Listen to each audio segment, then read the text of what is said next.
Now, we're very cognizant of the fact that the judges are continually asking us for alternative sentencing options. If we shut down all of our options out there, then the judges are going to be left with two choices: put them on probation or put them in the state prison system.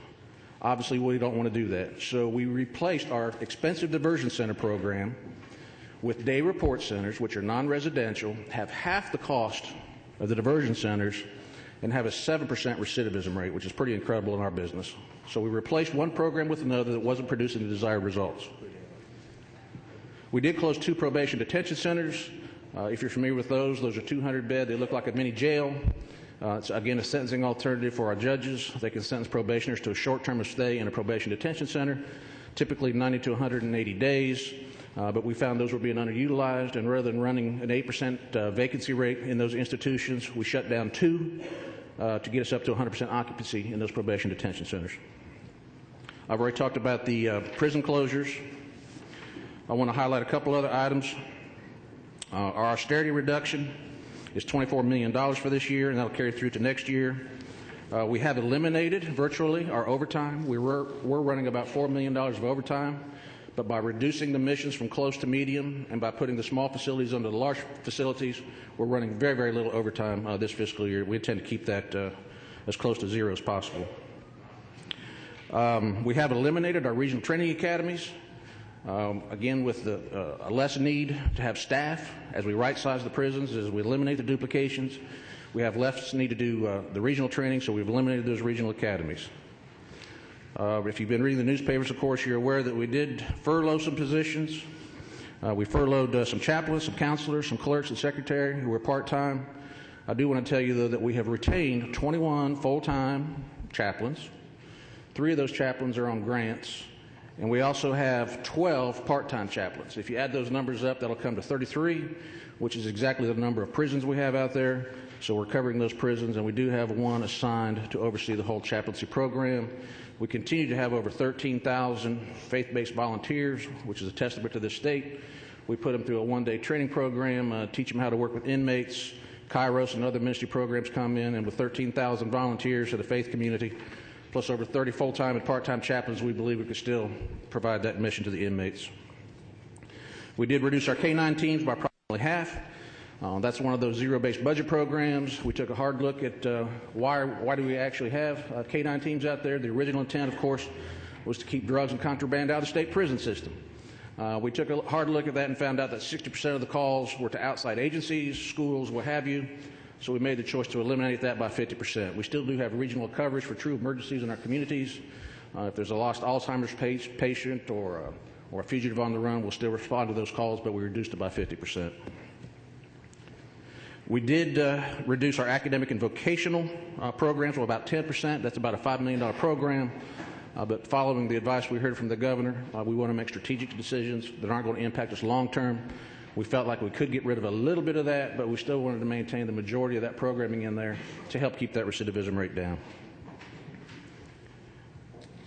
We did take an elimination in our partnership with the Georgia Correctional Healthcare Medical College of Georgia. In our contract, they had a $500,000 management fee. That has been reduced, and our intent, working with our great partners there, is to make that incentive-based for next year. If they can hit the benchmarks of the incentives, and I believe they can with some of the things we've talked about, we'd like to incentivize that fee so that they're paid for delivering the desired results. You'll see that we've also had some funding removed for delaying the start of our fast tracks, base funding for motor vehicle purchases. Again, 2 difficult choices, but operating under a true zero-based budget concept, eliminating our fugitive services, which are 10 staff members and 1 supervisors who work with the Southeast Regional Fugitive Task Force, and our fire stations. Fire stations are nice to have, but they're not core mission. They're not core mission of protecting and serving the public in a public safety role. In terms of new money for 10, there's very little new money in there. You'll see, however, that the governor has recommended, and we certainly support, approximately $12 million for expansion of our private prison capacity. We have 2 private prison partners in the state of Georgia, CCA and Cornell. They're providing excellent services. 3 prisons. CCA has 2, about 5,000 inmates. We just completed an RFP process for the expansion of up to 1,500 beds at existing facilities. I've not seen those results yet, but they'll be coming back in shortly. and then also an RFP for an additional 1,000-bed prison to be operated probably around fiscal year 11, 1,000-bed expendable up to 2,500. And then the last comment I'd like to make to you, actually, just very quickly on the capital budget, you'll see our request is about $37 million. Again, I think that's well in line with a $2.3 billion infrastructure. That includes some major repairs and maintenance, some life safety upgrades on locking systems, control panels to house those 60,000 inmates, conversion of Baldwin State Prison to be a core mental health facility. And what we are in the process of doing, instead of running 13, 18 mental health programs across the state, we're trying to consolidate those mental health programs so that we can realize an economy of scale in treating the nearly 8,000 inmates with mental illness that you have in your prison system today. 8,000 inmates. And finally, the last capital request is $15.6 million to finish the TIF project. That'll be the last phase of that. We anticipate our trading operations going there later this calendar year, and then headquarters relocation occurring about this time next year. And Mr. Chairman, subject to question, that concludes my briefing.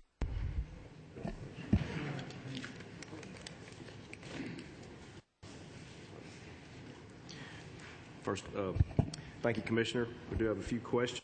First, Senator Williams. Commissioner, I appreciate you guys doing that. I know y'all serve a lot more prisoners with a lot less money than you did 10 years ago. Yes, sir. And I commend you, even though I think Senator Goggins lost a prison in our district. The RFP that for the 1,000 beds to be expandable, could you give these communities that lost prisons the opportunity, if there's land available there, to make that available to these private prisons who want to, bid on that RFP, that they could build on that land that we have and we're not using now? Yes, sir. That's a great question. As a matter of fact, we didn't specifically do that. I didn't have that thought. I think that's a great thought. We didn't specifically do that, but we did structure the RFP to make the bidding process as wide open as possible in terms of location and in terms of actual facility construction, because what we're specifically looking for is the best value for the taxpayers. That's the number one issue for me. But I think that's a great recommendation, and I don't think it's too late to go back and revisit that, but I think it's a good idea. I know in Wayne County we've got 100 acres down there. We got those people that, we already have a community that wants a prison. Yes, sir. And I think that would be helpful and provide the jobs, that we're If I may, let me take that one on and see where we're at in the process and get back with you individually, sir. Follow-up question, can you tell me a little bit about your success with the transitional centers? That's a good news story, too. We have about 3,000 transition center beds in a transition center. Think in your mind's eye of a halfway house. A halfway house is where an inmate served the majority of his or her time. And then the last portion of their sentence, either through a referral from the Department of Corrections or from the State Board of Pardons and Paroles, they'll spend the last 6 to 9 months of their incarceration in a halfway house, where they're working a paying job in the community, but then coming back to us at night for programming.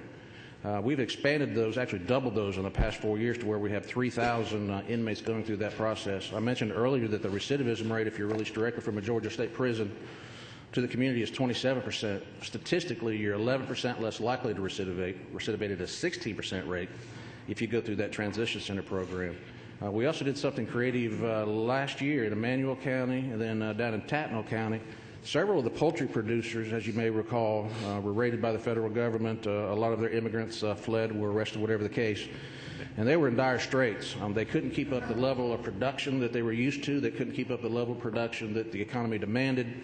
So we entered into a partnership with them. We said, well, the one thing we have is 60,000 people, and the vast majority of them are going to be getting out. So we actually converted some housing units, one in Emmanuel County and one at Smith State Prison in Tattnall County, to serve as additional transition centers. And these inmates go every day to work in the poultry program for several poultry providers down there. They put on civilian clothes. They're not under guard.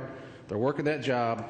And just before I came over, I asked our staff, and so far from last summer through today, they've generated $3.8 million in wages for these inmates. And what we do is we keep approximately half of it for when they get out, and then we also charge them room and board to offset those costs. And of course, they're paying fees, fines, restitution, child support. So that's a win-win program. Is that all, Senator? Next is Chairman Chuck Martin. Yes, sir. Good morning, Brian. sir. A couple of questions, we may not have all that information, but you talk about the alternate sentencing options in your transition centers. Yes, sir. And I know there's still going to be some questions, and we'll get into detail in subcommittee about the facilities you closed, and there's other theories. And Right.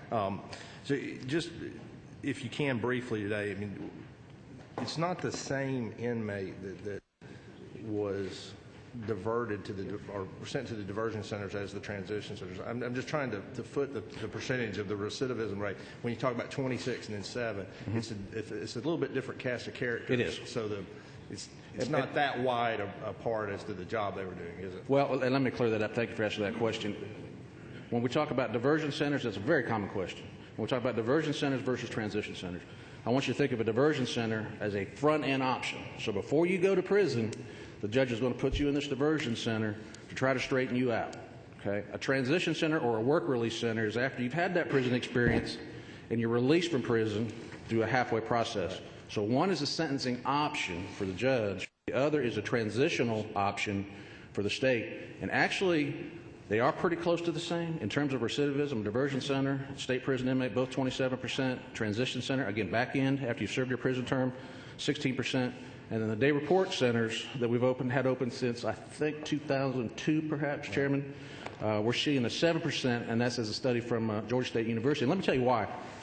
I think we all know intuitively that if you take an offender who's not a violent, repeat, predatory offender, we all agree that's what Georgia State Prison's for, that's what Smith State's prison for. We'll lock them up and throw away the key if that's what the judge wants us to do, and that's the right thing to do.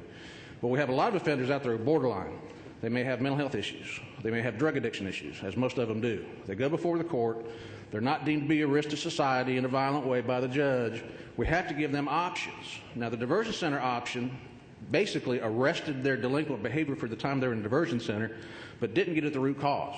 What a day report center does is after a complete diagnostic assessment, we find out where their deficits are in terms of education, vocation, perhaps mental illness, substance abuse, addiction issues, and we treat those issues for those low-level offenders in the community. So we're getting at the disease of addiction, of mental illness, rather than the symptom of disease by simply incapacitating for 2 years in a state prison. Thank you. And I am glad to see that the 24 million, in efficiency cuts or austerity cuts today. But it begs the question: when we were in the budget process last year, we asked your predecessor to help us find $10 million in austerity cuts so that we could provide your corrections officers the raise that unfortunately has had to been deferred. I'm at a loss what changed in the last. I mean, he told me previously what changed was we didn't have the money. And under the new watch, I hope if we can get efficient, we don't have to run into a situation of we didn't have the money. So my question to you is, can you identify, in brief, what changed? I mean, why we couldn't find but $10 million last, March, and all of a sudden we're coming in here when you make the budget proposal last, October, November to the governor or prior, I think less than 4 months later, you all of a sudden found $24 million. Yes, sir. I'm tempted to take the easy way out on that one, but I'm not going to do it. Well, you're a fine man because of that. But the truth of the matter is, when we talked about remissioning, that's a long process. I mean, that takes a lot of time, and we're not totally done with that yet. When we talk about, and I'm going to be very frank with you, when we talk about putting small facilities under large facilities, you all know what that means. That means some of your constituents are going to lose jobs, okay? And jobs are hard to come by in rural Georgia. They're hard to come by in metro Atlanta, but they're real hard to come by in rural Georgia. So there's a little bit of opposition there. When you take a look at eliminating counseling positions, eliminating some of these things, those are jobs for Georgia. And that's a tough thing, honestly, to do politically. Now, when you have a budget situation like this state's going through today, and you know it far better than I do, Chairman, that gives you an opportunity to do certain things that perhaps you couldn't do otherwise, and that's my answer. Well, and I appreciate that, and I'll probably, get in trouble for saying this, but you're in the corrections business. Yes, sir. We have another department that does economic development. Absolutely. And I'm going to bring that back up when we get back into the headquarters relocation. Yes, sir. Because I still think in this time, I said it last year and the year before, when we're looking at furloughs that you've done and that the DAs have done, and we're looking at the cuts to education and all the things that we're doing, I am hard-pressed to find out why it's more important to build new office space than to properly compensate the corrections officers that walk in there. So in your new place, I'm going to ask you, not today, but later on for the subcommittee, is it more important to have new office space or properly compensate the corrections officers that work with these folks? Looking forward to that dialogue, Mr. Chairman. Thank you. We'll talk about it later. Yes, sir. Thank you. Thank you, Chairman. Senator Godwin. Commissioner, 3 questions, real Yes, short. First one on the positions. You are in the changes, 1,345 positions. How many of those are unfilled positions, and how many of those are actually jobs? I can't give you that specifically, Senator, but the vast majority were actually filled positions. Recall that for the last 6 to 8 months, we've been doing a rift through attrition, losing 22% of our staff. I could pinpoint that for you and get that to you by the end of the day, but the vast majority are actually bodies on positions and not vacant. And leading with that, then, next question. On your 4 prisons that you closed, how many people did that affect, and how many are still working with the DOC, and does this make a large part of those that are out of the system? That's the great majority of them. Off the top of my head, at the 4 facilities, we had about, do you have that figure? All the closures equal over 800. All closures, my assistant tells me, equaled over 800. The majority of them were the large prison in Milledgeville. We were fortunate that we jumped on this early enough. We didn't wait. We jumped on it very, very early in this process, early in the fiscal year, that we were able to offer job opportunities. It's hard to come by a correctional officer who's trained and able to do his or her job. So everybody was offered a job with the Department of Corrections. The vast majority accepted those positions, and they're just now in the pool through the normal rift through attrition. So we were able to place, I believe, close to 100% of all those staff, to include the facility there in Homerville. All right, last question.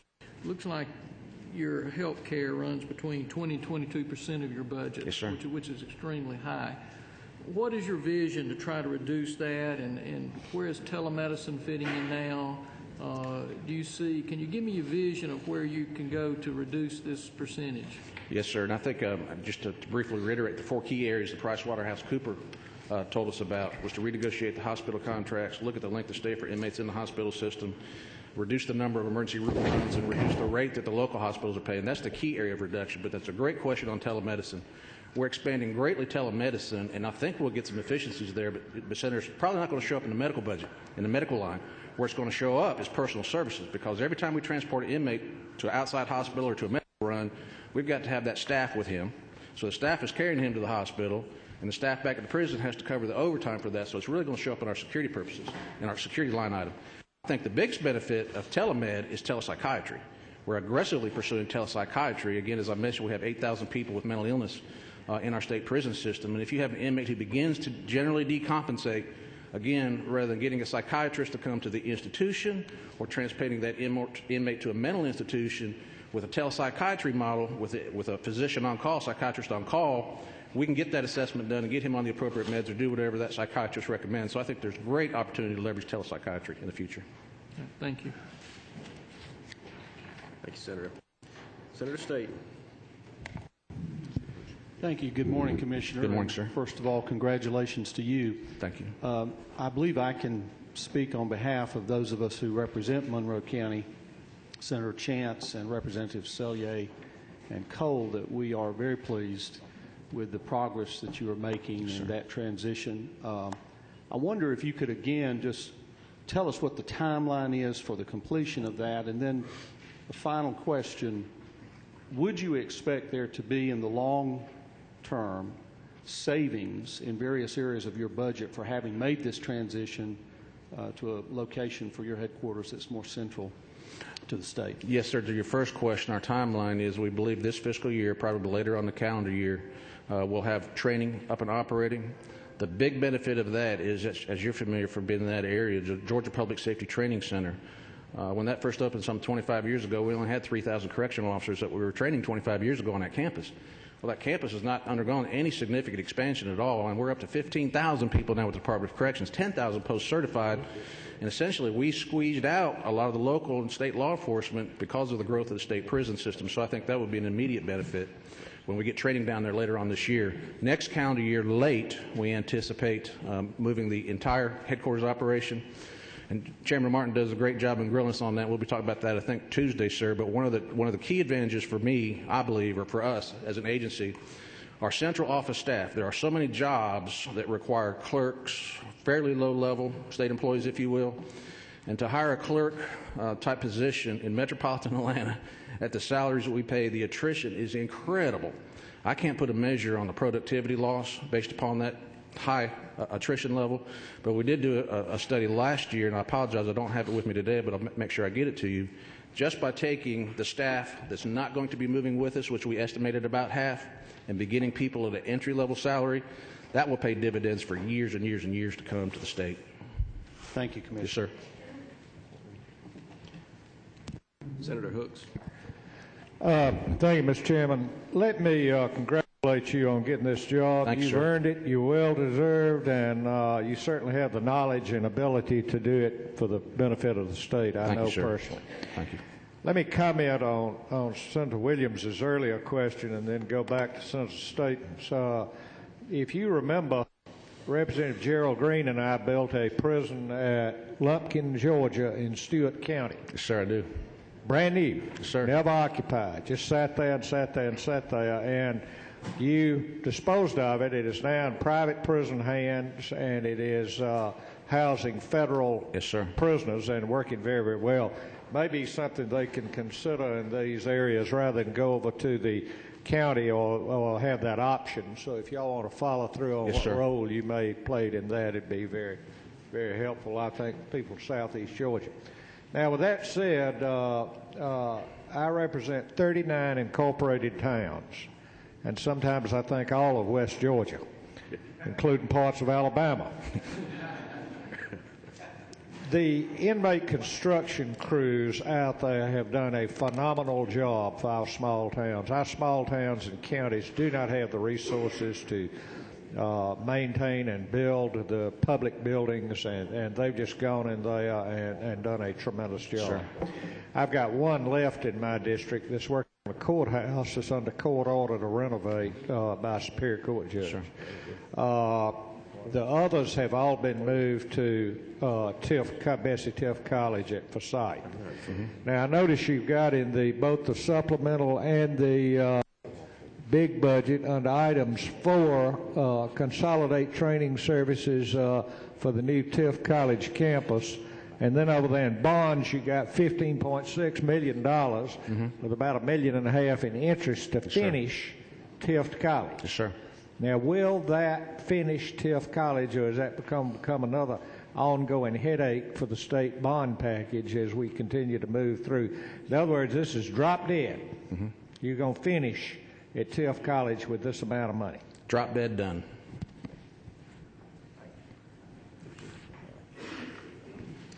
Thank you, Senator Hooks. Representative James. Thank you, Mr. Chairman. Mr. Commissioner, Sir. my concern is the closing of the probation reporting centers. And in my district, one has been closed, and I'm sure this happens all over the state.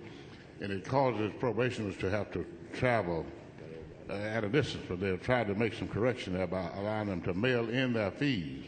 But they have set a time certain where you have to be there to report. When prisoners get out of prison and get a job, how do they do their reporting time when they're put in conflict with their job, with their work schedule? Sir, to make sure I'm tracking, we talking about the office in Montezuma? In Oglethorpe, yes. Oglethorpe? Yes. One of the things we did, difficult budget times cause you to make some difficult decisions. One of the things we took a look at are all our leases across the state, where our probation officers were located and some of our facilities were leased spaces. And we'd leased them for many, many years. As we shut down, for example, diversion centers, we had that state-owned property. Using Senator Hooks, those inmate construction crews, we renovated those diversion centers to be state-owned property, took our probation officers out of that leased space, moved them into half of that diversion center at no cost to the state, virtually no cost to the state, typical state expenses for a state building. And then the other half opened up the day report center so we didn't have to get leased space for the majority day report centers. In the case of Montezuma in your district, sir, I think it was a very, very small office, 1 or 2 officers, and we were paying some lease space. We thought it would be a better value for the state, quite frankly, to move it to the main probation office. But my concern is an inmate has to report. Once you've been released, you have to report, I believe it on Monday or Tuesday at a certain time. And if that inmate have a job, or if that probationary have a job, the job will not allow them to report at that time, then what happens? Well, I think we're mixing issues here. What we're talking about are probationers, which are my responsibility. Right. Inmates released from prison are typically parole, and they're required to report within 24 to 48 hours of their release. Probationers, and actually all inmates, we give $25 and a bus ticket back home. So we're going to get them back home, but it becomes their responsibility to report. Our core mission is public safety. We're just not going to negotiate on public safety. It's their responsibility once they're released from prison or sentenced to probation. It's their responsibility to get to the location where they're ordered to go. And that's my concern. You created a 40 miles one-way place for them to report if they can't make this time certain to come to Oglethorpe. There's a simple solution to that, sir. Just pick up the phone, call their probation officer, explain their circumstances, and I would hope our officers would take that into account. Can I hold you accountable to that? Yes, sir. Thank you. But notice I didn't say drop dead on that one. I said I hope they would take that into account. Representative Lucas, I'm sorry. Commissioner. Yes, sir. Congratulations. Thank you. Two questions. There were several questions. What would be the percentage of inmates that you have? You told us you had 8,000 that are minimum. With the minimum inmates as well as those that ought to be in a nursing home, if you could get rid of that, where we closed down the institutions in Milledgeville, per se, and now they're in the prison system, with the cost of psychotropic drugs and stuff, what the percentage, what would that reduce your cost to? Ballpark figure would be a 14% reduction. Ballpark because about 14% of the inmate population are on a mental health caseload. So if theoretically we were able to eliminate that 14% of 1.1 billion is what, 150, 155 million? All right. The other question, what is the problem with your prisons industries and the Department of Revenue about the tags? Now, I'm sorry, could you? I said, what is your problem with the prison industries and the Department of Revenue about tags? They're talking about an RFP to go out and have tags made, and I don't see how they can have it made cheaper than we can do in the prison system. So what is the problem? Frankly, I'm unaware of the issue. I apologize. If I may, can I get back with you? I'm not aware of that issue for RFP for tags. It came up yesterday, so Sir, I'm not familiar with it, but I'll get familiar real quick. All right. I think it would be difficult too, but I don't know the facts. Thank you, Representative Lucas. Chairman Terry Barnard. Thank you, Mr. Chairman. Commissioner, actually, I was following up, or I wanted to ask you the same question that Representative Lucas had asked, just to sort of give you a little information. What we were told from the Department of Revenue yesterday is that and use their exact words, he actually said that we have a flawed business model with GCIC manufacturing tags in the state. It appears that he would like to take that program from GCIC and privatize it. And I don't know if you have an idea across the top of your head at this point how much income comes into GCIC through the tag program, but I'd like to know what that actually would do to GCIC if that were actually privatized. He actually said, the Commissioner of Revenue said that GCIC is not keeping up with the mandates from House Bill 990 that required GCIC to provide over $2 million worth of inventory to revenue. Have you a clue what's going on there? No, sir. I will shortly.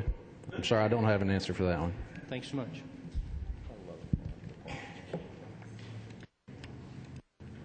Thank you, Representative Bernard. Representative Judy Manning. Commissioner, Yes, ma'am. congratulations. Thank you. My question is, my sheriff continues to complain about the fact that inmates are being housed in our counties and not taken over by the state. Can you help us out, understanding that you just closed 4 prisons and saved $24 million? I just have a little problem with understanding that. And then I'd like to follow up about Baldwin State and the mental health facilities that are done down there. Can you tell me how in the world you're going to be able to staff this particular prison with professionals? My understanding is that there's nobody down there, and if you're letting go of all the counselors and guidance folks, how are we going to take care of these prisoners with mental health issues? Yes, let me take the first question, if I may, please. The question was state inmates in the county jails, and we're a little bit higher right now. I'll be quite honest with you, a little bit higher than we're comfortable with. We're sitting at about 4,500 inmates of all types, but let me also take this opportunity to clarify what the sheriff's count versus what the state count. And they're both right. No, they're both right. A sheriff has to pay for the people who are in his jail, and if they're under any kind of state sentence, whether they're on probation, whether they're on parole, whether they're convicted, whether they're an inmate when they come to the state prison system, he rightfully counts. And it's about 4,500 today, roughly. Of those ready to pick up by the state with papers in hand, and we have to have the papers in hand before we can pick them up, that number I think is sitting at just under 3,500 today. Even though we have eliminated some facilities, y'all funded us last year to open up 7 fast-track units. A fast-track unit is a simple way of saying new housing units at existing state prisons. These are 256-bed housing units. 4 of them will open this fiscal year for 1,024 beds to eat into that backlog. We've specifically asked our diagnostic facilities to up the number of diagnostic inmates they're taking from 50 a day to 65 a day next week, and then 100 a day in 3 weeks, so that we can pull that backlog out as we bring this capacity online. We also have the RFP. I think we've got about $11 million in our 10 budget to open up to 750 additional beds. So between the 1,024, 750, that's what 1,774 beds will be coming online, hopefully very soon, to address that backlog. As to your question on State Prison, really we do have sufficient staff there. When we shut down River State Prison, an 1,100-bed prison, there were some 230 security staff. So Baldwin got fully staffed up. We've not cut mental health services. When we talk about counselors, those are general population counselors. Now, we're low on mental health counselors across the state. That's a tough population to get to come work for you in a state prison.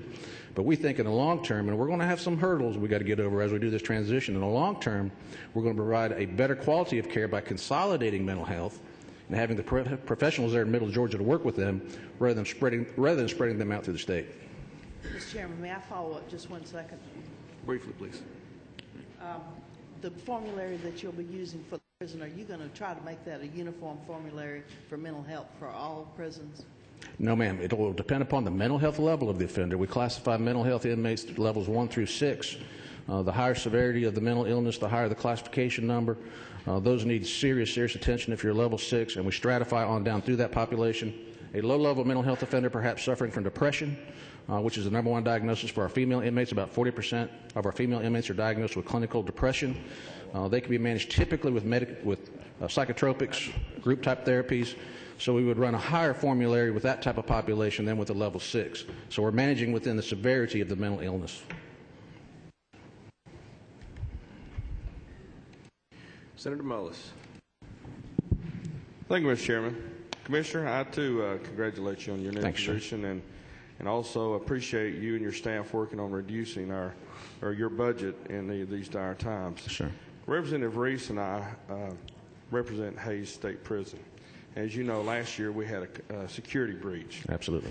Are you comfortable with the levels that we'll have to maintain with the reduction in our budget position this year? Getting right to the point. Hayes is a special place. Hayes is one of those close security prisons I talked about earlier that we're going to have 9 at the end of the day. We'll have 4 special population prisons, diagnostic prisons. Hayes is a close. They handle the bad guys. Now, am I comfortable with the reductions in staffing? I'm as comfortable as I can be after a $71 million reduction, but all prisons are not equal. If we have to run a lapse in our state prison facilities, which we do, and as you know, Senator, we're typically funded to run an 8% lapse because of the large population we have and the large turnover. It's a smart business practice.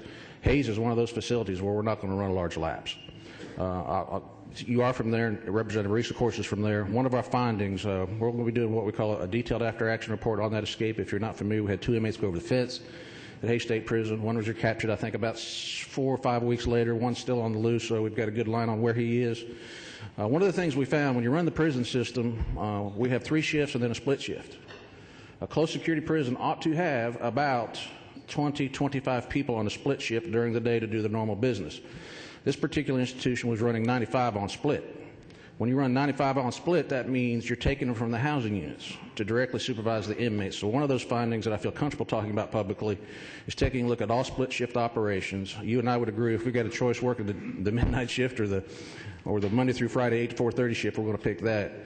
But we've taken that split shift numbers down, put that staff back into those dormitories. So yes, I am comfortable at Hayes, but I got to tell you, with this job, I sleep a little bit less solidly at night than I used to.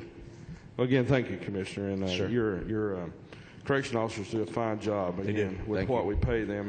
And I'd like to also support your statement earlier. When times become better and our economy improves, we'd like to improve their job quality, too. Thank you. Thank you. They're truly the unsung heroes of this state, in my opinion.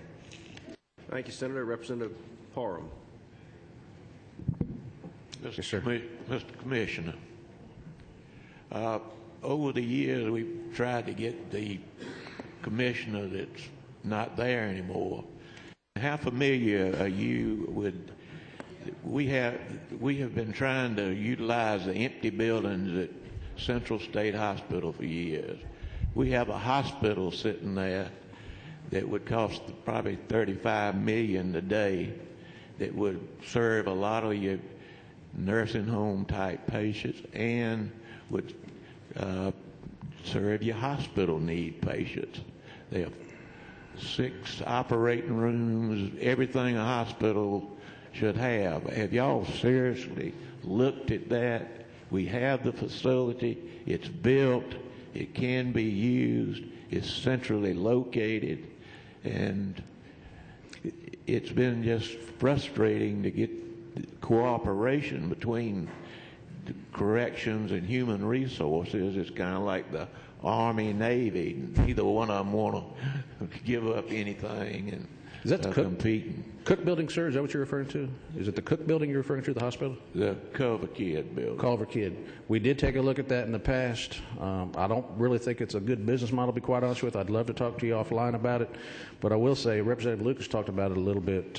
One of our biggest issues are the chronically ill inmates serving mandated sentences with high chronicity diseases that cost a lot of money. One of the issues we're looking at very aggressively, and federal law does not allow us to use Medicaid dollars to pay for those inmates. And we've got about $213 or so million budget, and our top 200 inmates consume 24%, I believe, no, 48% of our direct care budget. Top 200 inmates consume 48% of our direct care budget.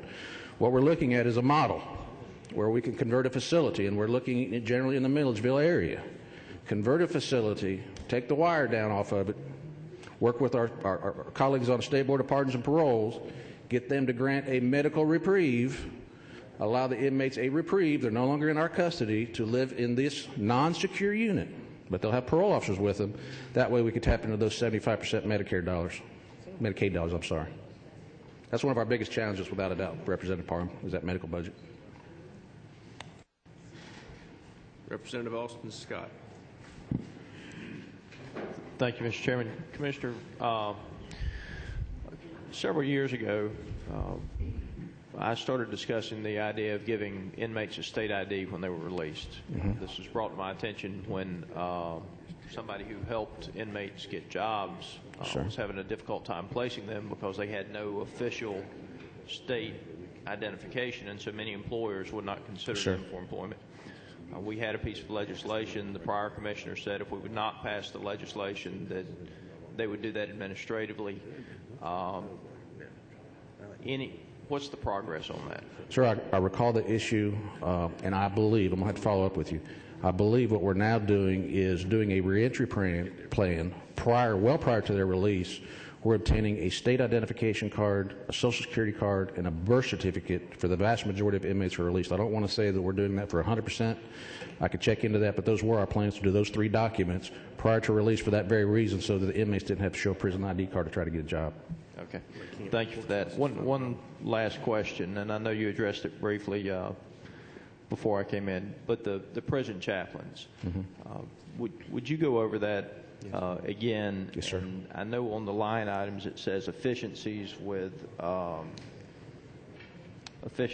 clerical staff, chaplains, and counselors. Yes, sir. Clerks. How much of that is actually the chaplains?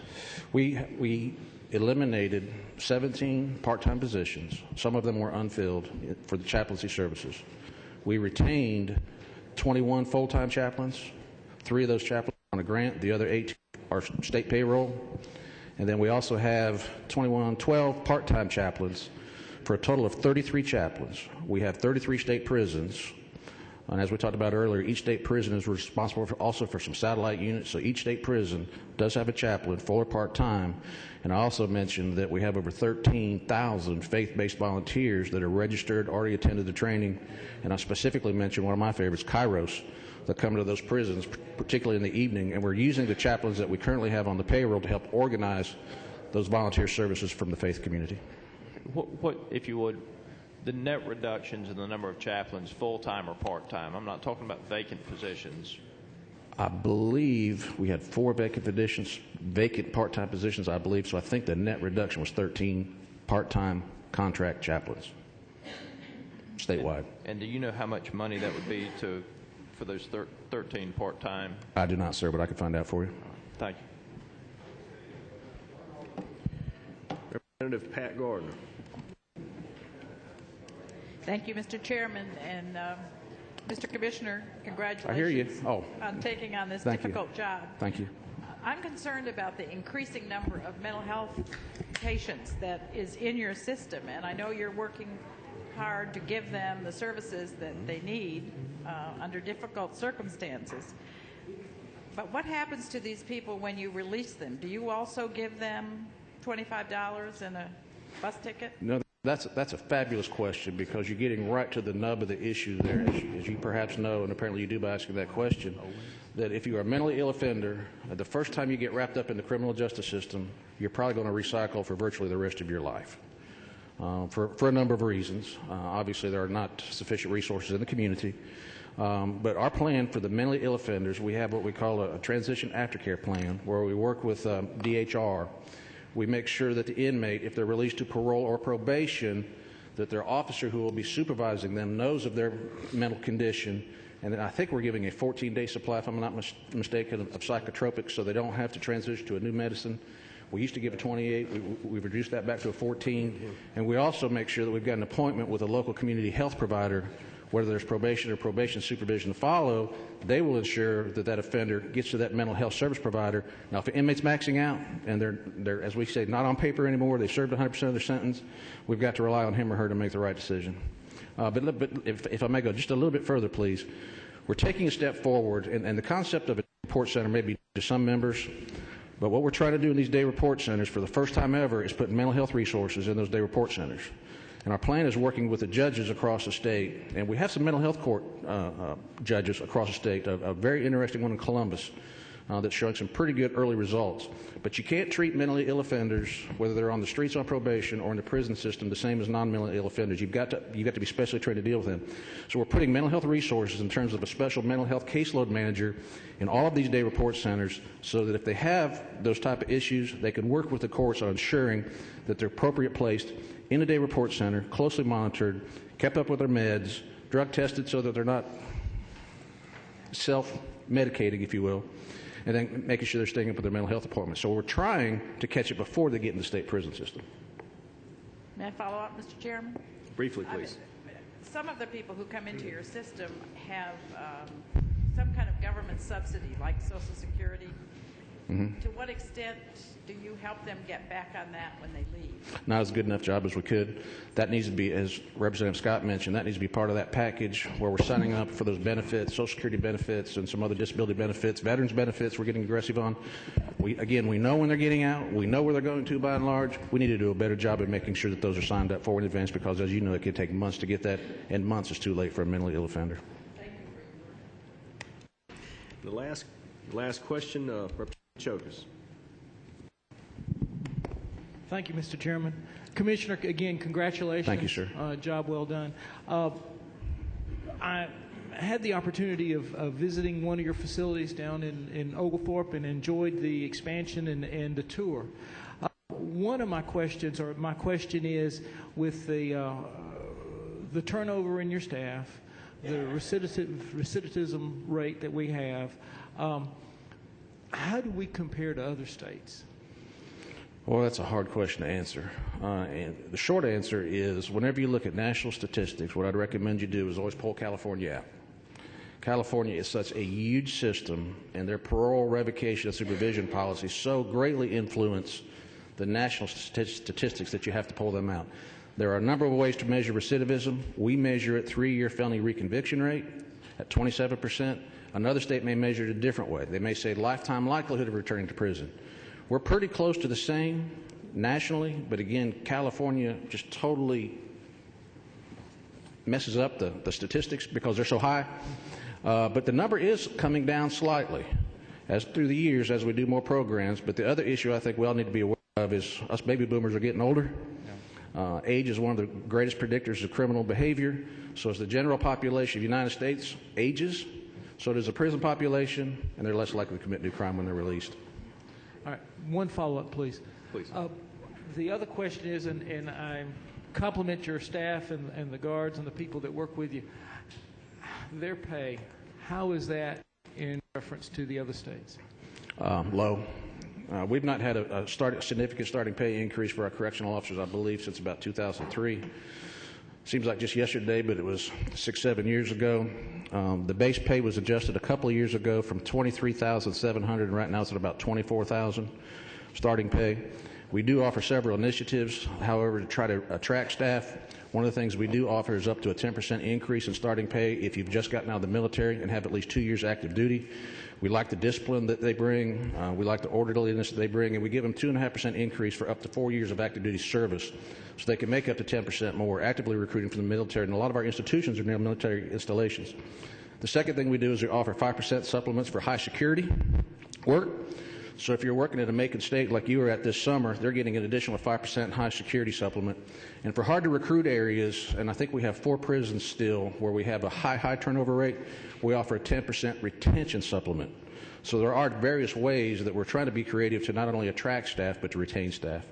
But I would certainly support when times get better.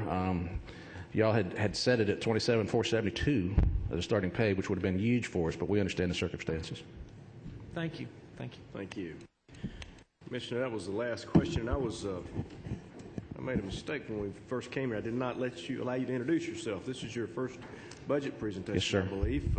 If you would, I had a few folks asking about you. If you would tell the committee who you are, how long you've been with the department, things like that. Thank you, Chairman. If I can, I'll start with the most important. I'm married to Sherry Owens, who's a school teacher at Hubbard Middle School, lifelong school teacher, 2 children, 12 and 11. The public school system did exceptionally well.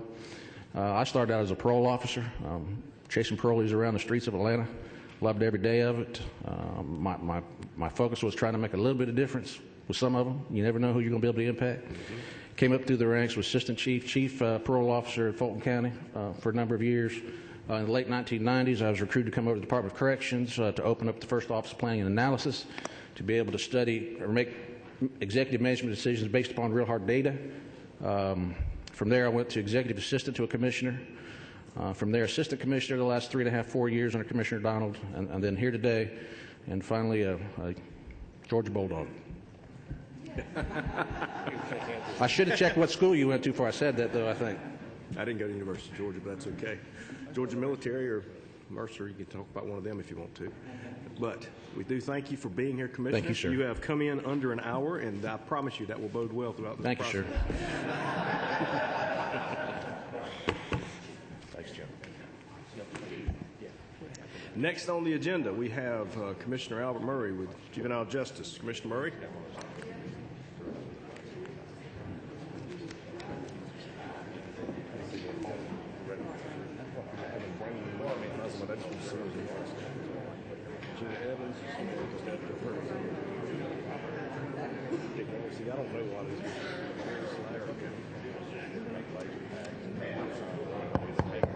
If you will, depart quietly. We're going to try to keep this meeting rolling along so we can get out of here at a good time.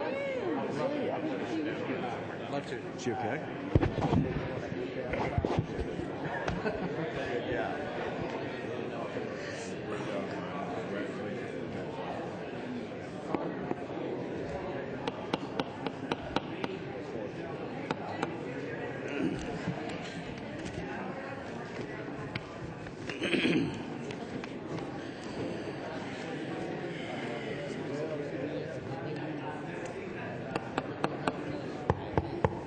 right, we're going to again back up, try to stay on as close to schedule as we can. Commissioner Murray, we're glad to have you back. Thank you. I'm pleased to be back. And you always understand the importance of brevity, and that's what we like about you. So. Well, thank you. I will be brief, and I will certainly commit to trying to keep you on schedule. I do not want you to leave out anything that's important. But we're proud to have you here.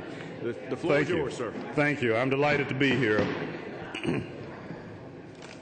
I have presented to this committee a number of times, so I would hope at this point you know who I am. I'm Albert Murray, Commissioner of the Department of Juvenile Justice. I've had the pleasure now of serving in this role for 5 years.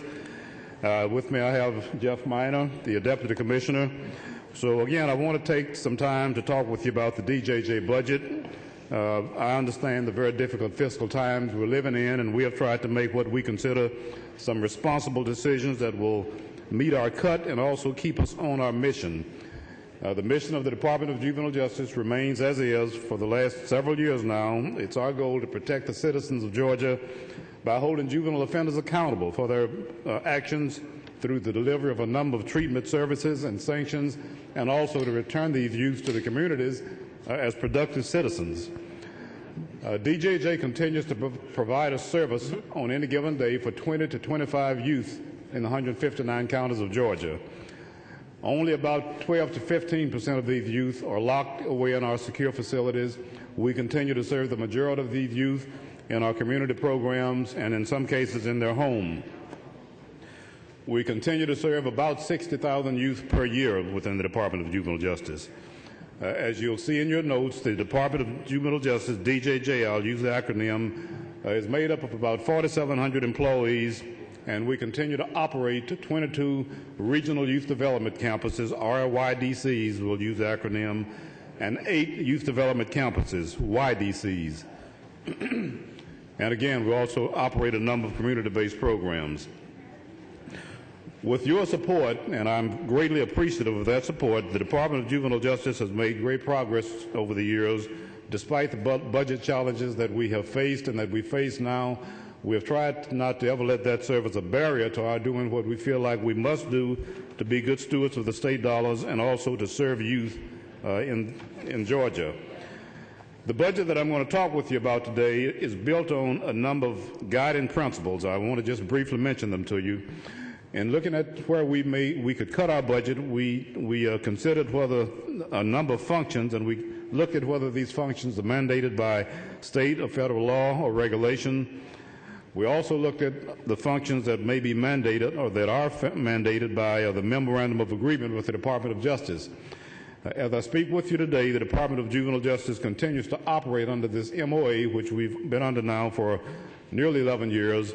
We're in the final closeout stages of this relationship with the Department of Justice. I fully expect 2009, this year, to be the year that we are relieved or released from this arrangement. But as I speak with you today, we continue to be under that oversight. So we looked at the functions that are mandated by the MOA. We also took into account whether the cuts that we are proposing will adversely impact safety and security in our facilities. We operate secure facilities, and it's our goal, it's my goal, to make sure that we have an atmosphere of safety for the juveniles who are in these facilities as well as our staff.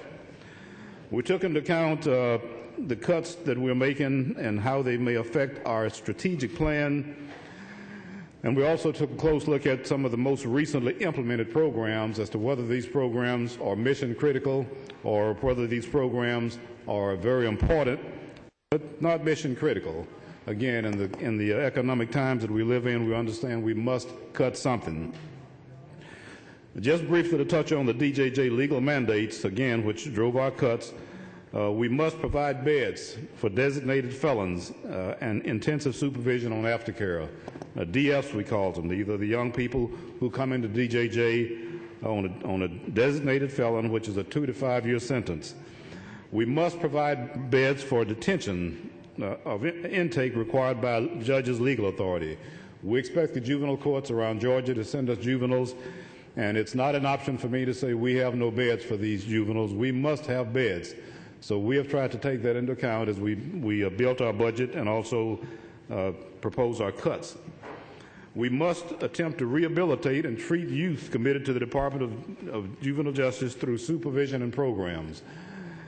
We're not the prison system. I've just listened to my good friend Brian do a very good presentation. He and I work very close together, as did I with Commissioner Donald. But we are running the juvenile system in a way that we feel like is statutorily sound, and it does not operate in many ways like the prison system. These are youth, in some cases youth who have committed heinous crimes, but we must by law attempt to rehabilitate these youngsters and again return them home to where they're responsible citizens. We must by law provide YDC beds for youth sentenced to the 60-day commitment, the 60-day confinement.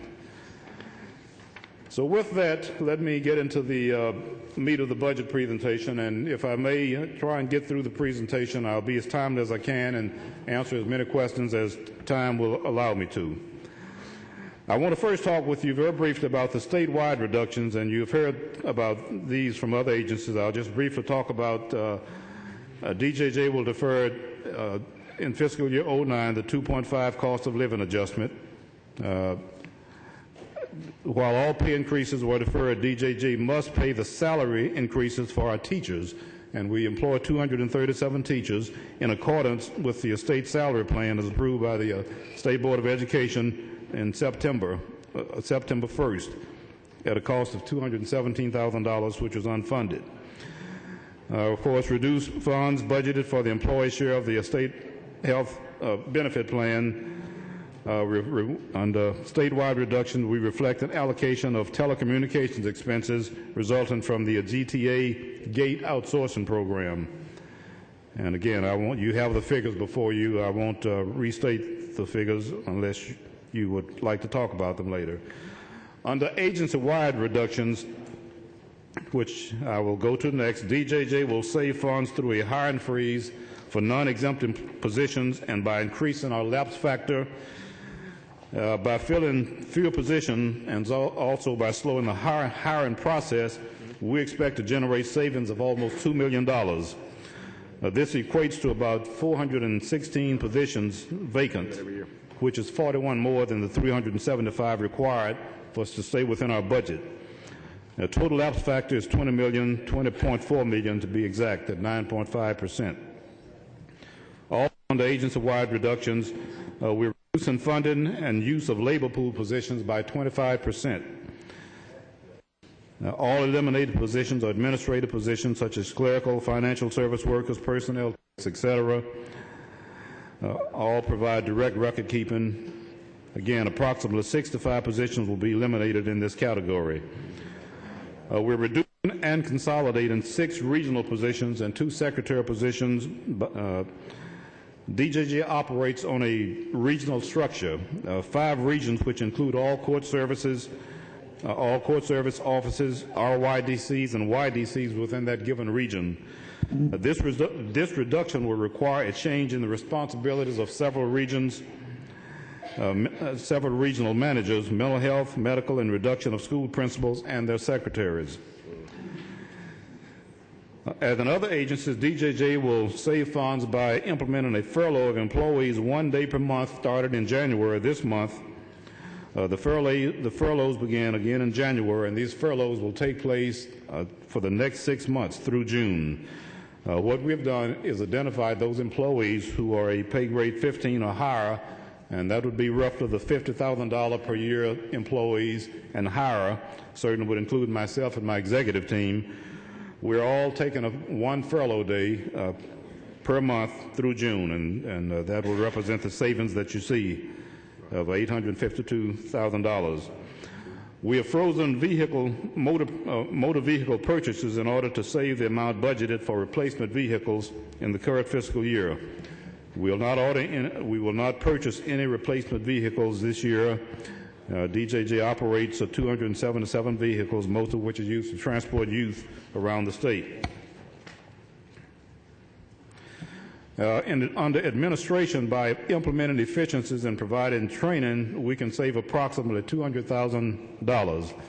Essentially, we're just changing the way in which we're doing training. We're going to centralize training more. We're going to make greater use of video conferencing.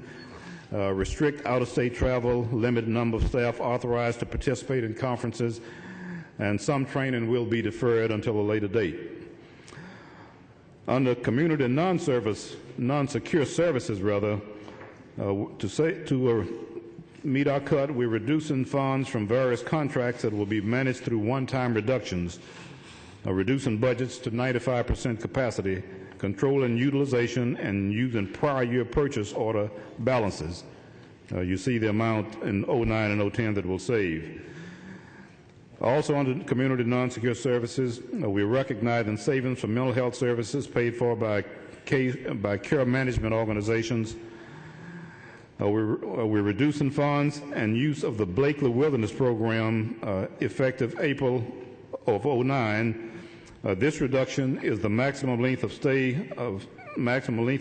in the short-term program to 30 days, reduces it from 60 days to 30 days. This program serves as an alternative to institutionalization for males who are nonviolent repeat offenders, 33 beds, serves an average of 6 to 8 youth per year. With these beds not available, these youth will be placed in our RYDCs and in our YDCs. Reduced funds and the use of outdoor therapy programs operated by DHR. If we place youth in this program, DJJ will pay a fee for service instead of a contract, and this will save us. We'll discontinue funding of the family-based intervention program beginning this month, January of 09. Again, this is an alternative to detention which provides services to youth ages 10 to 18 and their families, including home or community-based supervision. Also, under community non-secure services, we'll eliminate one-time pass-through funds for Glenn County to implement a non-secure juvenile diversion center. These funds were in the FY09 budget, but since they are one-time funds, they are removed in the 2010 budget. Moving ahead to community supervision, we'll meet our cut by reducing the services provided by the apprehension unit by eliminating 12 positions. For several years now, DJJ has operated an apprehension unit of 16 officers. Their jobs are to pick up juveniles who have warrants or juveniles who have walked away from community programs, or for those few juveniles who may find their way to escape from our secure programs, and we have very few escapes. We're proud of that. But we need this apprehension unit. It has been effective, but we have an option. By reducing 12 of these positions, it'll leave us a core unit of officers, and we'll work closer, and we'll certainly need to rely more on law enforcement to help us with these warrants. Under community supervision, as you may recall, DJJ was appropriated 6 to 7 JPPS, juvenile probation and parole specialists, as part of our 4-year plan to increase the effectiveness of community supervision and reduce caseloads. These positions have worked wonders for us because it's allowed us to develop some programs at the local level that we haven't had in Georgia before, and they have served us well. One being school-based supervision, where we actually take these officers and place them in schools where they can work collaboratively with school principals, with educators, and they can intervene at an early time when youth are about to get in trouble, so that in some cases they can actually be diverted from coming into DJJ. Again, we're going to continue this program, but for these 6 to 7 positions, we're not going to fill these positions so that we can enjoy the savings of this year. Caseloads right now is 1 to 46, and again, our goal is to reach 1 to 35. That's still over what we'd like it to be, but these positions are helping to give our community officers a much greater opportunity to work with youth. This reduction will mean caseloads will increase, and programs such as school-based supervision will be continued but not expanded. Moving ahead to secure commitment, we're looking to reduce funds from various contracts that will be managed through one-time reductions, budget reductions to 95% capacity, and also strictly controlling utilization of these programs. We're also going to eliminate the 21st Century After School Learning Program. This is a program that provides meaningful activities for youth after schools in our facilities. Again, these are important programs that have served us well, but they are not what we consider mission critical. So this is a program that we'll eliminate. We're also going to eliminate the Think Exit at Entry transition program effective January of 2009, this month. This is a transition program provided to youth at all long-term YDCs and upon release for up to 180 days. Again, an education program, and as you know, DJJ has placed lots of emphasis on education. We're very proud to be one of the few, possibly the only, juvenile system in the nation that offers a school program that's SACS accredited. We're going to maintain that accreditation despite the budget cuts. We want to make sure that we do that. But the Think Exit at Entry program is a program that we think we can cut and still offer good education to our youth. We have youth each year that earn high school diplomas, earn GEDs. The governor talked of one young man at the Estate of the State who came out of one of our facilities. He got his diploma, has enrolled in college, and is doing well. He's not the only one. We have a number of youth each year that earn diplomas, and we think one of the best safeguards to keeping youth from becoming prisoners and going into the prison systems is to try to educate them while we have them as a captive audience. These programs have served us well, but again, the Think Exit at Entry program is a program that we can cut without greatly impacting our overall school program. We're going to reduce funds for substance abuse education programs at the YDCs, reduce funds from the Emory and Medical College of Georgia residence programs, reduce funds by eliminating the social service provider position at the Muskogee YDC and replace this with a part-time position. Under secure commitment, we're going to reduce funds by closing the McIntosh Youth Development Campus effective April of 2009. McIntosh, as you may know, is a private 60-bed facility for low-risk youth committed to DJJ under the short-term disposition at a cost of $187 per day per diem. These youth will be served in the RYDCs and the YDCs throughout the state upon the closure of McIntosh. Again, this is a program that has served us well, but given the climate that we're in, we're having to cut somewhere. You can see the savings that will result from this cut. It can be achieved by reducing, again, the length of stay of youth placed in the short-term program from a maximum of 60 days to a maximum of 30 days. We're going to eliminate the use of the staffing contract for temporary workers. And this will also result in the savings that you see. And I'm getting very near the end, Mr. Chairman. Secure detention. We're going to reduce funds again from the Emory and Medical College of Georgia program that provide limited psychiatry hours at our Metro RYDC. We're reducing funds by converting 9 full-time social service provider positions at our RYDCs to part-time positions that are available to provide services when the full-time social service provider is on leave and the position is vacant. We're reducing funds by decreasing psychology hours from 19 to 16 hours at the 64-bed RYDCs and providing 12 hours of psychology services by staff psychologists at the Gwinnett RYDC. We're eliminating funds of substance abuse education programs at our RYDCs effective January of 2009, this month. We're eliminating the use of staff contract for temporary workers, again, recognizing the savings that you see. We're reducing funds from various contracts that will be managed through one-time reductions, reducing budgets to 95% capacity, and again, controlling utilization. I think this gives an overview, Mr. Chairman, of things that we are doing within DJJ to cut our budget and at the same time meet our mission. Once again, these decisions are very difficult to make. We understand our mission as a public safety agency.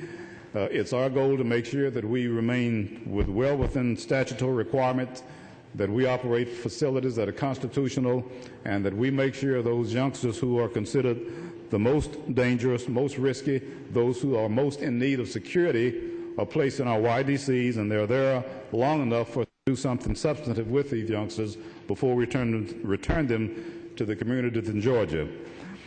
So with that, I will take questions from any direction they may come. Thank you, Commissioner. I appreciate your explanation of your budget. We do have a few questions. Our first question is from Representative Austin Scott.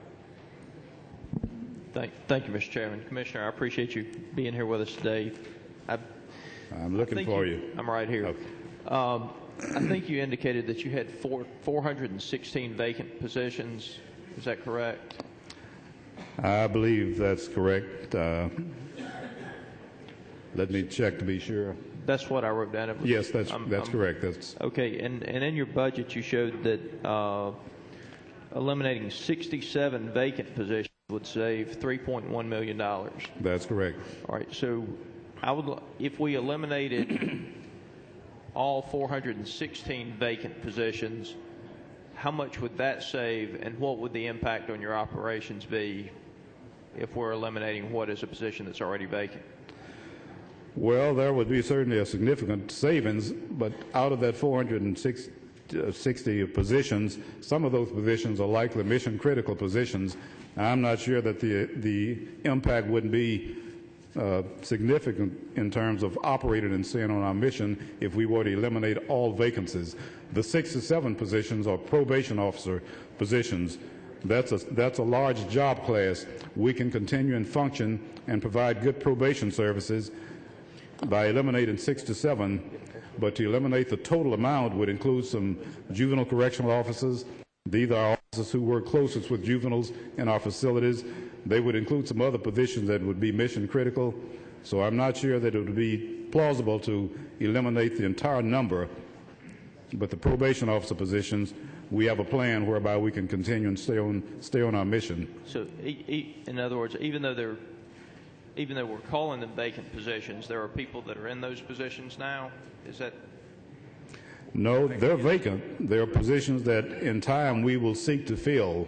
Okay. But these are positions that do not have individuals in them right now. But my question is, again, in this budget cycle that we're in, as we talk about eliminating what are current necessities for a lot of our public, if we have 416 vacant positions that we're not going to fill those jobs anyway, wouldn't it make sense to maybe make that line item bigger and restore some of the other cuts that don't immediately directly impact some of our citizens?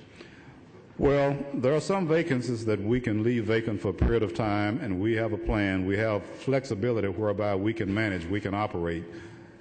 I'm not sure that it would be in the agency's best interest. In fact, I'm sure it would not be for some of these positions to never be filled. I agree with you on that. I'm talking about in the current budget cycle that we're in with the economics as it is.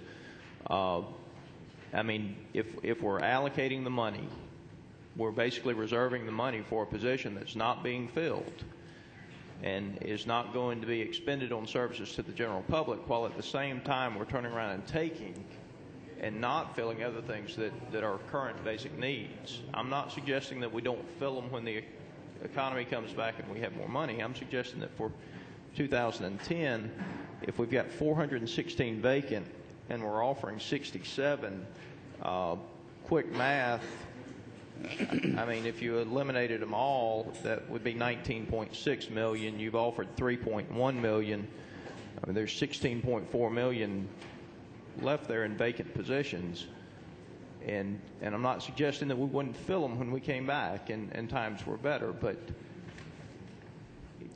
Well, we have a lapse factor that will, again, result in some savings by holding these positions vacant, and that's helping us to meet our cut. Yes, sir. And the lapse factor will help us in the 2011 budget. The lapse factor would help us in future budgets, but in this one, my question is, if we eliminated all 416 of the vacant positions, what would the impact on the operations of your department be in the elimination and not funding vacant positions at all for this year. Well, again, I think I see some potential problems there, but I'd like to follow up with you on that and perhaps provide you more detail. I would appreciate that. I'll make it a point to do that. Thank you. Representative Houston. Thank you. I was real concerned after you testified in front of us, I guess you call it testifying, it came before us back in December, that you were going to cut the number of months of school. Are you still going to do that? You were having school for 12 months, and we talked about the reading levels of so many of these children. It seems like you have a captive audience. Are you still going to cut school? Well, no. That's the short answer. We were looking at that at one time. We operate a 12-month school year, right. and we were seeing potential savings by reducing our school year from 12 months to 10 months. But as we explored that more, it became less and less of a good option for a number of technical reasons. So we have taken that out of our plan. Thank you. I look for that. The next thing, the 21st Century After School Grant. Isn't that a grant? Tell me about how you're spending. Going to save 200. What is it on page 248, number 5? You're going to save $385,000 on First Century Grant. It was my understanding that that was a grant through the Department of Education. No, these are state funds. These are not grant dollars. These are state dollars. So these are state funds from the Department of Education over to you for the 21st Century Grant. My staff tell me they were federal funds at one time, but they are now state dollars. They're not tied to any federal agency. So the savings would be as state dollars would be. And I see still the question on your face. Yeah, okay. We can have more of a detailed discussion on that. More detail on that. And next one, you're cutting your residents, the Emory and MCG residents. I know that Emory doctor is here in Atlanta. It's a fifth-year resident. Could you tell me how much time they spend there at the YDC in this resident program? I couldn't tell you today. I do know that they have spent significant time, and that has also served as a great recruitment avenue for us. We have gotten some really good peoples from that avenue, which I regret that we lose, again, having to cut somewhere. Well, you're going to save $30,000, and you're cutting 2 doctors off for $30,000 a year. Is that, am I looking at that right? Yeah, you are. And they only serve a few hours. They only serve a few hours a day? Yes. Okay, thank you. And my next question on your substance abuse education, have you applied for any of the tobacco money grants for substance abuse? Let me check with my staff on that. I don't believe we have, no. Thank you. Representative Hughley. Thank you, Mr. Chairman. To Mr. Commissioner, I'm on this side of the room. Oh, Representative Houston asked some of my questions. I, too, am concerned about some of these education programs that are being eliminated.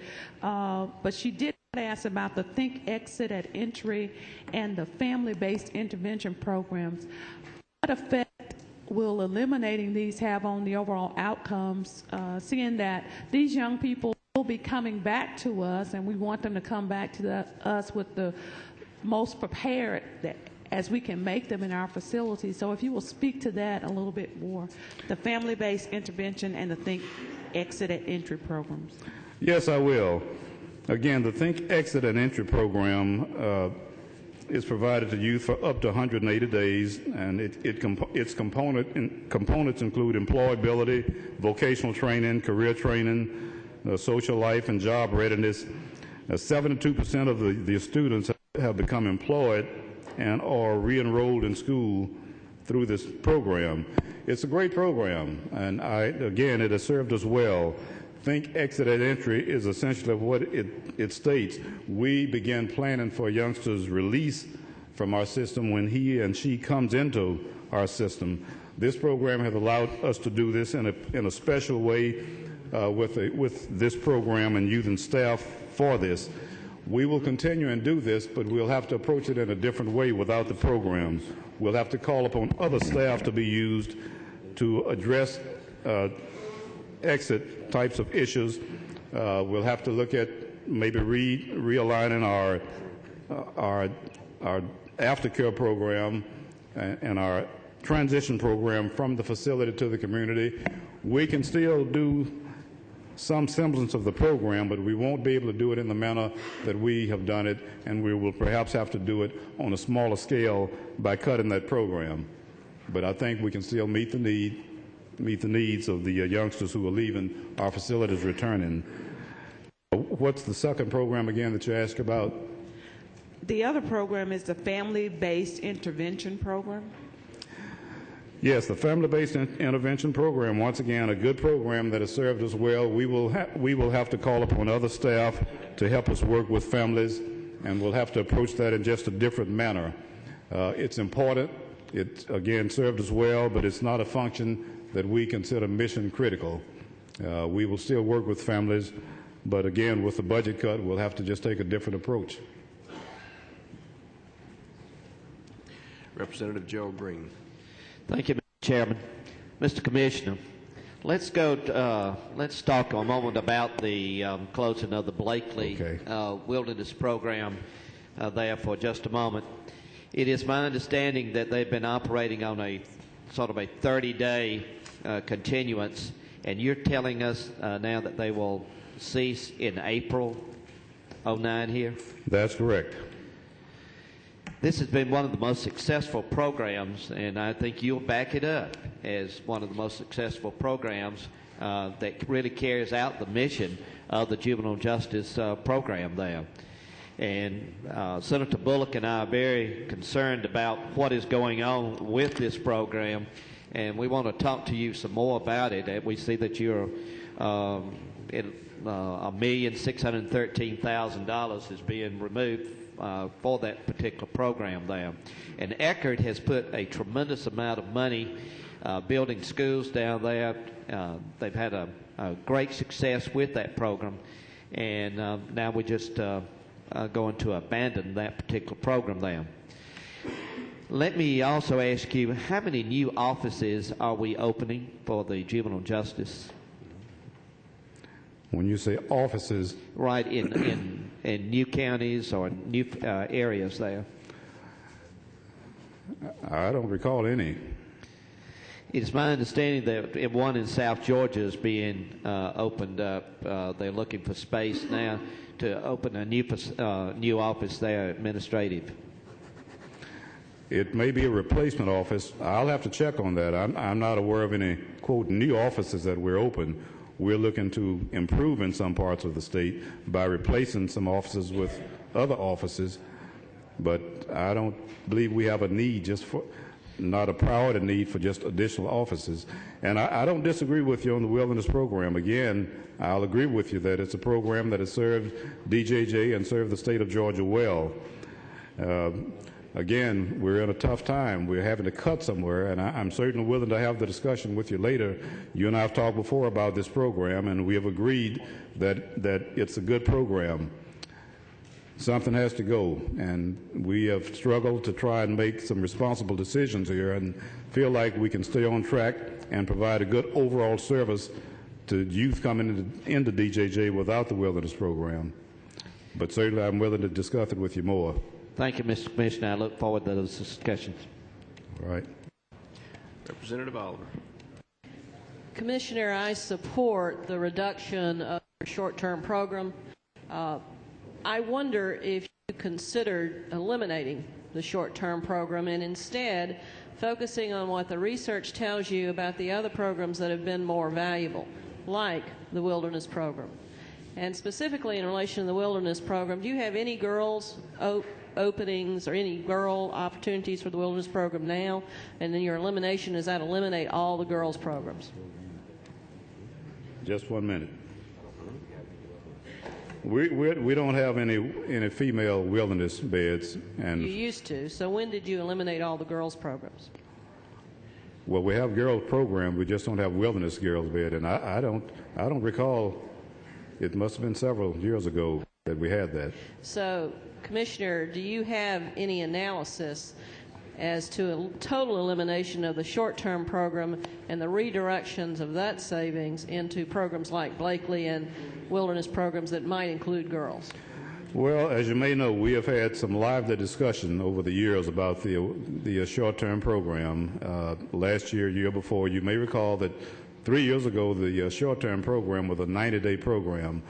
It may have been 4 years ago when Senate Bill 134 passed, which reduced the short-term program from 90 days to 60 days, and that was a tremendous help to DJJ. It saved us because of the number of youth coming into the department we wouldn't have had beds for had we not been able to have the flexibility of lesser numbers coming into that program. To totally eliminate the short-term program, I think, would be problematic in a number of ways. We try and work as close as we can with the juvenile court judges around the state, and I understand your expression, but they have made it clear to me the importance of this program to their courts.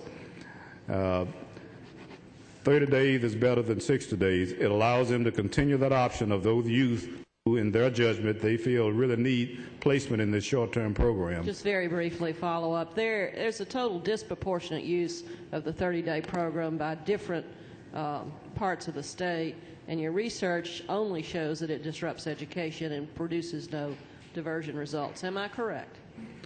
Well, the research shows that the program does not have a great impact on a number of youth who come into the program.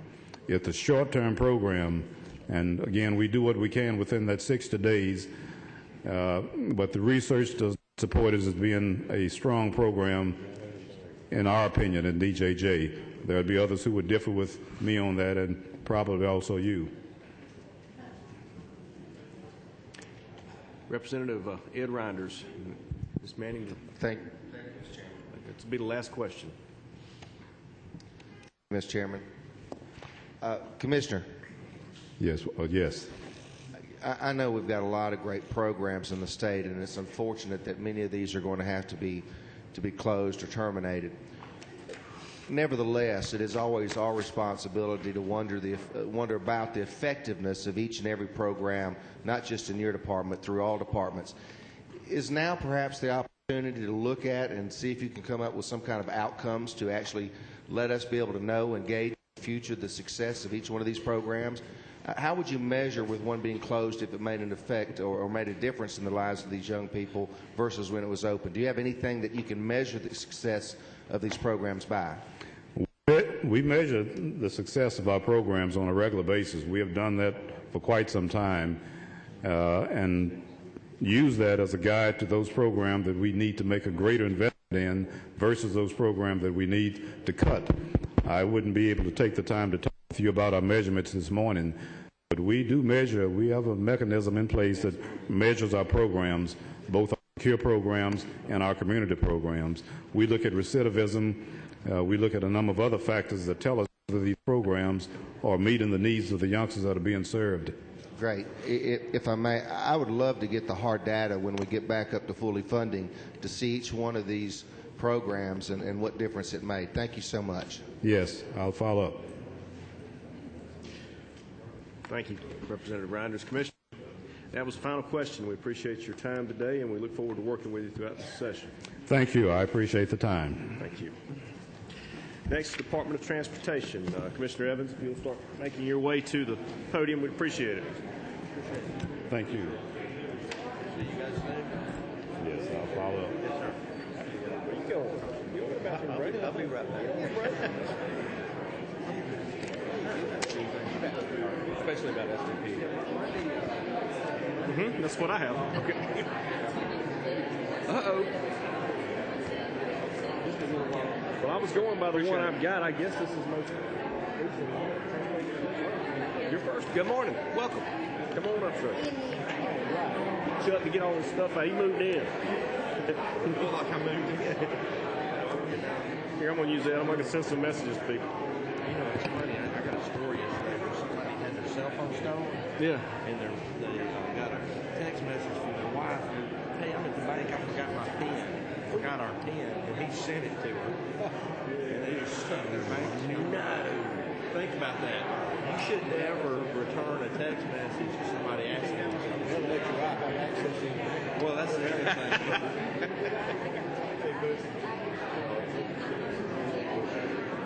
Okay. Sure. Well, they can sit up. Well, they can sit behind you. Well, anywhere up here. Sure, that's fine. That's absolutely fine. Is that right? So, Butch and Greg will take over. You want to go now? Oh, okay. All right. Well, let's go there. All right. I guess we could let her introduce her again. Hey, I don't want to get up and walk off. Yeah, I know. Here you go. Butch, you're running the show. Is that me, my man? Oh, God. Jack and I have a leadership meeting with the speaker. Jack told him that, and I didn't want to pay that for it. Hey, Mr. Ricky, you bring all the money with you? You know how to operate, y'all. Yeah, I can do this. You talk to him and we'll go. Good. Go ahead. Y'all up today? Yes, ma'am. We're up after you. No, before sir. Oh, okay. I said Gina thought Serta was after us. Well, doesn't matter. We'll be real quick. And yeah, I hope you'll be done. I mean, there's no. Wait, what? Then I won't stay. I need to make sure mine gets on the computer. Is it just right here? Yes, just right here. Come look at it. Vicky's mentor. Then plug in when I get the chance. Listen to it between.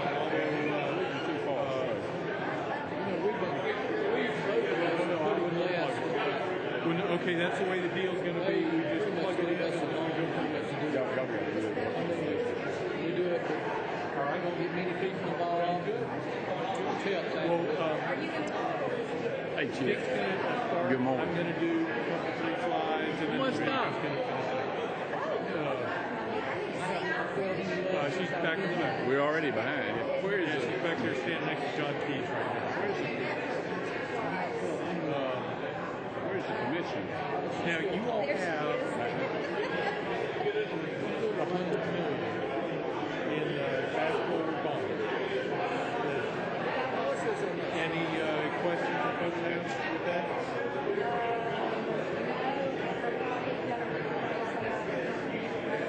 Commissioner, you ready?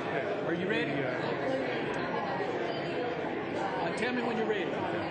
Right, there's at least in this financial plan, there's, I think, 27, maybe $30 million bonds, essentially. Instead of going the ground project, you go. You got to say. And most of that is in contingency, $21 million in contingency, probably not needed. But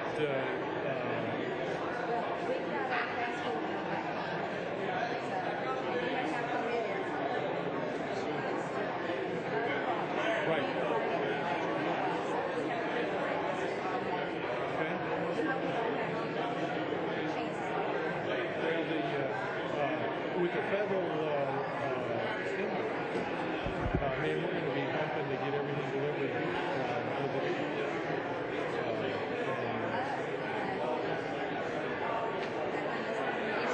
Yes, sir.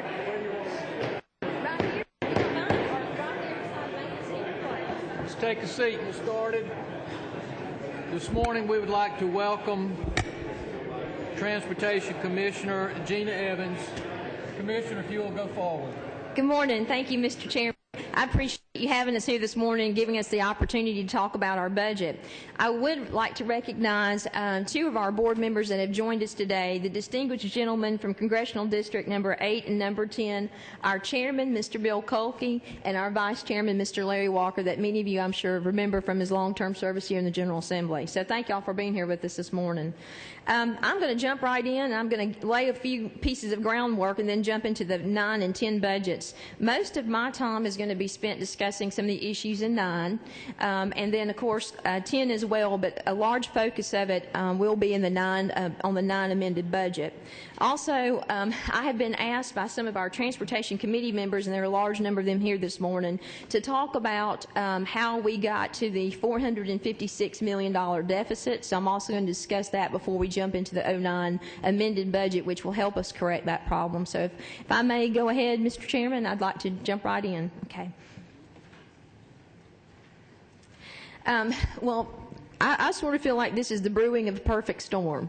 There have been so many things that have happened in transportation over the past few years, and actually the past 10 years, that really created the situation and the problems that we currently have at the department. We are currently, as of the latest information, instead of the 4th fastest growing state in the nation, we are now the 3rd fastest growing state in the nation. We're ranked 17th in job creation growth.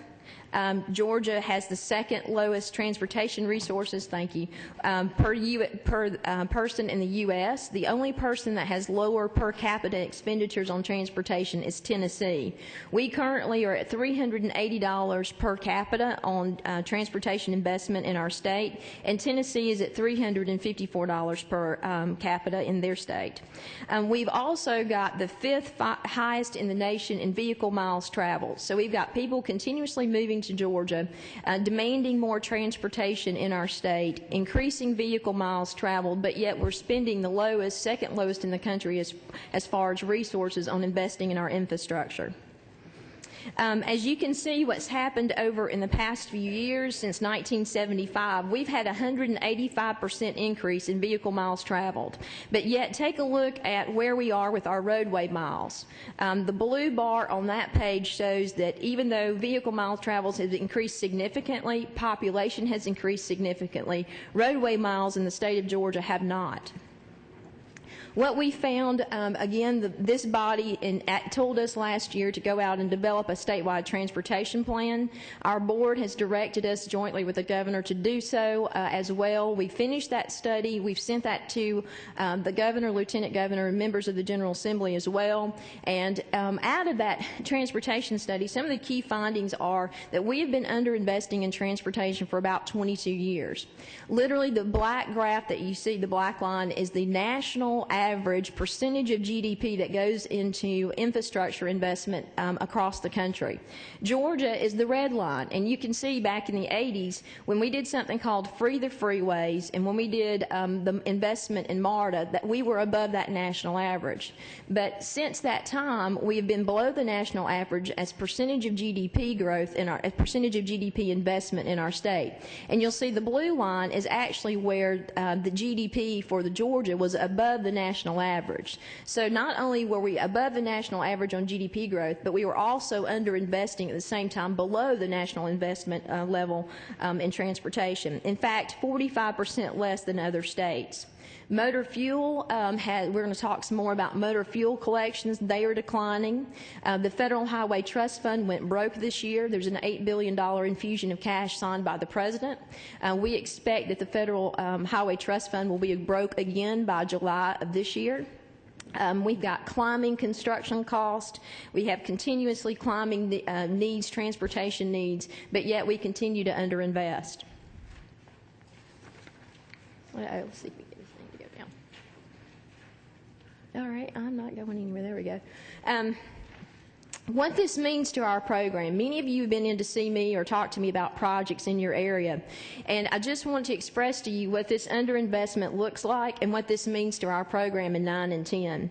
Literally, we've been over-programmed in FY9 and FY10 by about $2.5 billion. That means we have more projects in our program in 9 and 10 than we can fund, than we can possibly fund. The STIP, which is our statewide transportation improvement plan, has to be physically constrained by the federal government. That's one of their requirements. So what we've been doing for the past few months, in fact, our chief engineer, Gerald Ross, has been in charge of that process, is figuring out which projects we can fund, prioritizing those projects, and then moving out projects that we don't have the funds for. We have moved out $2.5 billion worth of projects in 9 and 10. We've slid them to 2014 at this point because that's the end of our 4-year planning process process that's required by the federal government. And literally in 2014 right now, I have $47 billion worth of projects in 2014 that we can't come close to funding at all. We have cut back on just in 9 and 10 with the $2.5 billion that have been cut from the program or been moved out of the program.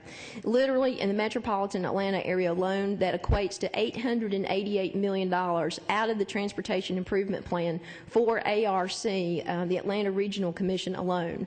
And that, needless to say, cascades all across the state through all of our MPOs, all other 14 MPOs. So there's been a significant impact on the program because of the funding that we've been, the shortfall in funding that we've had. One of my favorite quotes, finance is the art of passing money from hand to hand until it finally disappears. And I can tell you it has disappeared from the Department of Transportation. I wanted to talk a little bit about one of the some of the members of the Transportation Committee has literally asked us to talk during this session about our funding process and how we ended up last year finishing 08 at a $456 million deficit, and how we diverted that deficit and what that's going to have an impact on our 09 budget. GDOT had an established funding process document in place starting back in September 2007. That document basically said that we cannot proceed with contracts, if you read the last sentence, that there must be money in the bank to cover all the expenditures of a particular contract at the time that we signed it. There's been lots of discussion about this audit that we finished. The Attorney General, there's an opinion related to the exact same thing, that basically no state agency can sign a contract unless the money is in hand. The Constitution also says that you cannot obligate the state to debt, to money that you do not have on hand through contracts or any other methodology. So it is a constitutional issue. What the Department of Audits found is that we had a statutory deficit. It was avoided, but what we did is two accounting maneuvers, basically. First, we moved money from the 09 budget back to 08 to cover it. So we have a significant shortfall in 9, and we're going to talk about that in our amended budget. But it literally was about $456 million as found by the Department of Audits. As the results of that audit showed 10 findings. Improper revenue recognition. General ledger was not suitable today for day-to-day operations. Subledger deficiencies. Contingency reserve accounts were accounted for inaccurately. Contract monitoring deficiencies. Liabilities for asphalt and fuel indexes were not properly recorded. Improper budget amendments, where we actually asked OPB to amend money into our budgets that we did not have on hand. We did not record and process our contractual obligations appropriately, and inadequate accounting records at the budgetary control level. There's been lots of questions as to whether a change in accounting principles caused this deficit or not. I did nothing to change the accounting principles at GDOT. And in the audit report, I pulled clearly this section out of the audit report to discuss that. The accounting principles that were utilized in the preparation of the 2008 statutory-based financial statement were exactly the same as we've utilized at GDOT for decades. However, what they believe happened is that somewhere in 2006, 2007, business processes and business practices were changed that caused our deficit. One example of that is literally in 2007, we expended from the department $5.1 billion. We collected that year $2.6 billion. Now, simple math tells you I didn't have the money, needless to say, at the department to spend all that money on those contracts. What they found is that if we had not stopped spending in 2007, that the department would not have been able to meet payroll, the department would not have been able to pay the contracts that were out there, and that we would have been at a zero cash balance in our accounts. A healthy GDOT that follows the Constitution, as you'll see back from 1998, keeps about $1 billion of cash on hand. And that is for projects that we have signed contracts on and that we are anticipating payments. In 2006, a business practice change occurred, and believe me, I've been looking for that business practice change and who made that business practice change, but we've not been able to figure out what happened. And basically, we saw a drop of 67% in 1 year in our cash accounts and an increase in our expenditures out the door significantly. So you'll see the red line is our cash accounts. From 1998 to 2006, 2005, we were a healthy DOT. Something happened in 2005, 2006, 2007 arena. You saw that we spent $5.1 billion. Our cash accounts dropped, and our payments out the door to contractors or to engineers soared. Needless to say, we've been working very diligently with our board to establish what we can do to solve some of these issues, and we've been working very long and hard to ensure that we fix these problems. These are just some of the things. I won't go through all of those that we've encountered so far and that we've been working on, but we've been working very closely with the Department of Audits, very closely with each of our board members, and of course our accounting staff, our financial staff, and our treasurer's office to ensure that we get this back on track. The real question is, how does all of this affect our 09 amended budget that you have in your hands, as well as our 10 budget? I can tell you just briefly, I'm going to talk a little bit about our fund sources so everybody understands that this is a color of money discussion. Our statutory deficit was actually in motor fuel dollars, not in the federal program. So I can't take federal money to fill this deficit. The deficit occurred in motor fuel. Now, you heard me mention that motor fuel is declining, and I'm going to talk about the decline and the anticipated decline that we expect over the next couple of years and what impact that will have on us as well. Of course, our largest fund source is our federal funds. Our second fund source at the department is motor fuel. We currently collect 7.5 cents per gallon and a 3% of the 4% sales tax that is collected at the pump. 3% goes to GDOT, 1% goes back to General Treasury, and is redistributed out to other agencies. In 2007, GDOT collected $980 million in motor fuel, or the state did. In 2008, we collected $1.02 billion. In 2009, we collected $945 million. In 2010, we anticipate collecting $969 million. When we did our first, you'll see that our GDOT budget had anticipated $1.016 billion, but after looking at last year's revenue collections, we definitely support a decline in our motor fuel collections because of two things. First, we're off about 10% than we were at this time last year than we are now. And second, the prepaid component of this tax fluctuates dramatically. And we have a prepaid portion that is recalculated every 6 months. And as you can see, this prepaid portion has a significant impact on the planning process and how much money we collect at the department. And what has happened over the past year is when Governor Perdue suspended the last increase, it actually was a reduction in collection of about $67 million to the overall collections at the Treasury, and GDOT felt a $50 million reduction. Recently, when the suspension was not put in place because gas prices were higher, they were actually recalculated at a lower rate because needless to say, the gas prices have come down significantly since that last recalculation. We anticipate losing $96 million at the state level and $56 million directly to GDOT. So over the past two recalculation periods to GDOT, we think it could be as much as $106 million decrease in motor fuel collections. What that translates to is literally a 2.92 cent reduction to GDOT on this last recalculation, about $56 million for our FY10 budget. Now I'm going to talk about the actual budget recommendations that you have in your books. However, I'm going to give you the budget recommendations for 9 start on page 237. And they go through pages about 242.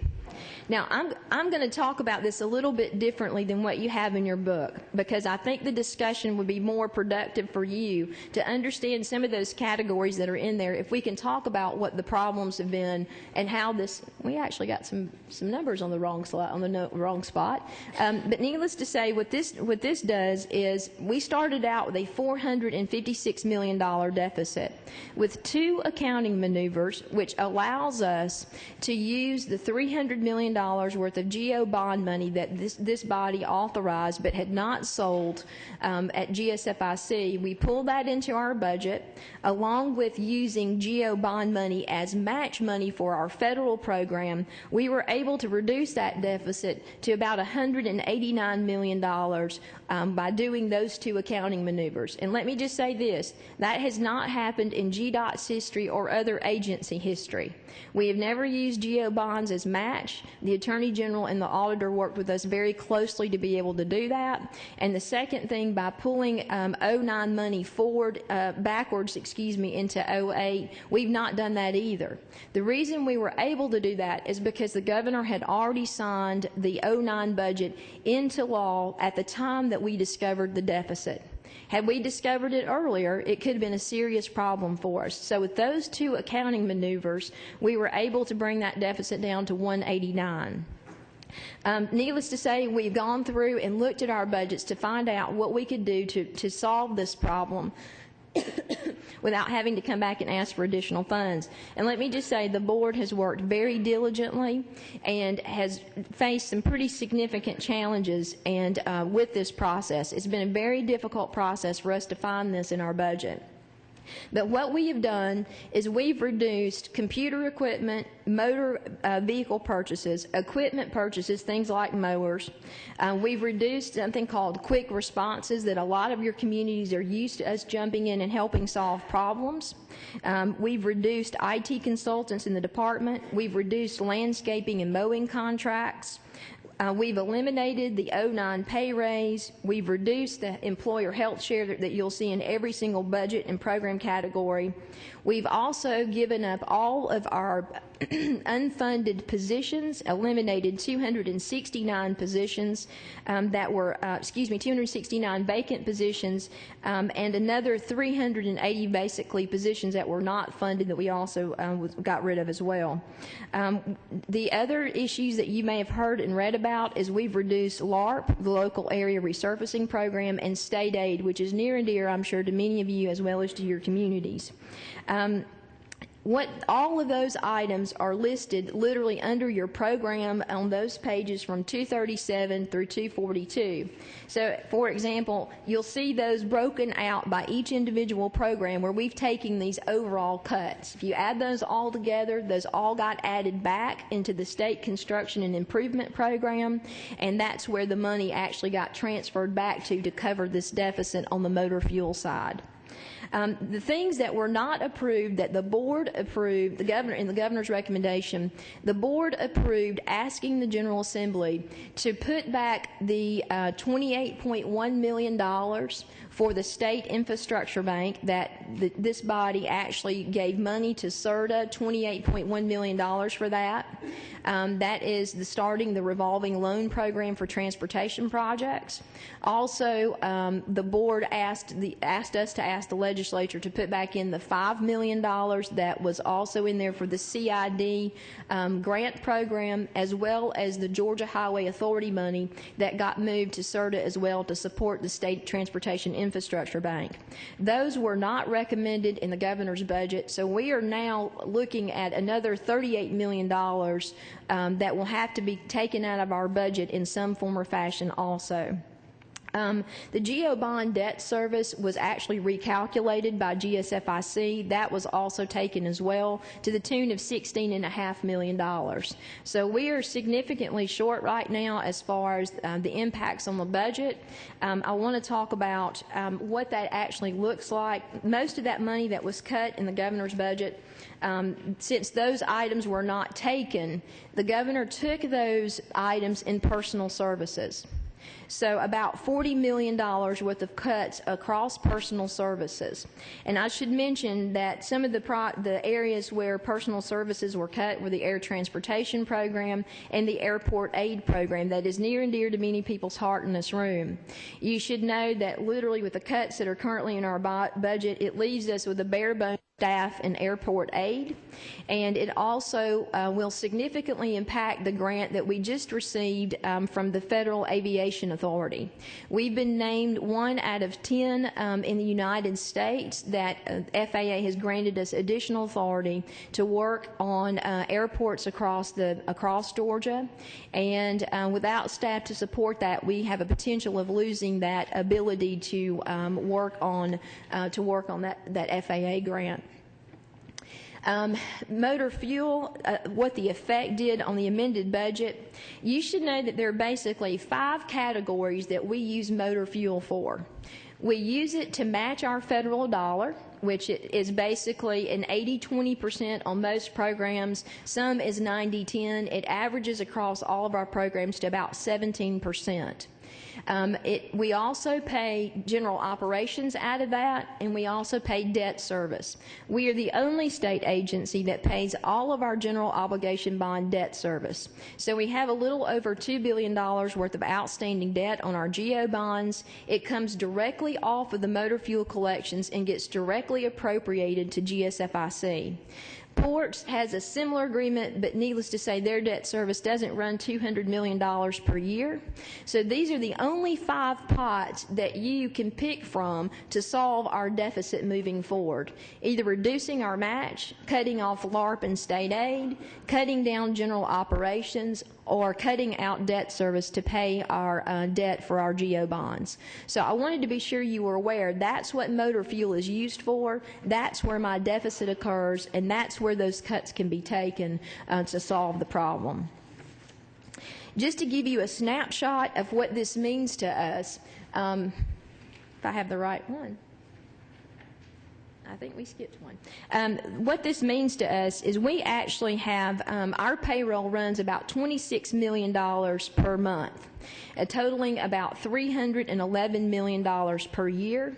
We have, by all of these reductions, we have $318 million left in our budget to pay personal services and operate the department on. So I have 311 of that $318 million already dedicated to personal services, and I have $7 million to buy paper, pencils, and operate the entire department on. So it is a huge impact to us on the cuts that are represented in the budget. The 2010 governor's recommendation.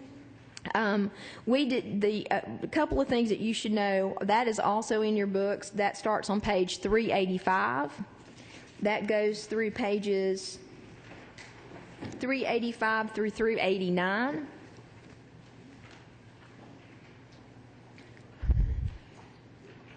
Give you a moment to get there. There you will see a reduction in motor fuel funds for the governor's recommendation for 10.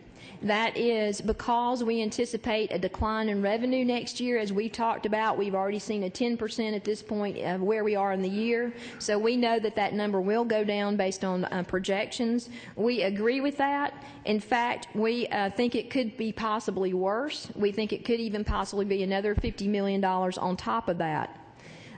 We also, basically, so we've got a reduction in motor fuel, and needless to say, the same 4 pots apply for where you can take this, 5 pots, match, LARP, state aid, debt service, and general operations. The reorganization of the department was not approved also in this budget. To give you a little bit of information about that, we have done some reorganizing, but our budget did not match how we spent money.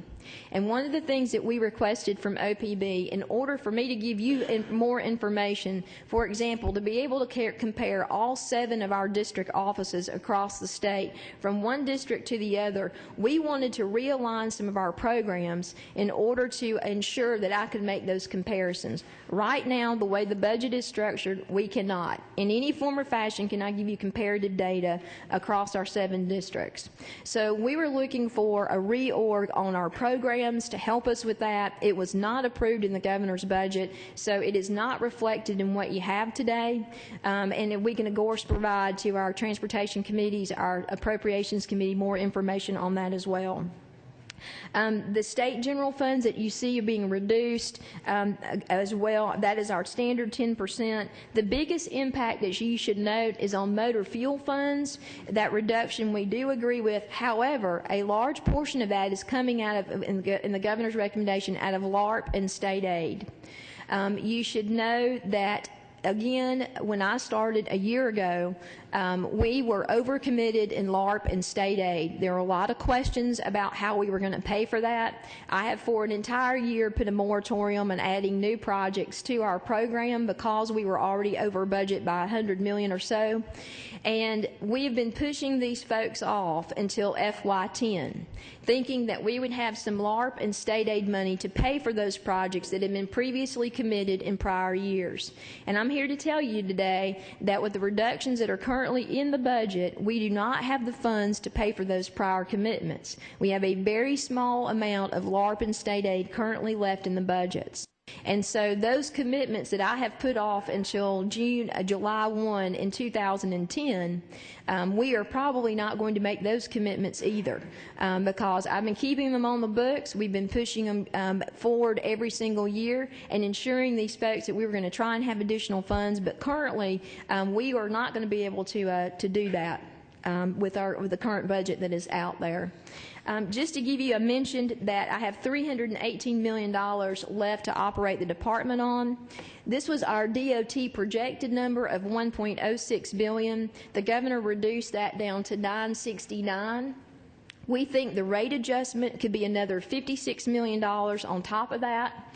The GO bond debt service that we pay to GSFIC is $224 million. Our federal match is $279.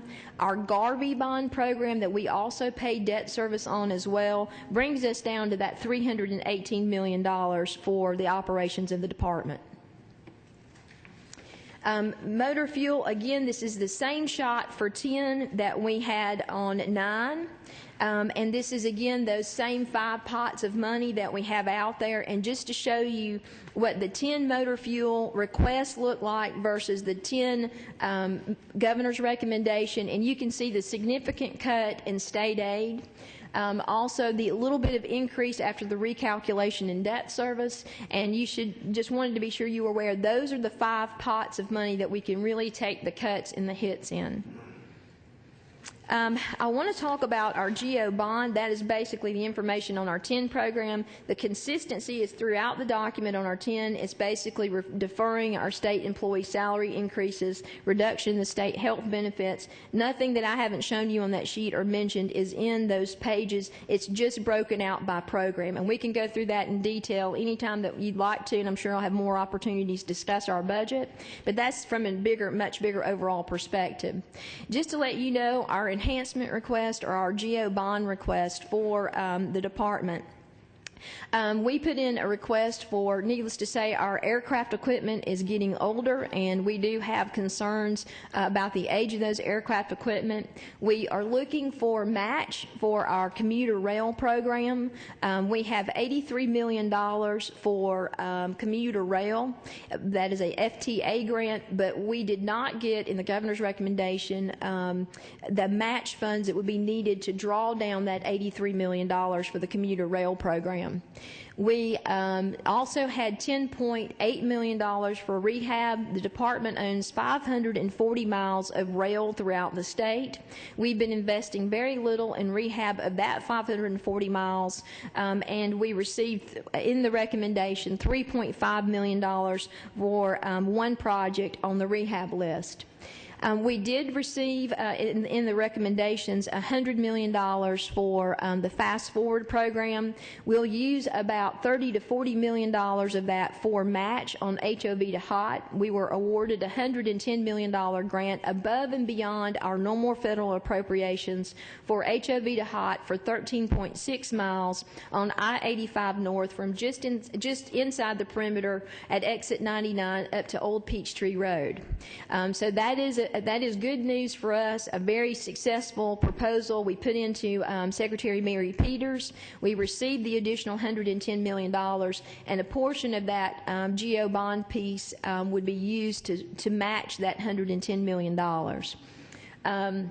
Again, we have also, of course, a new hangar. It's about $504,000 a year to operate and maintain. We are looking for tenants in that space now, and we're working on a couple of options for that. That was in our additional request. Airport aid for maintenance and improvements on airport aid was in our additional request and was not in the governor's recommendation. And I'd like to mention two things that I think are extremely important at the bottom of the list. To solve some of our immediate needs, there are two things that we would respectfully request this year, and that is the reduction of the GO bond debt service off of our books and back onto General Treasury. It's $221 million with no new taxes, and we are the only state agency that pays that GO bond debt service. And I know this is, believe me, I would not want to be sitting in your seats this year deciding between health care, education, transportation, and all the other initiatives that you have across the state to determine. But I can tell that that is huge to us. It is by the time 2013 rolls around, we'll be paying about $500 million per year in debt service on our outstanding bonds out of the department's budget. So instead of building new roadways, we'll be paying off outstanding debt. Secondly, as I mentioned earlier, GDOT only receives 3% of the 4% that is currently collected in sales and use tax at the pump. That other 1% is sent back to the Treasury. It's about 165, depending on the projections, to about $176 million, and that is going back into Treasury and being redistributed to other state agencies. So with no new taxes, those two things could generate almost $400 million to the department without a single new tax. I have just a few more, if I have enough time, Mr. Chairman, to go through a couple more. I wanted to talk about what we expect as solutions to our problems. We think it's a three-pronged approach. We think there's a near-term solution that we just talked about, the 1% in the GO bond debt service. We think there's a middle-term solution, and then we need to be thinking about a long-term solution for transportation funding. First, the near-term solution we discussed of redirecting existing funds. Again, the GO bond debt service. Second, the motor fuel tax piece, which generates about $400 million to the department. And of course, we asked McKinsey to go out and take a look at all types of additional existing fund sources that are out there. They did that. I can tell you one that is on this list is property taxes on vehicles.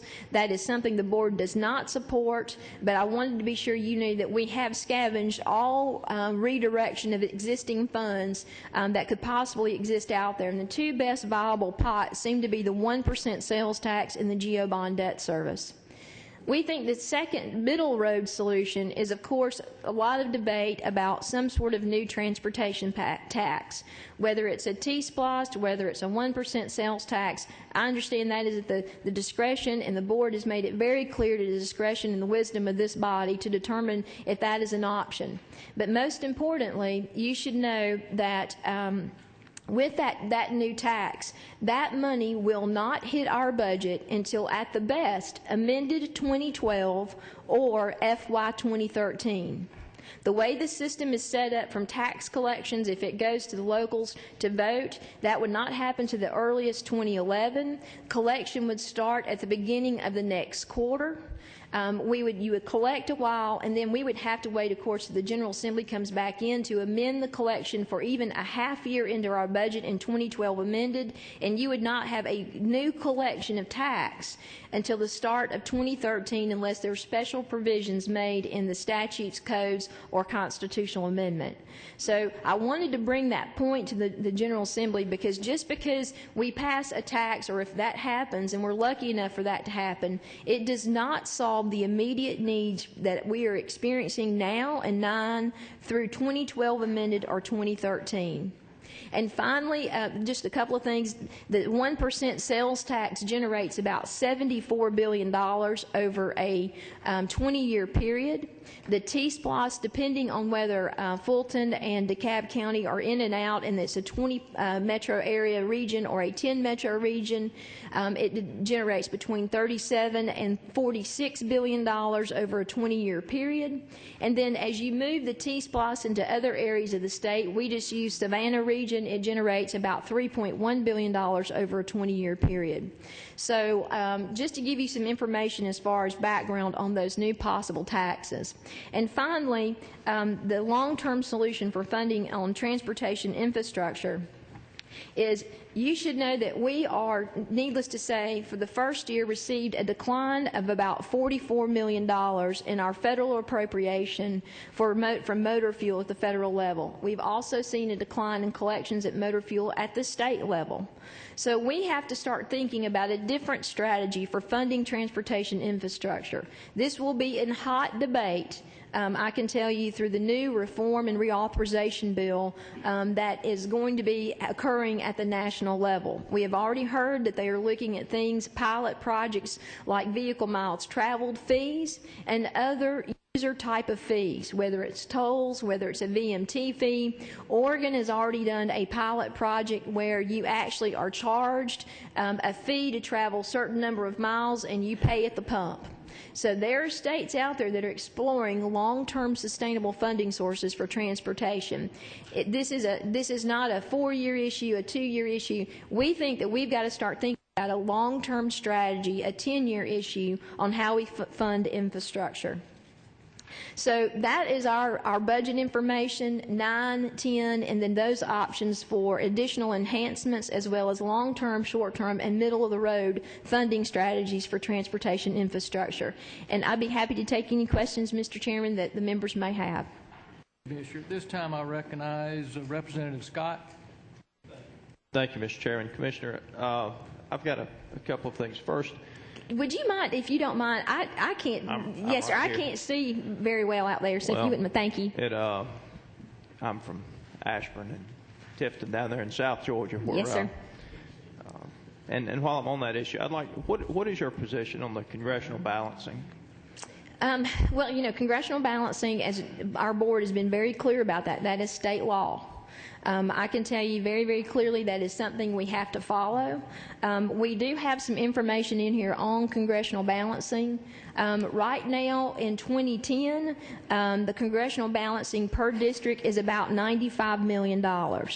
So if you take all of our money, divide by 13, it only equates to about $95 million per each of the 13 board members' congressional balance district. Well, I live in one of those districts where the 6-laning 75 it's taken about a decade, but are you in favor of it or are you opposed to it?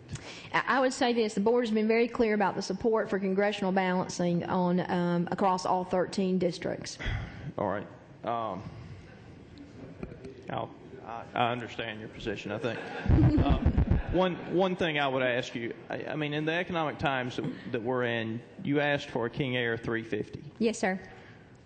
How many hours of flight time does the DOT have in any given year? I'd have to look it up. I can tell you that we have, and when you say DOT, do you mean us personally, as far as the department, or for other agencies as well? Well, my question is, I mean, most companies are moving to a flex jet or something along those lines because of the cost savings. And you know, how much are we spending per hour of time for travel? I can tell you that it's about, if last time I checked, it's about $670. About $670 per flight hour. We are only charging $340, $350 to the agencies, and we bill them. So we are actually subsidizing our flight program out of general funds to support air travel for the state. Yes, sir. But that would not include hangar, the cost of the hangar and the upkeep on the hangar and all of those things. Do you know if it includes the hangar cost? I don't think it does. The hangar cost is about $500,000 per year as far as operation and maintenance for the facility.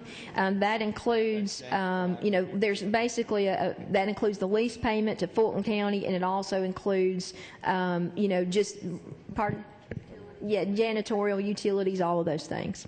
One final question. Yes, sir. We hear as a legislator all of this, the need for I think one of the numbers there was $74 billion in additional money. Yet nobody has shown us a list of projects and where that $74 billion would be spent. Yes, sir. So could you get us a list of where the $74 billion would be allocated to? Actually, let me go back to that. The $74 billion is actually the 1% sales tax that would be generated, that you would generate over a 20-year period if you went to a 1% statewide sales tax. The number that is actually needed is, depending on the strategy that is implemented, $150 to $250 billion over the next 20 years. So the number is much larger than that. I can tell you what we've done on our statewide transportation plan is outline strategic corridors. We have not broken it down to specific projects as far as saying, for example, I'll give you one.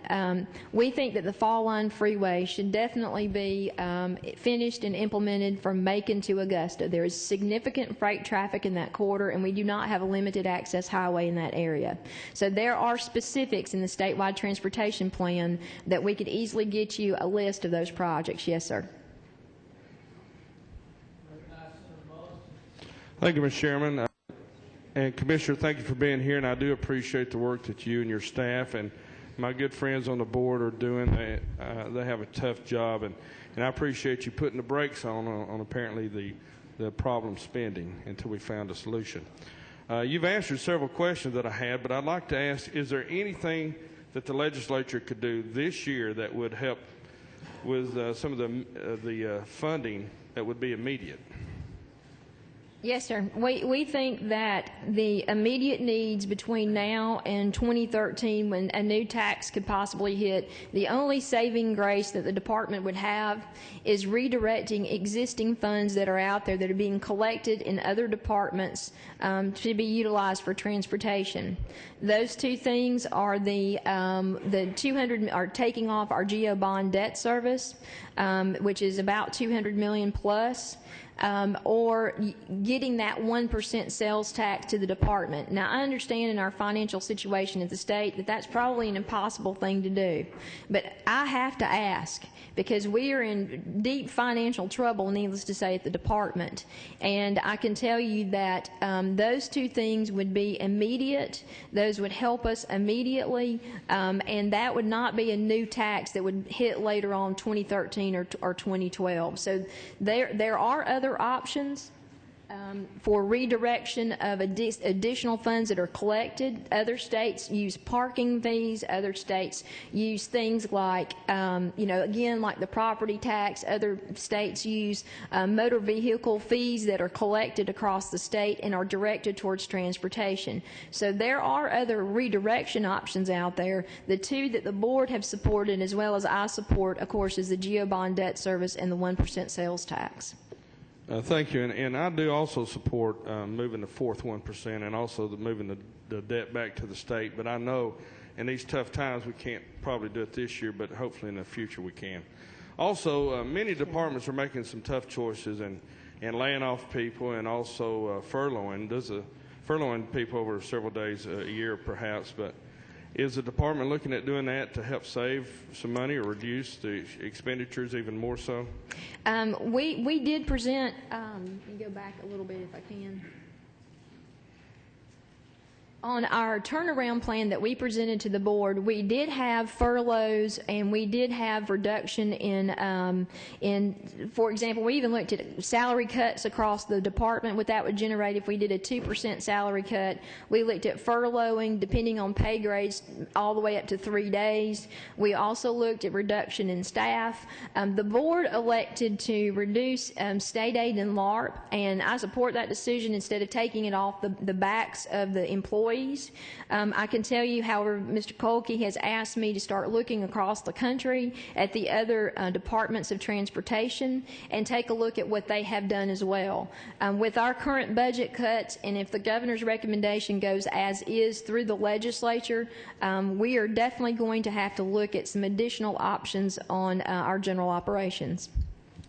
Thank you, Commissioner, and also appreciate, I think the state still has the #1 roads in the nation, which I'm sure if we don't find a better funding solution, we will no longer continue to have that. So yes, thank you. Yes, sir. We are very lucky to be high on the maintenance of our infrastructure, but I can tell you this, Senator, that we are seeing a reduction in what's called our PACES rating, which is how we rate our infrastructure in the state. And if we do not do something about maintenance on our continued maintenance on our infrastructure, we will definitely see a decline.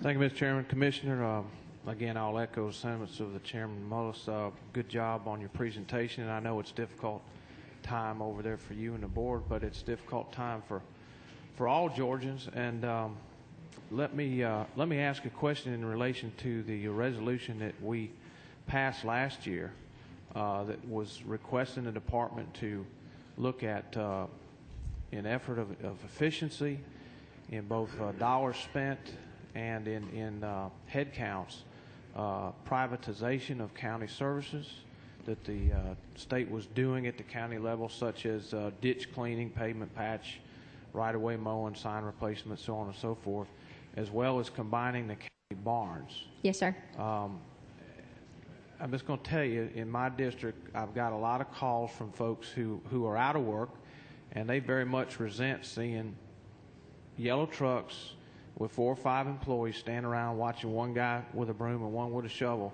cleaning cinders off the road. Yes, sir. These are real people, real taxpayers that are out of work, and they have this impression, be it real or not, that once a state worker, always a state worker, but why at my expense?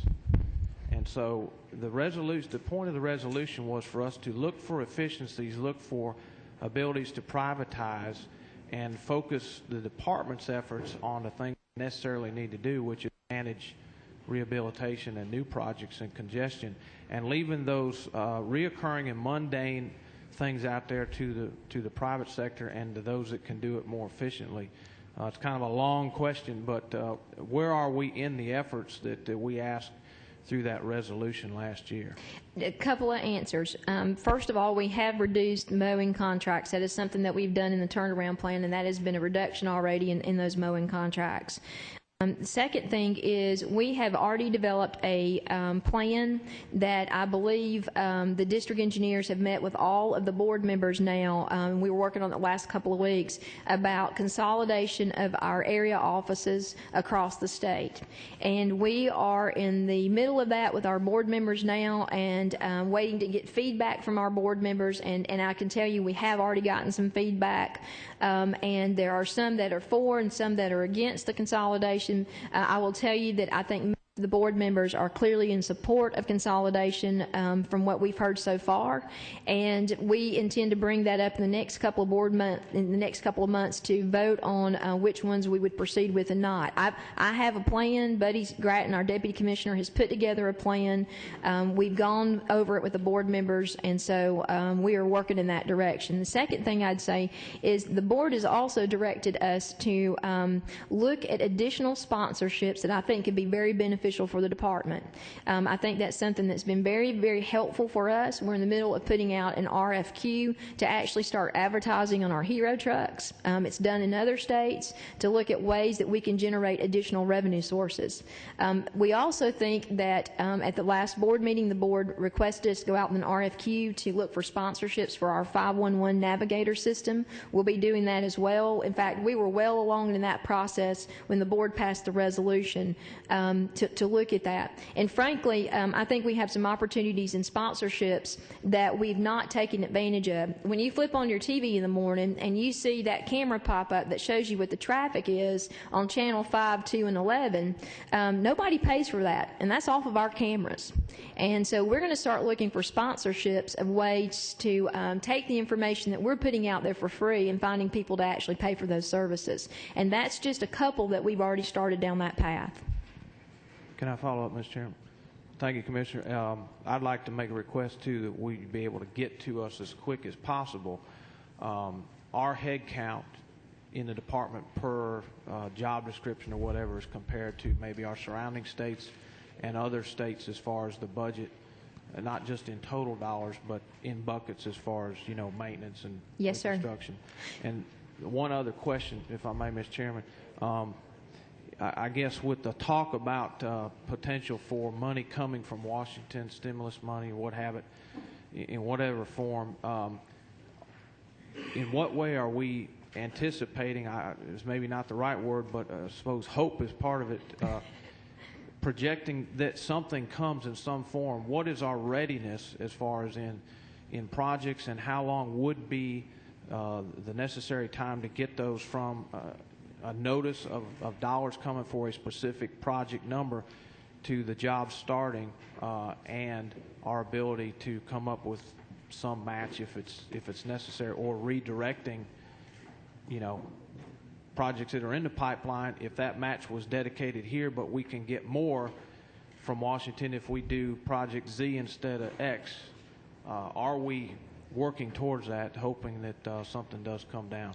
Yes, sir. Just to give you a little bit of information about the economic stimulus package, we thought somebody would definitely ask that, so we kind of came prepared to discuss it. We, as of yesterday, let me just say this first of all, every single day the requirements are changing. And until we finally get a bill, I don't know what it's going to look like. I mean, there is a lot of push and pull going on between the Obama administration and the congressional folks about what this package is really going to look like. As of yesterday, day before yesterday, we thought we were going to get about $1.09 billion in federal funds for highways, for a roadway program. Yesterday, that number dropped a little bit to about $1.04 billion. And let me just say this. That economic stimulus money does not fix my statutory deficit in motor fuel. So I still have a problem in motor fuel regardless of how much money I get on the federal side. So I can't fix this problem with LARP, state aid, personal service, debt service, and our match out of this federal dollars. I've already tried that in 2008. What we've been doing is right now, they changed even since we put this together.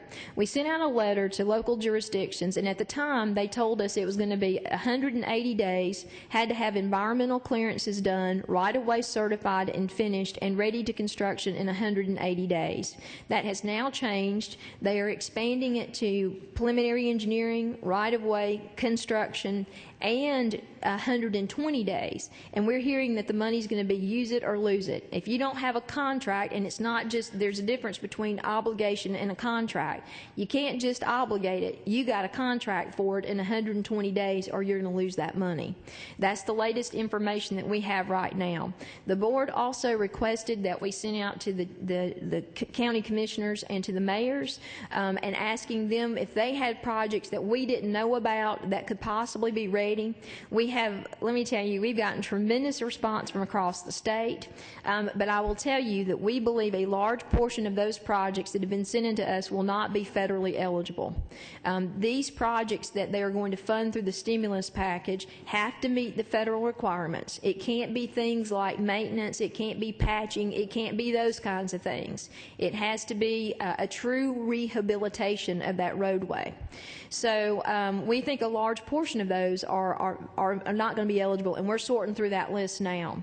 The first list that we sent in under these requirements was about $3.4 billion. And that includes MARTA, Greta, everybody in the region working together to develop a list.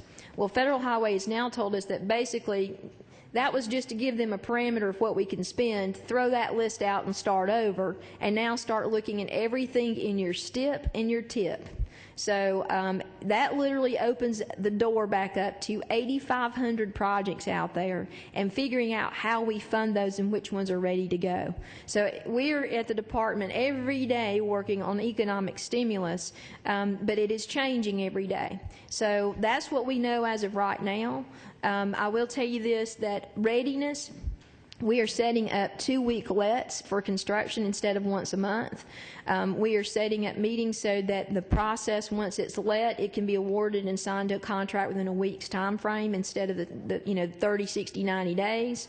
And I can tell you that we've got that already going through our procurement division. We consolidated all procurement in the department and put it in one location so that we are actually working collectively with construction and procurement moving in that direction. So we're doing a lot of internal things to ensure that when that money hits, we're going to be able to hit the streets as quickly as we can.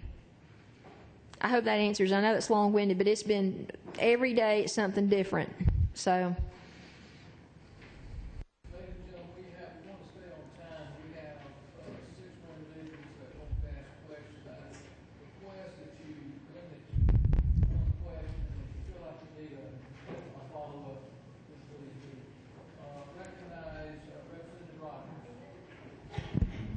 Thank you, Mr. Chairman. Commissioner. Yes, sir. The question I always ask you each year, how is the morale of the department now? Is it better? I know y'all moved into a new building, which you needed a new building, and probably expended quite a bit of money. I've been there once, and the facility's real nice, but wanted to ask that question if I could. A couple of things. I think that moving to the new building was definitely a morale booster for the department, and we are very happy to be out of the old DOT building. And yes, it did cost us money, and when I got to the department as a state property officer, I actually helped the Department of Transportation get moved in that direction.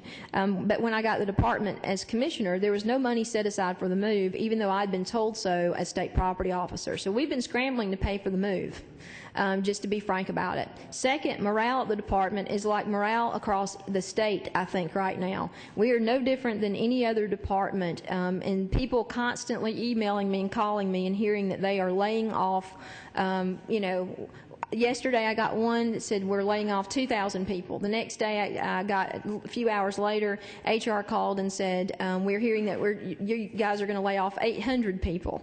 So morale is always an issue, and I think that morale across the state and all the state agencies, particularly with the budget crunches that we're all in, is not very high. At this point. But we are doing things. I can tell you that we're doing as best we can to do very low-cost incentive programs for our employees. Follow-up, Mr. Chairman, if I could.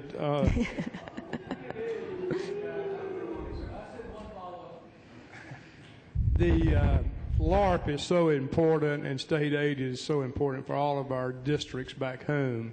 I noticed it's going down, down, down. And I know the state aid program, you have changed to a grant program. Is that not true? Yes, sir. All right. Have you implemented the grant program? We have actually gotten the information from the counties and cities into the department, and we are going through all of those proposals right now. It was set up on a criteria-based program as state aid. We worked with ACCG and GMA to partner with us to ensure that as we move towards a grant program, that we were doing it in a manner that they felt was the right direction also. So we feel very positive about it. it. I can tell you that now that we have the applications in and getting the governor's recommendation and knowing where we are financially, I'm not sure that I'm going to be able to award very few of those projects. But we thought last year when we started this that we'd be in much better shape on state aid and LARP than we currently are right now. Chairman, back here, Commissioner. Thank you, Yes, Commissioner, sir. for a good briefing. Let's talk about motor fuel tax for a second. Yes, sir.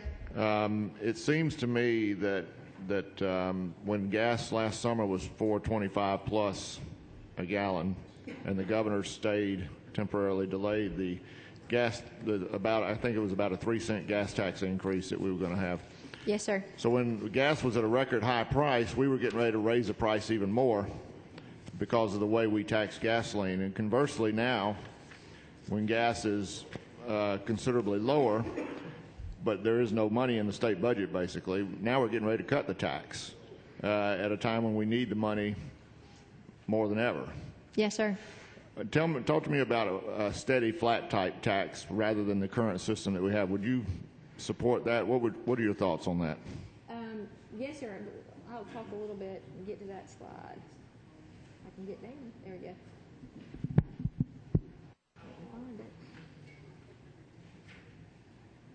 There we go. This is our prepaid portion of our tax, and you can see how it fluctuates all the time. So needless to say, it's very difficult to plan expenditures of the department when every 6 months you're recalculating what you're going to collect. And one of the things on motor fuel, we know that the federal government is looking to do pilot projects and change motor fuel tax at the federal level because it's not sustainable for them as well. And some of the things that they've been talked about is a vehicle miles traveled fee. So, and I'll tell you what Oregon did. It was actually pretty interesting. They actually had volunteers in Oregon where they would keep their odometers, put it in at the gas pump, and use credit cards. And when they paid their gas, they were charged a fee on top of that gas for the number of miles traveled. That seems to be where a lot of the federal pilot programs are going across the country.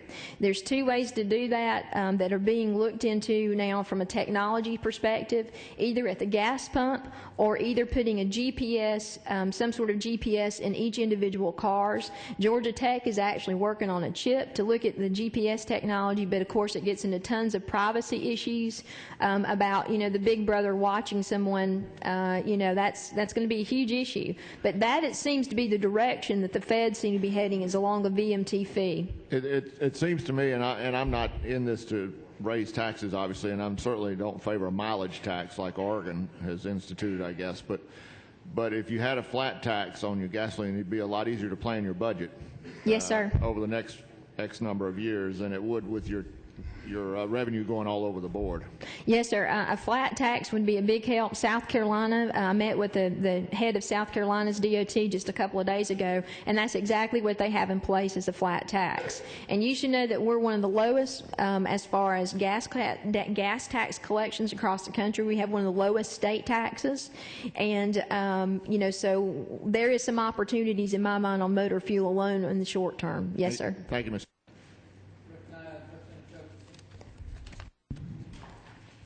Thank you, Mr. Chairman. Commissioner, would you comment on the progress in the design bill contracts that y'all are letting, and tell me any efficiencies or savings y'all have had from that? And then the second thing, so that I don't have a follow-up, I'd like for you to comment on the status of our bridges in the state. Yes, sir. First on design build. Last year we had 2 design build projects ready to go.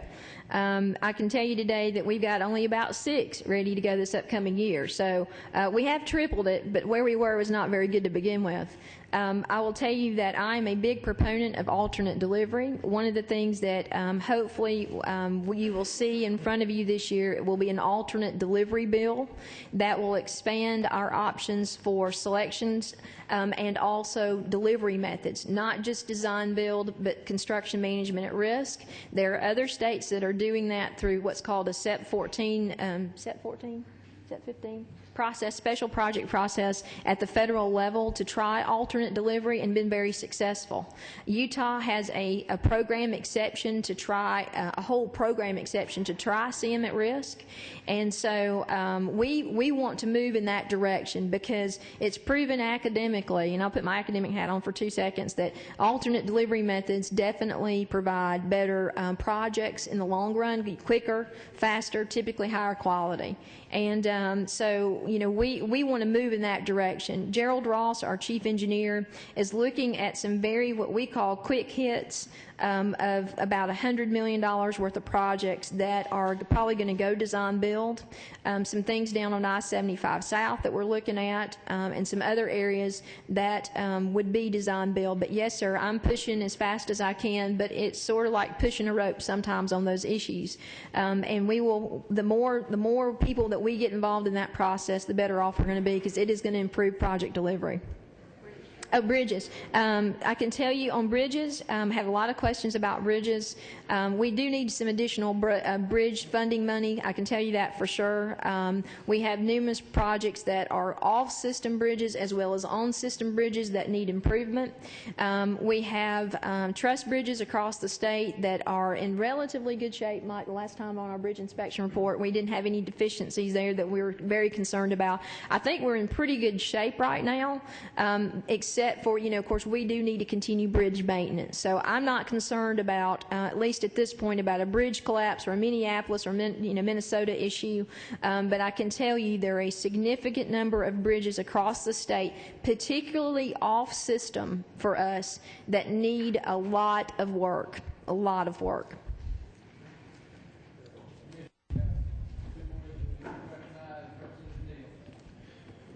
Thank you. Commissioner, I know when you took this job, you had no idea what you were getting into. No, sir, I sure didn't.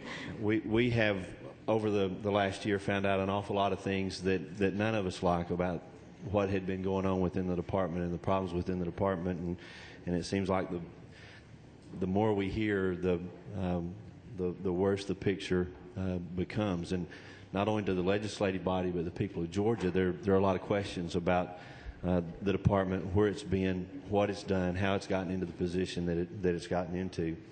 And this is clearly a difficult time for all departments in state government, for businesses. I'm a small business owner myself. We've had to make some adjustments that we didn't want to make. We've cut our payroll in half. We've seen one department come in after another and talk about the cuts that they've made, yes, sir. Furloughs and different things. It seems to me that it's a very hard sell to not just the legislature, but to the people in the state of Georgia who are the customers of the Department of Transportation, to come to them and say, we understand the times are tough, and we understand that we've had a very difficult time, and we've not done a very good job, but we're not going to put the load of the economic situation that we're in upon the backs of our employees. Instead, we're going to cut the services that we're providing to the state of Georgia. Yes, sir. When everybody else is coming in and saying, as difficult as it is, we're willing to make these sacrifices. It seems it's going to be a hard sell to the people of the state of Georgia to say, we're going to provide you less services. We want more taxes in order for us to be able to do that. And by the way, we're not going to put any of the burden on the employees. And I think that's a very difficult sell to make. And I hope the department will reconsider its position in that area. Yes, sir. I'll say this. We are, Mr. Kolke has directed me to start taking a look at the other departments of transportation. In fact, what Senator Pearson asked us to do, look at those other states and surrounding areas and see what they've actually been doing as far as their reductions also. And I can tell you we're going to be doing that. And most importantly, we have I've asked the board, knowing where we are financially, to start thinking about planning options. If I don't do something immediately, I'm going to be in another year of an unbalanced budget. And it doesn't necessarily mean staff cuts. I've got to cut money out of this budget in order to end the year balanced. And I've made it clear to the board and clear to everybody that there is a good opportunity. If I don't start reducing cost immediately, I will not make a balanced budget this year. And I do not want to be in the position again, finishing the year, going back to the auditor and saying, I have to pull money from 11 backwards again because I messed this up. And to be frank about it, I don't think they'll allow us to do it because we have knowledge prior to the bill being signed into law. And I am very concerned. We have reduced P cards across the department. We've reduced purchases. Literally, I mean, we have shut down everything we can possibly shut down. IT equipment, no more mowers, no more motor vehicle purchases, nothing like that is going on. We've cut travel. We've done everything that I know to do without hitting our personal services budget. And to be frank, I think my clock is pretty well cleaned at this point. And so we will be, you know, as at the direction of the board, I'm clear about looking at other states and getting them some more information on that exact point.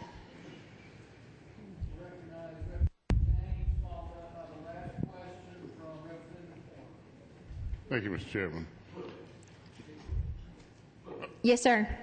Madam Commissioner, for the 17 years I've been a member of this body, there's been legislation introduced. We say we're losing federal dollars because we don't have a mandate. We don't require pickup truck drivers to wear seatbelts. How much money are we losing each year? I don't remember the number. It was a seat belt on the pickup trucks. We actually ended up getting most of that money back this past year. The number was either $12 or $19 million, but it was Senator Don Thomas, I can tell you, can give you the exact answer. He talks to me about this issue all the time, but I'd have to get back with you on the specifics, Representative James, if that's okay. I don't remember the exact numbers, and I don't want to tell you something that's wrong. But we got most of that money back, even though we did not have the seatbelt law in place.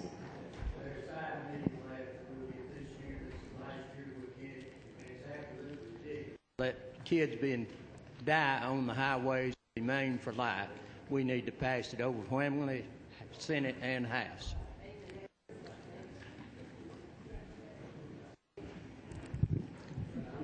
Commissioner Evans. Yes, sir. Over here. Many of us got the list from our local communities that were sent to the department to be included for the stimulus package, but I'm not aware of anyone who's seen the list that was actually sent to Washington. Would you please share that with this committee, along with the pilot projects that are being requested, and in any way that is prioritized by the department when it was sent to Washington? I would tell you that I can send you the $3.4 billion list, Representative Porter, but I'll tell you that basically that list, Federal Highway, is tossed out the window. So we're doing now, a lady in our office, Meg Perkle, is assigned basically morning, noon, and night to work on the economic stimulus package and start collecting the information from the local governments. We actually have it in a file, and we've also got an email address set up to ensure that we start collecting everything. We have not launched off since the new federal requirements have changed into developing the criteria yet until our chief engineer gets back next week for prioritization of what a final package could possibly look like. We do know that it is going to require, at the minimum, the governor's signature to ensure that two things from what we're hearing so far is that it is the right project, and I don't know what that means by definition, and that it is being distributed equitably. Also, there's a discussion that it could require the mayor of the city that the project would be going on in a signature as well. We don't know where that stands right now, but I can give you the list, and we've been shipping the list, the first list that was sent out to anybody that's requested it.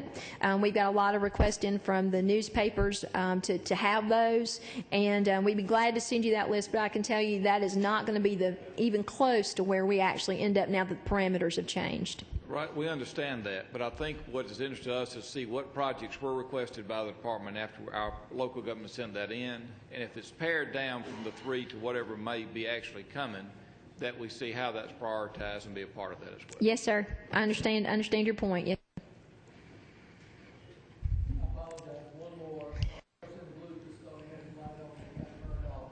I'm sorry. I thought when you pointed to me, I could cut it off. You were going to recognize me. Commissioner. Yes, sir. Tell us, what is the #1 project on the priority list that was submitted to Washington under the so-called stimulus package? I would not begin to tell you what the number one project is on the priority list. There are projects all across the state that are priority. And I will tell you that most of the projects on that list are maintenance projects, to be frank about it. Because of the federal criteria that was established that they had to go out in 120 days, most of the project is maintenance rehabilitation type projects. For example, on I-16, a lot of work down on I-16. There are some other projects. There's about 20 new capacity projects in that whole entire list because the parameters set forth by Federal Highway.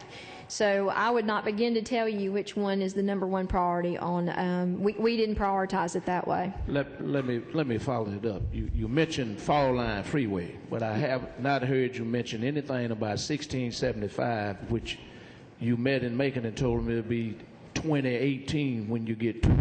Yes, sir. Actually, we've done some work on 1675, and I think we have some pretty decent solutions down at 1675. Instead of spending the money that we were looking at, we didn't have the funds to do that. We actually have been working internally to see if there's some ways that we can solve some of the weaving issues and some of the safety problems in different phases of that project. So we do have some viable solutions we think that we can proceed with instead of doing the full, collector, distributor, and full-blown enhancement of that interchange. The interchange project that you're talking about, yes, it's set off in the future because I can't spend that kind of money on one particular project. But I will tell you that we are definitely looking at safety enhancements in that interchange through a phased project to see if we can do something about that. Follow up, the last thing, you talked about money. If you were able to take the 4 cent, that 1 penny we sent to the treasury. Yes, sir. How much would you be able to generate with it on match? If it's $165 million, that's 80% on top of that. But the reality of it is you can't just count it because we get a federal grant authorization limit that says this is the cap. So every year about October, the Fed sends us a letter that says you are only going to get $1.2 billion. So even if you sent us the money on the 1%, I can't guarantee you more federal money because they set that limitation at Congress. We do not. But it would help you to talk about paying some of these bills that you yes, have sir. with the state. Now, isn't it true that you talked about the bonds, but under Article 7, Section 4 of the Constitution. Yes, sir. It also has, and the gentleman that's over there by you knows that, it also has in that you can take 5% of the aggregate. 5% of the what? I apologize. Of the aggregate of the previous year's tax collections and spend it on anything you want to spend it on if the governor decides so, but you have to pay it back the following fiscal year. Yes, sir. I wouldn't speak to my knowledge on the Constitution. I would defer that to my attorneys. But believe me, I understand the current debt management plan that GSFIC is working under is based on about a 7 or 8%, and I know they're in the revision of that process now, of 7 to 8% of the previous year's collection for debt for the state, and that's sort of the parameters that we are working under as well. Thank you, Commissioner. We appreciate Thank you very much. Ladies and gentlemen, what we're going to do is we're going to come back in 15 minutes early instead of 2 at 1:45, and then we'll take Greta and the State Road and Tollway Authority at that point. Let's get rolling, please. Somebody's pen.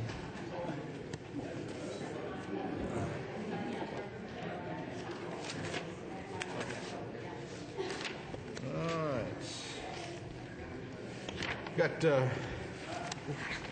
Greta and Ms. Anderson. Dick, please take it away. All right.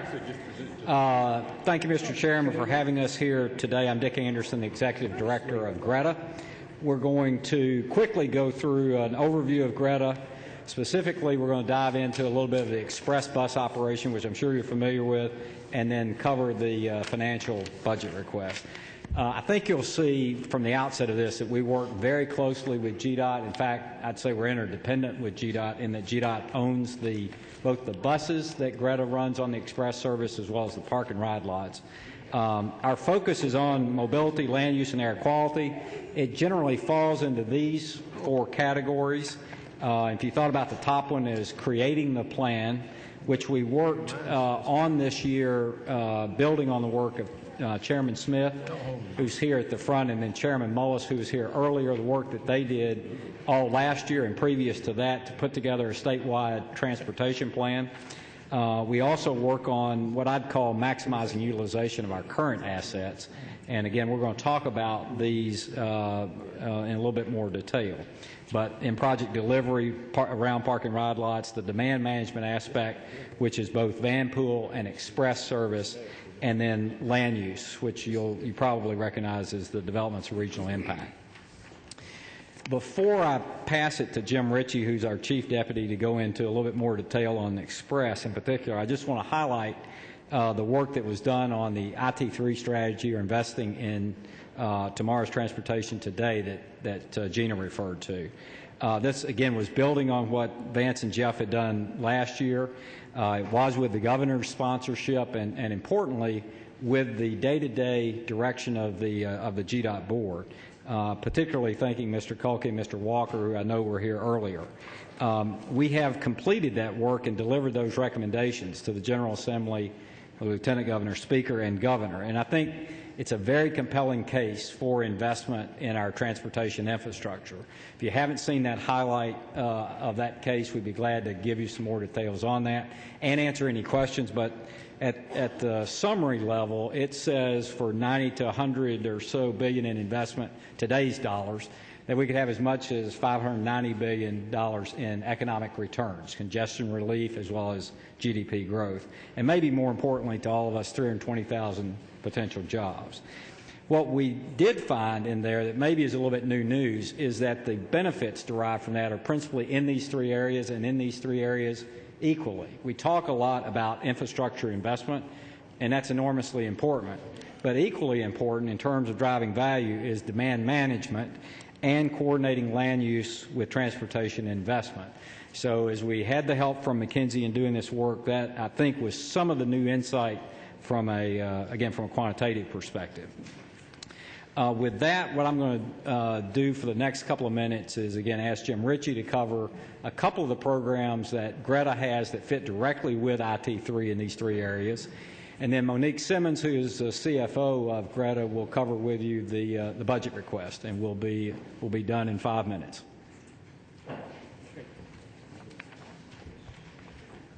Working on traffic congestion can cost a whole lot of money, but it doesn't necessarily have to. One of the programs that Greta has put together with the Georgia State Patrol and GDOT is called the Towing, Recovery, and Incentive Program. Roughly 50% of our traffic congestion is a result of accidents. And the worst accidents, the big tractor trailers that roll over, are the ones that really tie up the road. So if we can get the wrecker companies to get out there really fast and prepared and then move the trucks quickly, we can get the road open quicker and we can reduce the secondary accidents. That's really what the TRIP program is doing for us. It's a program that's similar to the Florida Turnpike, and we pay an incentive, $2,500, to the wrecking company if they get out within a certain period of time and then they get the wreck moved within the time period that we've allotted, and for the most part, they've achieved it. Now, the results have been truly phenomenal. For the major rollover accidents where there's a truck in the middle of the road, in 2007, it took 270 minutes to get the roadway back cleared. Paying the incentive for the wrecker companies to get the wrecks out of there earlier was 106 minutes. It is $360,000 of travel time savings per incident just getting that wreck cleared sooner. And the one real key benefit is it also gets our forces, the GDOT forces and the Highway Patrol and the local law enforcement, out of that highway scene quicker as well. This is a program, though, that has had virtually no budget impact. We're paying for it out of federal funds and a little bit of match from Greta funds. But it's really been a way that we can affect traffic congestion without spending a whole lot of money. The Express program is similar. We're working to relieve traffic congestion off of the interstates, primarily at the peak hours. We want to take 57 automobiles off the road and put them into our express coaches. We also, of course, manage the van pool operation. The express service is a premium regional commuter service. We work on customer focus. We want to be results driven and certainly be cost effective. It's got a wide range. We're south in McDonough, north in Cumming and Canton, to the west in Douglasville, to the east in Conyers. We're had just a great success. And of course, high fuel prices this last year didn't hurt. But our ridership has grown repeatedly each year. We're up to close to 10,000 a day average daily ridership. It's been a program that our customers have fully supported, and we've also had great help from the governor's office as we've moved this along over the last 5 years. The Express program is really based upon a combination of public-private partnerships. All of our contractors and all of our employees that actually run the services are private employees, but we also lease parking ride lots across the region from churches, from shopping centers. We also have a number that are owned by local government and by state government, got a couple under construction, 10 that are planned, much that are related to the HOV to HOT project I'll mention in a minute, and I've got 9 more in out years that we'd like to make happen. But these park and ride lots end up being the actual backbone for the van pool programs and the carpool programs. Again, the key is we're trying to remove peak hour travel off of our interstates at the most congested points to save us a little bit of time before we have to rebuild those interchanges. Now, one of the more exciting projects that we're involved in with the State Road and Tollway Authority and with GDOT is the HOV to HOT project in the I-85 North Corridor. Secretary Mary Peters was here in November, announced the project, and it's got a very strong transit piece of it, because not only are we adding some express service in that corridor, we're also using federal transit funds to replace some of our bond funds from prior years, so those can be used for the highway elements of the project. Now, our budget request this year is $15.3 million to match these federal grants in the Express program. We will draw roughly $100 million of federal funds based upon the match dollars. It's the last column right here, $15.3 million in FY010 or FY 2010 bonds that we are seeking. The other bonds, 07 and 09, are already appropriated and available in this project. But that's, if there's one heart of the budget request for Greta, that's it. The other element that I just wanted to mention that is also in your budget document is the $20 million Community Improvement District proposal. CIDs really are a key part of the economic engine of Georgia. Whether it's downtown or midtown or Buckhead or North Point, these are real job centers that are generating substantial tax revenues in Georgia. The CIDs are taxing themselves, though, to do different investments. And what we're proposing is having funds that will be matched by CID dollars that will improve traffic congestion and mobility within each CID. The picture that you see down here on the bottom is up at Peachtree Street and Piedmont Road, where that section of Peachtree Street has been reconstructed to add a median. Tremendous safety benefits, great traffic flow benefits, really has improved mobility in that area. And our budget request related to the CID program is $20 million. Now, Monique Simmons is just going to summarize our budget issues, and thank you very much for having us. Very good. Thank you. Have any questions? One more presentation. Okay. Go ahead. I'm sorry. I just wanted to quickly share with you some of the processes and procedures that Greta has implemented based on the budget reductions recommended by the governor. In August of 2008, you're aware that we had to submit 6%, 8%, and 10% budget reduction plans to OPB in order to maintain a balanced budget. We did submit a budget reduction for those amounts, and right now we've been operating basically on a 6% budget reduction. However, we were fully aware that additional cuts would be coming. We have plans in place right now to meet the 10% budget reduction proposed by the governor. for both the amended fiscal year 2009 and the fiscal year 2010 budget. The majority of our reduction plans were based on the expenditure controls that we received from OPB back in August, pertaining to hiring freezes, which we have implemented, travel budgets, we've cut those in half. We've implemented procedures to be sure that our spending on supplies, equipment, materials have all been curtailed. So all of those are going through an approval process right now to be sure that all the expenses that we have are necessary and our state appropriated funds are wisely spent. We also have made some reductions in our IT area with software and hardware, and also looked at our per diem and contracts and cut some things that we had previously in our budget out indefinitely. We have no plans on doing some of the things that we had in previous years. So at this time, we're confident that we can maintain the 10% budget cut that the governor is recommending, and we'll be glad to take any questions if anybody has any. Okay. Questions of Greta? Don't see any. Thank you all very much. Thank you. Good job. Thank you. Okay. Terry Slack with the State Road and Tollway Authority.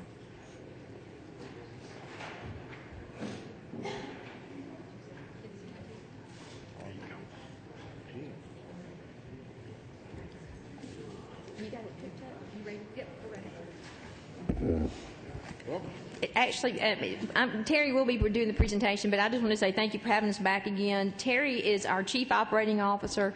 As most of you know, I'm also the Executive Director of State Road and Tollway Authority, and Terry has been appointed as our Chief Operating Officer along with a few folks in the audience with us today. Helen O'Leary is our Counsel, General Counsel, and Henry Lee is our Treasurer. So I'm going to turn it over to Terry. If you have any questions, please let us know. Thank you. Commissioner, could I ask just sir. a brief question? Yes, sir. I hope you don't mind if the House sits in and listens on your Senate budget presentation. If we just want to. Oh, sorry about that. That was not me. I didn't catch that one. Sorry about that. We apologize. Just to avoid disruption, I didn't want to. I looked at that 2 or 3 different times and I didn't catch that one. I apologize. It's no big deal. Thank you. Sorry about that. Thank you, Commissioner, and sorry about that. That was a faux pas. Sorry. As the Commissioner said, I'm going to talk about the State Road and Tollway Authority, and I'm a transportation finance geek, so if I get excited, pull me back. But when you look at the three-legged stool of transportation in Georgia, we have GDOT, GRETA, and CERTA.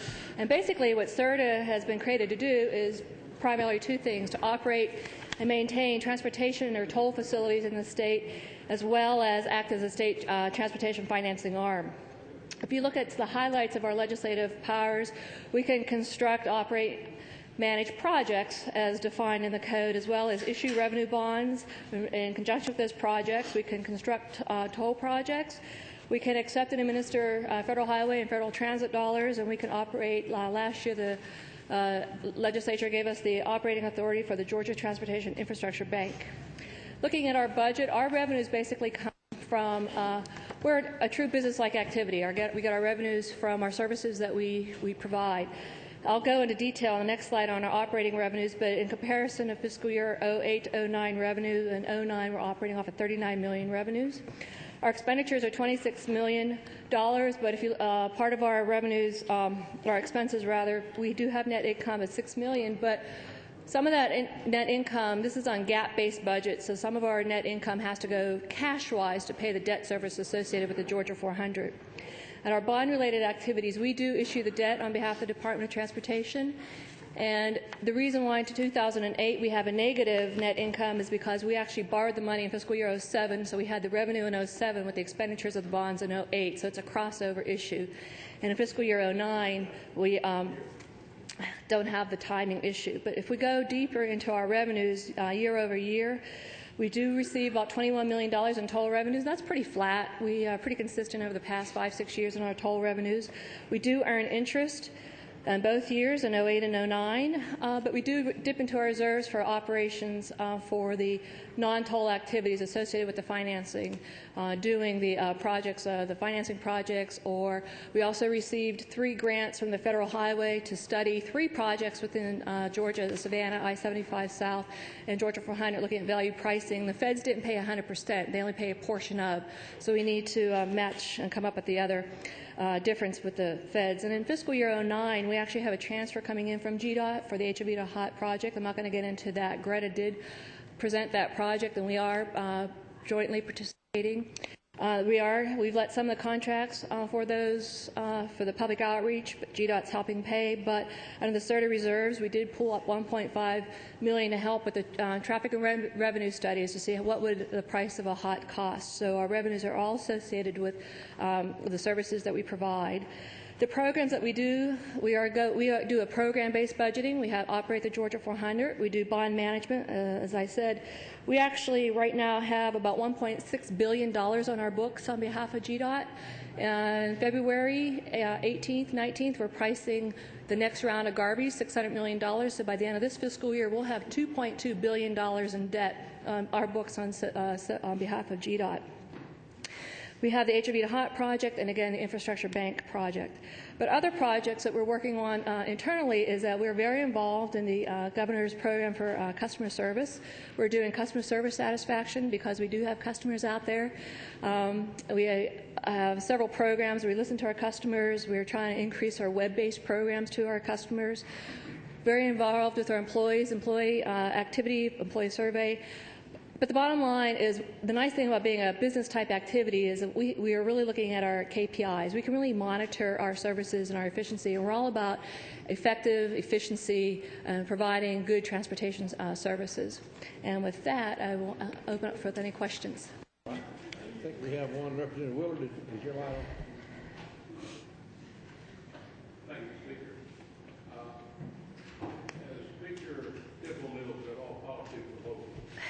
And your tollway authority is serving North Fulton County, of course, and I'm representing that area. I'll go back historically a couple of things.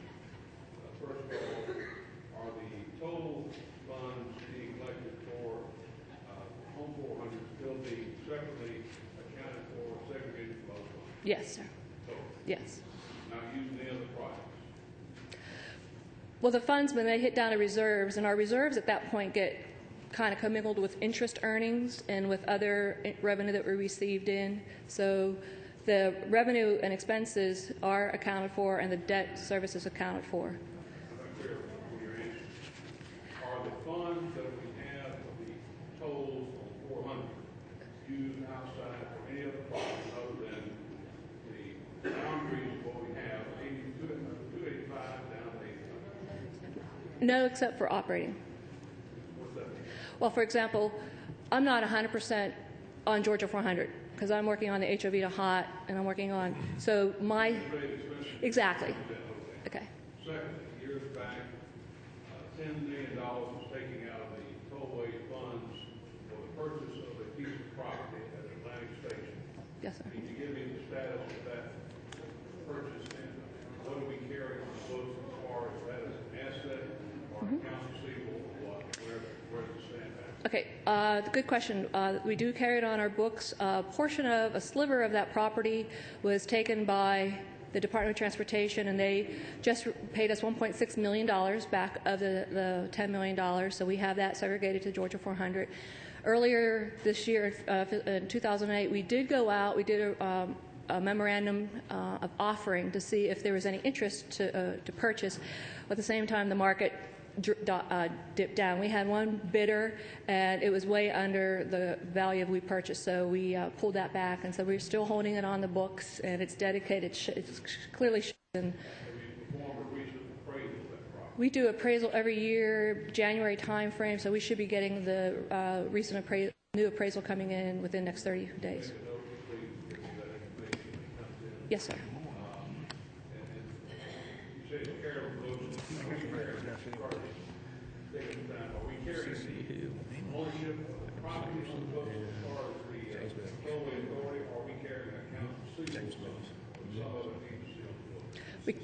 It's the property. It's an asset. Yes. Thank you. Okay. Cousin Representative Hill for the Hill Caucus in the legislature. Getting too many of them. It should be on. It should No, speak it's into already it. on. Sorry. I just wondered if there would be a possibility of selling a decal so that a one-passenger car could use the HOV lane by paying for a permit yearly and having a decal on their car, or would that create so much extra traffic in that lane that it would no longer be an HOV lane? Oh, that's a great question. That's a lot of the items that we're researching right now. There's a lot of new technology. The tolling technology is really light years ahead. It's really on the cutting edge. And we are looking at selling transponders, so you'll access through a transponder. We are looking at perhaps a pay-by-plate, so you could access, and then you could log on that night and say, you know what, here's my license plate information, my credit card information, charge me now, I used it earlier. So we're looking at different items of how that possibility of the one-time pass that you might want to go on. Say, I know I'm going to go down that corridor. Here's my license plate information. So we're using different technology to do a one-time or HOV to hot.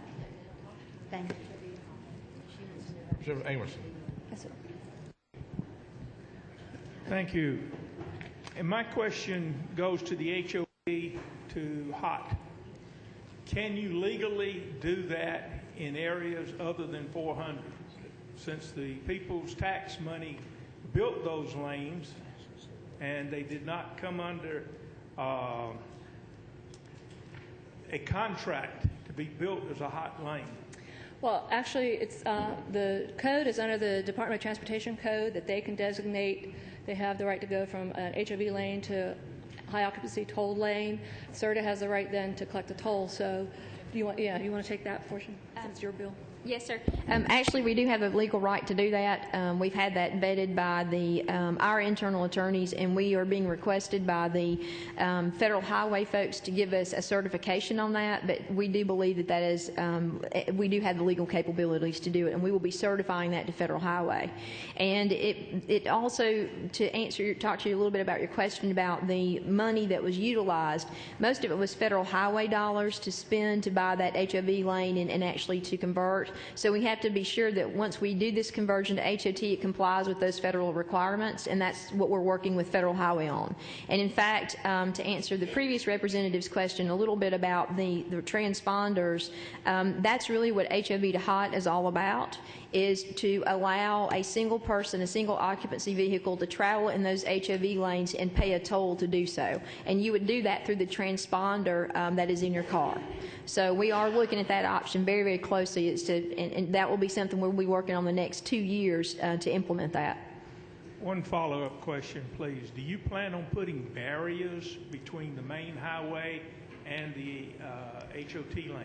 I'll give you, our answer is no. I can tell you that from GDOT's perspective, we don't have the space on most of those HOV lanes because we already have a reduced shoulder, so there's really not a lot of space to be able to do that. What we're actually looking at is continuing with the double white lines and then the hashed lines to allow entrance into the HOV lane.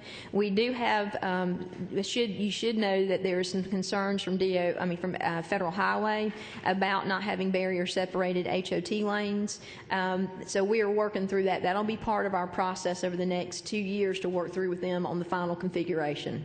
But our intent is to not have barrier separated at this time. The best that we would sort of look for is those pylons. That's sort of the furthest we would want to go. We would not want to go with concrete barriers just because of shoulder width.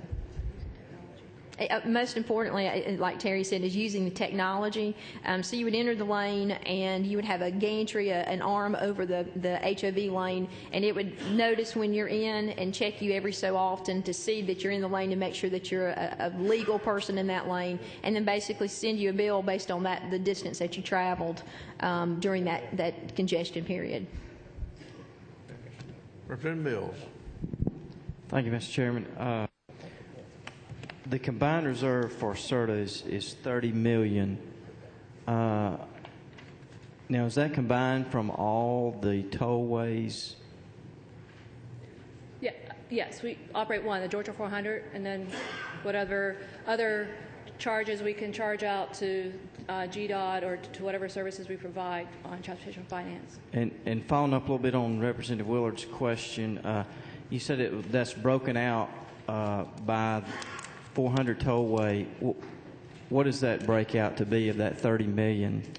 I can go back. $21 million is from the toll revenues. So $21 million are our toll revenues. That's just 400 toll. Talking about reserve accounts. Tell them what's in the reserve accounts. The reserve account, we have roughly $30 million in reserve accounts. Right. I understand that you have $30 million in the reserve accounts. How much in that reserve account came as a result of 400 toll? Roughly $18 million. And last question. Yes. Of that money that's in that reserve account, how restricted are we in how that money can or cannot be used? It's by board policy.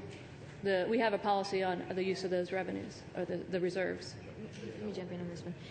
There's a board policy at CERTA that allows for expenditures in that quarter only with the exception of administrative cost. And that's to Representative Willard's previous question. So the only two things that we do with those funds is literally pay for administration or reinvest into projects in that quarter. We just finished, we did a value pricing study and also the one on the pedestrian bridge.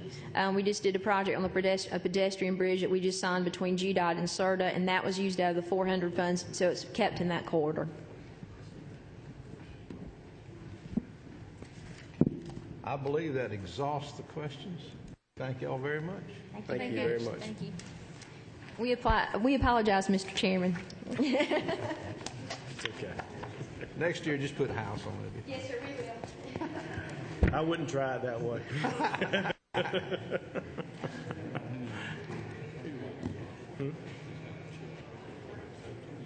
Oh, yeah, yes. Is he here? Did he leave for the day? Colonel Hitchens, you're on.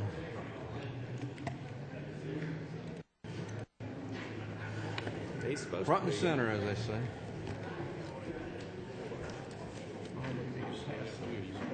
Stay. I don't know where he is. Hope you don't mind if we take just a minute to hook up a PowerPoint. I've never done this before here, but as all of you are aware, we're going to cut a lot of things this year, and I wanted to itemize them as we go down. Well, just take a minute and tell us what all you're doing for us, just off the cuff. Well, I could take a minute to tell them what my state senator's doing for me, and the best you ever had. Some of both. Yeah, I wish I can tell you you're the heaviest maintenance constituent that I have.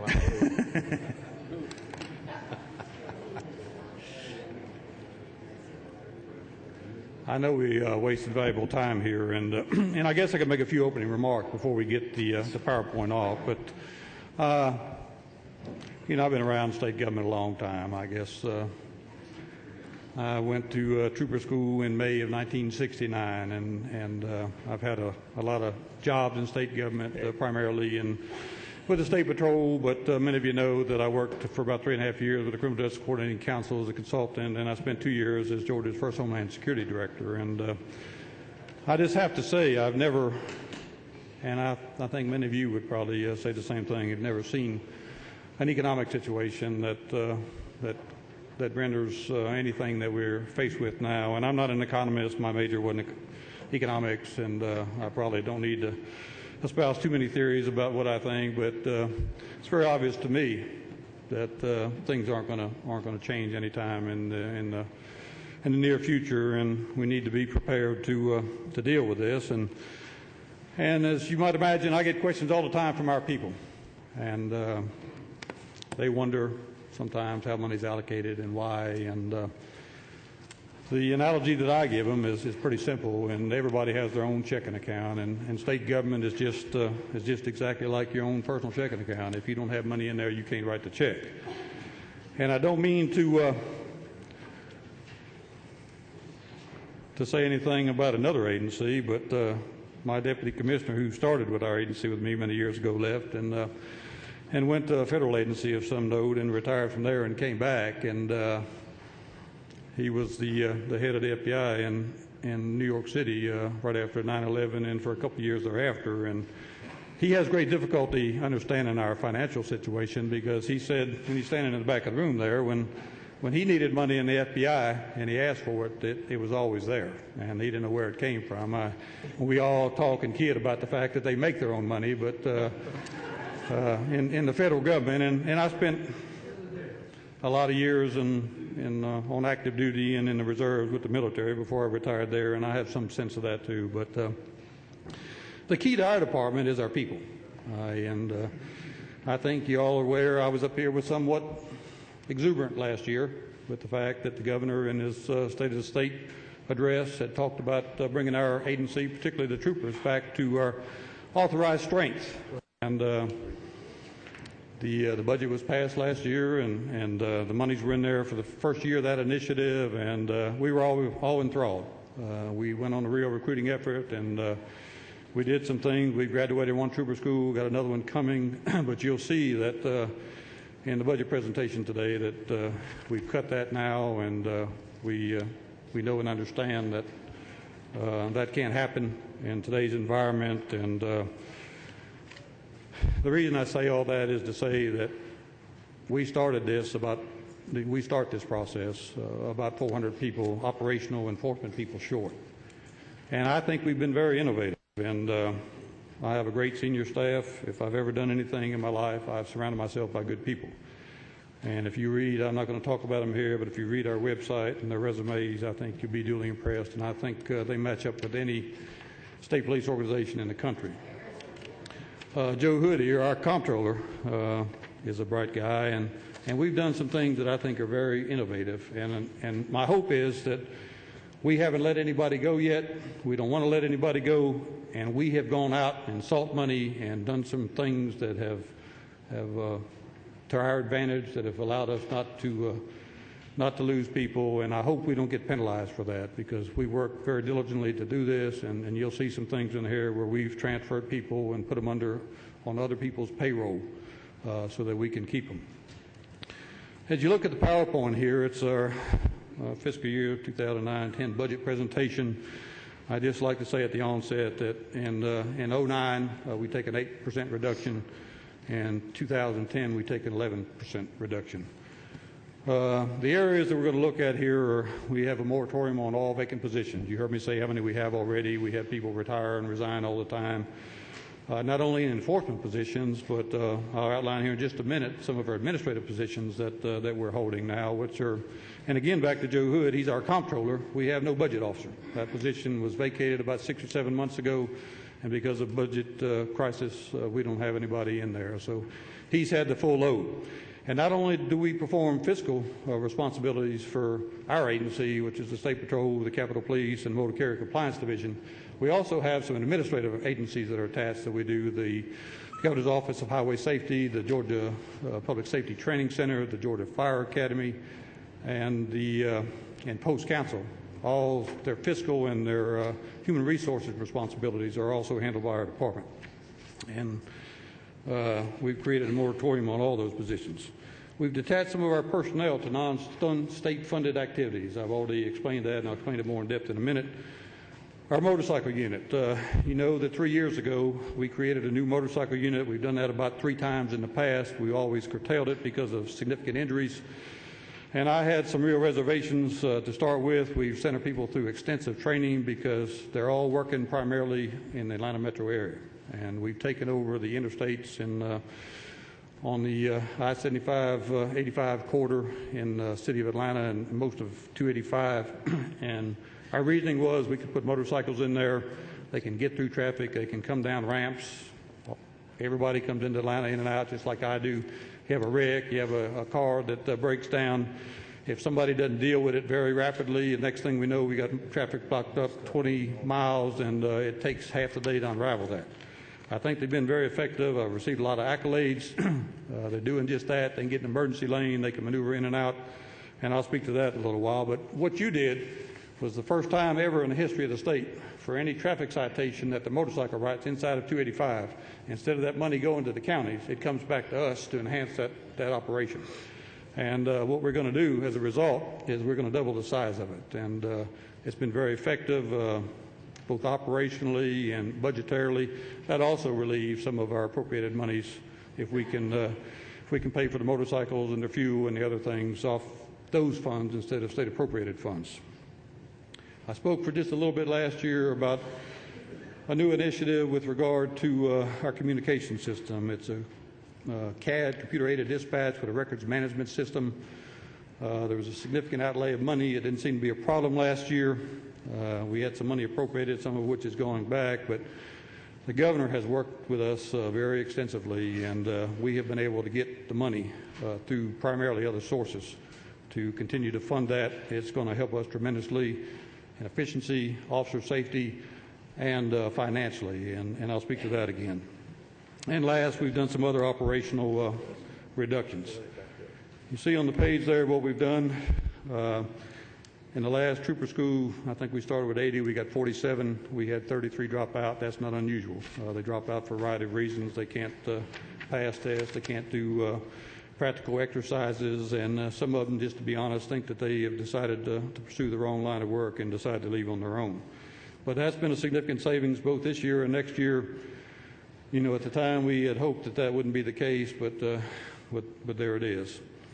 I've already told you we don't have a budget officer who does our budget for a pretty large organization. 1,800 people is what we're authorized, plus the other agencies that we handle.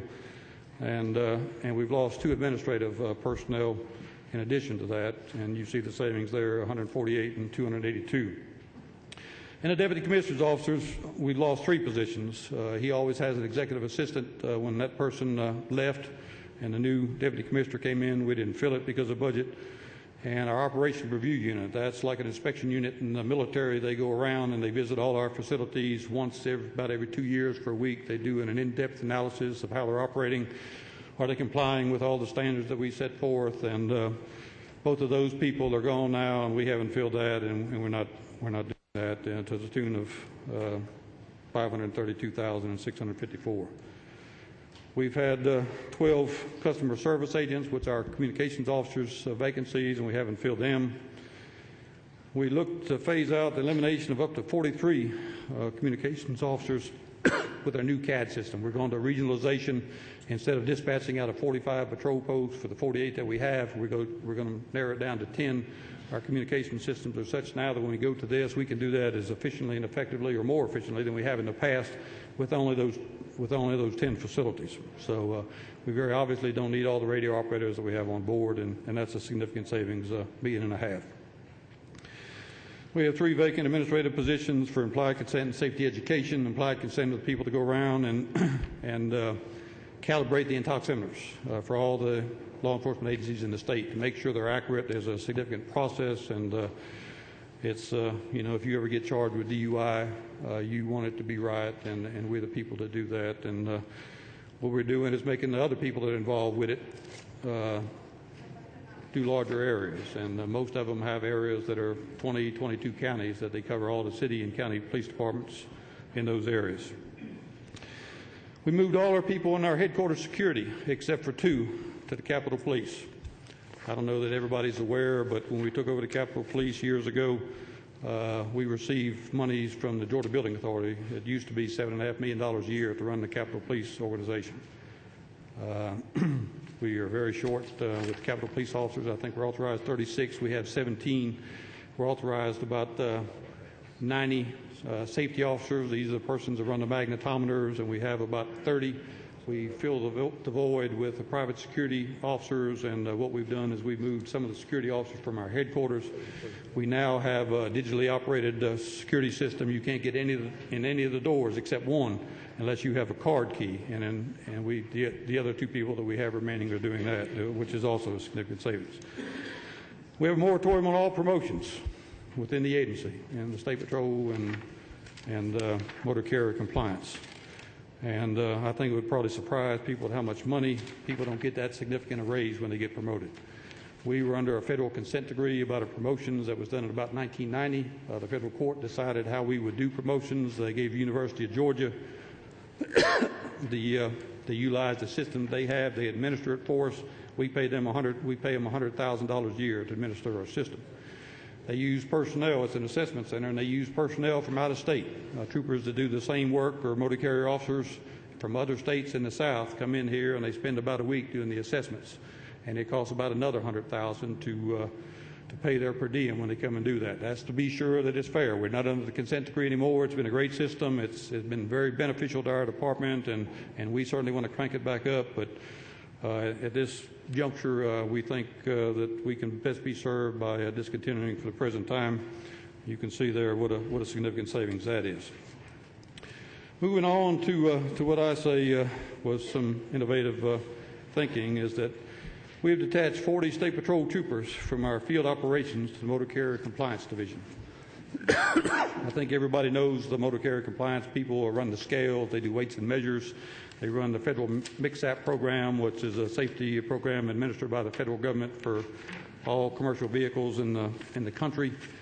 It's essentially funded through three sources. Only a third of the money there is appropriated funds. A third of it comes from the Department of Transportation for over height and overweight permitting, and then the other third comes from the federal government. And what happened here is we have had a lack of enforcement in the area of speed for motor carriers for many years. We're aware of it. It was primarily due to the fact that we have a shortage of personnel, and the federal government very much wanted it. We've been able to get a $1.7 million grant to run this. All the troopers will be out on the road. They'll be doing the same thing that they've always done, except when they stop motor carrier vehicles, they'll do what they call a level 3 inspection. They'll check their log books, they'll check safety on the vehicle and some other things. For that, we get 40 troopers paid for. And I thought that was very beneficial. $1.7 million this year and $2.6 million next year. We've detached 22 troopers from field operations to the Capitol Police. You heard me say how many we were short.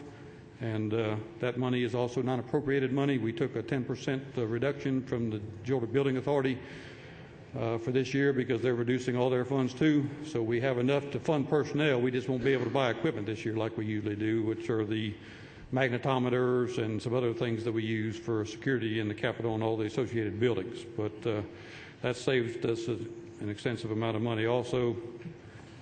And next is the motorcycle unit. I spoke to that some. We have 12 troopers in it now. We expect to go to 20 here pretty soon. And I've talked about the crashes and increasing the size, the operational cost, $65,000 in 2009, $100,000 in 2010. I just showed you a little chart here and how we staff it. We took the whole thing over back in January of last year. Our understanding was there would be about 4,000 accidents a year. The first 3 months we ran it was very obvious to us that if we continued at the same pace, it would have been about 8,000. We did not have the means to keep up. So we went back and met with the Atlanta Police Department again, and we now work from 6 in the morning till 9 at night, Monday through Friday. We take all the high volume hours. The Atlanta Police come back and take it during the other hours because we just don't have the staffing to do it. And there are a variety of reasons why our numbers differed, but this is the total number of people that we have in Troop C, which is the metro area. You can see down the bottom it includes Clayton, Cobb, DeKalb, Fulton, and Gwinnett counties. And, you know, comparatively speaking, in other states, typically they have about 200 personnel to cover an area like this. In Florida, Orlando, Jacksonville, and Miami all have 200 troopers, and we're running with about 35 or 40. So,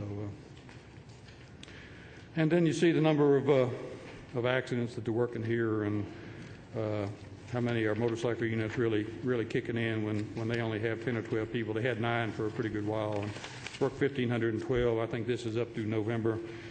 And the rest of them worked 2,372 in the interstate area. And I don't know how much y'all know about what they've done out there. And I went to the department heads meeting yesterday, and I was very impressed. B.J. Walker stood up at the end, and they always take comments. And she said, and I think most of you know she's from Chicago. I've had several accidents before in my life, and She was chided for that, but she said, I had one the other day out on I-75-85, and it scared me to death. The person in front of me stopped, I stopped, car behind hit me, knocked me into the car ahead of me, and I was scared to death. Cars were whizzing by me, and I did what I thought I'd do, and I called my husband in Chicago, and he started screaming. So I called the State Patrol. They arrived shortly, and the DOT people arrived right behind them. They built a wall around me. They got me out the interstate, and they were very cordial, and they got me going, got the traffic going. And she just wanted to tell all of us what a great job they did, and of course it made me feel very proud. And I'll tell you another thing that doesn't get talked about is, the customer service initiative in state government, and we've been in it, and a lot of people think that we certainly wouldn't do very well in that as a law enforcement agency who really likes to see you. And last year and this year, Georgia State University's done a study on customer service, and we've come out on the top both times, and it's stunned a lot of people. But they measure things like knowledge, professional demeanor, kindness, and last year was done on the State Patrol for accident investigations all over the state. They got all the accident reports for a year and looked at it and did an analysis. This year was done on motor carrier people who are stopping people and doing inspections. These are truck drivers going down the road and stopping them and doing inspections and taking time out of their ability to make money, and they graded them very high. So we're very proud about that. GS troopers in uniform division, and I just threw this in here so you could see the numbers. We're down now, but we have a trooper school that'll graduate February the 20th, the last in this line of the initiative that the governor started last year to get us back up to 950. The good news is that typically in times like we're in right now, we don't have many people quit. The unfortunate thing is that we really wish we could hire now, because we have an opportunity to get a lot of good people who we normally wouldn't have the ability to get. So. Computer-aided dispatch. This is probably the greatest thing that's happened to our organization since its beginning in 1937. I was here when we started GCIC in 1972, and we really thought that was it. But this is a communication system. It's essentially gone electronic. And I told you already, we only have 10 locations in the state. There'll be a lot more radio operators there. And the first thing I got to say is, because our troopers and people are talking about this around the state, is we're not going to close any patrol posts. All we're going to do is move the communication centers from some patrol posts to others. And we decided where they would go by the type of the building and the capability they had to put the system in there, and by the area's electronic capability. Those areas that seem to be located near colleges and business centers that have good technology are the areas that we used. It'll essentially take us out of the dark ages. We will get out of the paper business. We won't be writing tickets anymore. We won't be doing action reports on paper. It'll all be done in your car on a computer. It'll be electronically transmitted. It goes into a database. You can assess that information instantly so that we can determine where accidents are occurring around the state, for what reason, in specific locations, and it's a safety item. We will be able to see on a CAD system where every trooper and every motor carrier officer in the state is at all times. And I'd be glad to answer any questions about that. It's much more significant than that, and I'm not an electronics person, but I've been to Florida. They've had theirs in for about 10 or 12 years, and they are very impressed with the system, but even more so in what it does and the technology advantages that it offers. And we have some posts, Waycross, where it's probably 120 miles across the post territory. We have one trooper out, and he's in the southern end, and he has to work a wreck on the other one. It takes him 2 hours to ride up there. Once he gets it done, he's got to go back to the post and put it in the computer to get it into the system. And once we put them in the cars, they won't ever have to leave the car. They won't ever have to leave the route. They'll be out there so that they can do it in their spare time, and then they can get their calls as they come in too. So this is a great innovation and advantage for us. I just threw up the map to give you some sense of where we're going. We're going to start. We have the one in Atlanta almost completed, and I think we're putting the final touches on it at the end of the month, and then we're going to move to Troop F, which is down in the southern area of the state. We wanted to start an I, and the reason we're doing it from the coast up is hurricanes. We deal in hurricane evacuations all the time, and this will greatly increase our ability to deal with them effectively. Trooper I is building a new patrol post in Brunswick, and as soon as that gets completed, it's going to be to the specifications that we need for our communication center. We're going to go down there, and then we're going to work our way back up the state. The funding for this is about $13 million. 1.9 is in appropriated funds. We got 1.9 million from Homeland Security, and we got 9.2 million from the State Highway Safety Plan. That's a one-time grant that came in last year and is essentially, I think, was a little over $20 million. It goes to the Office of Highway Safety, but it's for our compliance with seatbelts in the state. We got over 90% the year before, and it's kind of a reward from the federal government for what we've done. So I think we put it to good use. The benefits, I've already talked about most of those. Selective enforcement, to us, that means that you can plug up the computer, and when you go out today and it's raining on a Saturday night, you have a sense of where the problems are going to be because you look at past experience.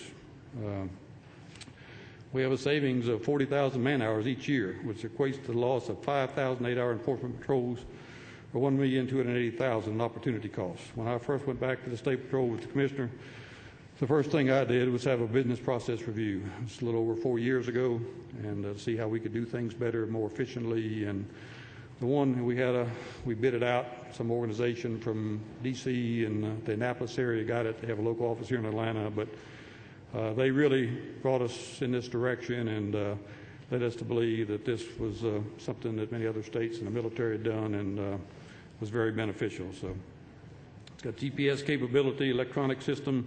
For those that have 800 megahertz system, I know most of you have GPS in your cars. You get in trouble, you get in a fight or something, you can hit a button and it sends a warning back, and it sends it out to the GPS system in every car that's in your area so that they know exactly where you are, and the GPS gives them directions to find you. So it's got a great safety enhancement too. Most of the local agencies in the state already have this capability, but it's a lot cheaper if you do it in one local area with one dispatch center. And we took the initiative so that when we did this, and some of our people did a great job on the bidding and the negotiations. We've got ruggedized computers that typically sell for $5,500 a piece for $2,900. You can throw them up against the wall, ride them around in cars. They work effectively. They have a 5-year warranty. And we opened up the contract so that any local police agency in the state can buy that gear for the same price. Overall productivity, the officer will be increased by how I say where he doesn't have to go back and forth to the post all the time to turn in his information, and give you a lot more capability. Instead of calling into the station to run a tag check or a driver's license check, most of that's done automatically when you type it in, when you stop them, and they have instantaneous results, and they do it themselves. They don't have to wait for somebody else. It shows you here customer service staffing where we won't need near as many radio operators, and we have pretty much trimmed it down already. We don't look to have to let anybody go, maybe one or two across the state, and we really regret that. But we've put a lot of people in those positions who want to be troopers in the long term. It gives us an opportunity to evaluate them and see what kind of people they are. And then when they go to trooper school, they can go back to wherever they want to go, or they're in closest proximity to where they go that we need them afterwards. So we don't really negatively affect anybody. And lastly, the other reductions, motor carrier compliance, $488,000 in expense. That's for equipment and supply items. We bought some mobile scales last year, and we're fortunate that we did gear up in the last couple of years in a couple of different areas, and don't have the equipment needs that we once did. In the State Patrol, we're going to save $1.3 million through the same types of things. And just like uniform, we're going to save $300,000 a year in uniforms. Typically now we give every trooper and every motor carrier and every Capitol Police officer a new uniform each year. One summer, one winter, a new pair of shoes. We're going to go back to the way we used to do it in the old days. And when you have something that's unserviceable, your boss will sign off on it. If you need it, you'll get it. Just because it happens to be September or April, you won't get a new uniform, and that'll save us over $300,000. Equipment, car parts, and tires. We bought some tires up last year because we had an opportunity to get some at a significantly reduced price, and we have them in stock, and we hope that we won't have to buy them anymore this year. We've cut out all training. Any training that costs any money, except which is mandated by the Peace Officer Standards and Training Council, we've stopped. Out-of-state training, our motor carrier people still go a lot out of state, but it's all federally funded. We don't. We're saving a significant amount of money on that. And lastly, we're cutting up to $1.63 million in vehicle purchase reductions in 2009 and $1,080,000 in 2010. That means in 2009 we only get 54 cars when we typically get 135, and in 10 we'll get 81 when we typically get 135. So that's, in the next 2 years, we'll cut what we get in cars in half. We'll get 135 when typically we get 135 each year. And that's pretty much all I have, and I know some people here will have some questions, and I'd gladly entertain those that I can answer. All righty. Representative Willard, do you have any line up?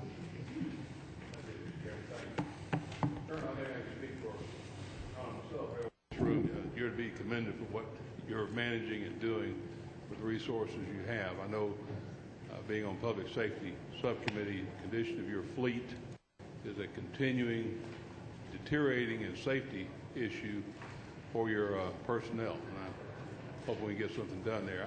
What I want to address specifically is the issue about the Metro Atlanta patrolling, and there was a change, I believe, last year about this time.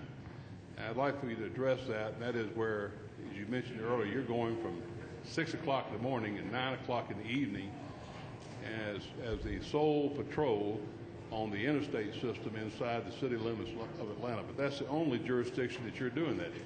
Is that correct? Not necessarily. We do it in other areas, but I don't say that there's a whole lot of rhyme and reason. When I was a young trooper, we did it everywhere in the state. But, you know, back in the 60s and 70s, we had 700 troopers, and the state had a lot of the interstate systems weren't open, and we had 4.5 million people. Now we have about 60 troopers more 40 years later, and the whole interstate system's been developed, and we have 9.5 million people. But if you have a car wreck, say in Sandy Springs police will respond to it most of the time, won't they? Oh, yes, they will. And DeKalb County police respond to it most of the time. We work on the interstate in there. We don't work them all. It's usually who gets there first. The point is, your shortage of personnel is even accentuated because these patrol people you have are being solely used in the city of Atlanta. What is that causing as far as the use of your personnel for that sole purpose? Well, I would say that probably Clayton and DeKalb and Cobb aren't getting as the number of troopers up there that they once did. The other thing we looked at was, you know, in the metropolitan area in Atlanta, there are 29 different police departments. They all have different protocols. They work wrecks differently. Traffic gets backed up and stymied because sometimes people don't work together. Our people all work under the same protocols. They all operate the same. Traffic is what we do. And the thought was that nothing against them because they answer calls, a lot of other calls, but that we would do it more efficiently. And, you know, all of us in Atlanta want to keep the traffic flowing. And I agree, but point, I know the city of Atlanta has their financial problems, but now the state is facing very severe financial problems, and we're now committed to these troopers only for that purpose, and I'm concerned about that. And that's not their only purpose. I mean, they do other things too, but I will say that just the nature and the volume of it does take a significant amount of their time. Representative Martin.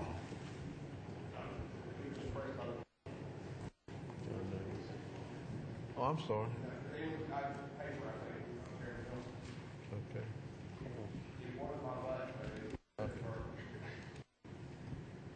Okay, Representative Rogers. Good touch. Thank you, Mr. Chairman. Colonel, a couple months ago I sent you a letter about a situation that happened up in Hall County, and I hope that's been taken care of. I'm sure it has been. We've investigated that thing. We've been looking at it for 6 months, 5 or 6 months. Has the letter been written, Major? Everything that you know isn't exactly everything that has occurred, and I'd be glad to talk to you about it. It's, you know, it wasn't a good event. I can tell you that. And right. Let's see. I've got several questions, Mr. Chairman. If I could keep asking them, is that okay? That's a yes or no question. Okay. What is just for my own information and everybody sitting in the chamber, what is the protocol on an accident scene when someone is life-flighted? Whose jurisdiction is it? Is it normally if a trooper's there, they usually have superior over a county unit, Or how typically whoever is investigating it takes charge of the scene. What occurred in your case was, as I understand it, the emergency medical technician had been on scene and provided the trooper with a driver's license.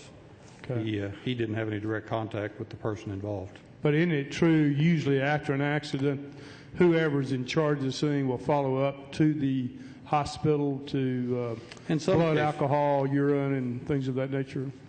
Well, you have to have probable cause to believe it was that the person had that now under the implied consent. You just can't take blood from somebody because they were involved in an accident. You have to have reason to believe that they were drinking some type of smell in the car. Sure. Somebody that said that they were erratically driving before it occurred. Okay. But you do have a letter going out, so you do have a letter going out in the mail? That's my understanding. We have looked at this thing, and we've involved all the local people and interviewed everybody and I can tell you the hospital hadn't been very forthcoming about their role in this. And the trooper didn't believe that he never thought that what occurred was going to occur. She went to the hospital, and my understanding was she was there 7 or 8 hours, and although in critical condition, they thought that she was going to survive, and he didn't know that she died. I mean, she had a massive heart attack, as I understood, and died about 8 hours later. And thank you for following that up. Right. I do have another question important to the area of North Georgia, the Specialized Collision Reconstruction Team. I know you have how many teams around the state? I believe we got 6. 6. Are they still? I was looking at the 2010 budget and how many accidents they have investigated. As far as the personnel, are you still in a shortage as far as personnel, or has that kind of been shored up from where it was? We've tried to keep them the same because they provide a significant expertise to what we do in fatal crash investigations, and it takes a person that's got some training well beyond what normal troopers have to do that, and we've tried to keep them in place. I don't believe we've reduced any. We reduced one because somebody left, and we just had somebody that had done it previously that decided to be rehired, and we put him in his place. Okay. But as far as the time element, is it still taking about a year to do those? It usually takes about 4 to 5 months, generally. It all depends on the circumstances, and we run everything down. I mean, these are one of the most. I've got a fellow in Savannah that's on the team, and he was a homicide investigator for the city of Savannah before he came with us, and he said these were much more extensive than any homicide he ever worked. As a result, we have a 99% conviction rate in this state on homicide by vehicles that are prosecutable. So. One further question. On the Public Safety Training Center, item 4 on page 305, there's a defer offering the fire officers executive supervision program for the FY 2008 of $500,000. They're administratively attached to us, the Public Safety Training Center. We started the Georgia Police Academy, and then it became an independent agency, and we don't have anything to do with their budget. All we do is administer their finances and write their checks for them. Okay. Thank you, sir. There's somebody here from, if you want to. Yeah, I need to ask them. Yeah. Okay, thanks. Senator Douglas. Thank you, Mr. Chairman. Commissioner, good job as usual. 2 questions. Could we get the screen back up that had the realignment of the troops? That's one right there. A couple of questions on that. What do the different colors mean right now that are up there? Nothing. They were just so you could identify. The different colors are post territories. You can see the black lines designate divisions. They're typically in each division there'll be anywhere from 5 to 7 posts, which is called a troop. And you heard what I said about Waycross, and you can see it down here from Carlton County up to the other side of Alma is in one area, one patrol post. But in the same troop with Waycross is Hinesville, Jekyll Island, Brunswick, and Rankin. I was actually looking at E Troop in my area. I appreciate I Troop, okay. But E Troop was the one I was looking at. From Rockdale all the way. Well, I'm from down here. Oh, okay. Well, they do a great job down there, but E Troop does as well. So E Troop, is that an enlargement of the area that they have right now? From Rockdale all the way over to South Carolina? It runs from Rockdale County all the way to Richmond County. To South Carolina. Is that Typically, we've run them along the interstate corridors. You can see the coastal area gets I-95, 75 is H Troop through there. A Troop gets 75 north. B Troop gets 85. Yeah, but I'm saying it goes up to Elbert County in the north, and that red county, I can't read it in the south there. Is that all going to be part of E Troop, or is it part of E Troop now? Oh, yeah. And this isn't a realignment. This has been in place for years. This is what's in effect right now? This is just what we were showing for the communication systems, how we were going to implement them.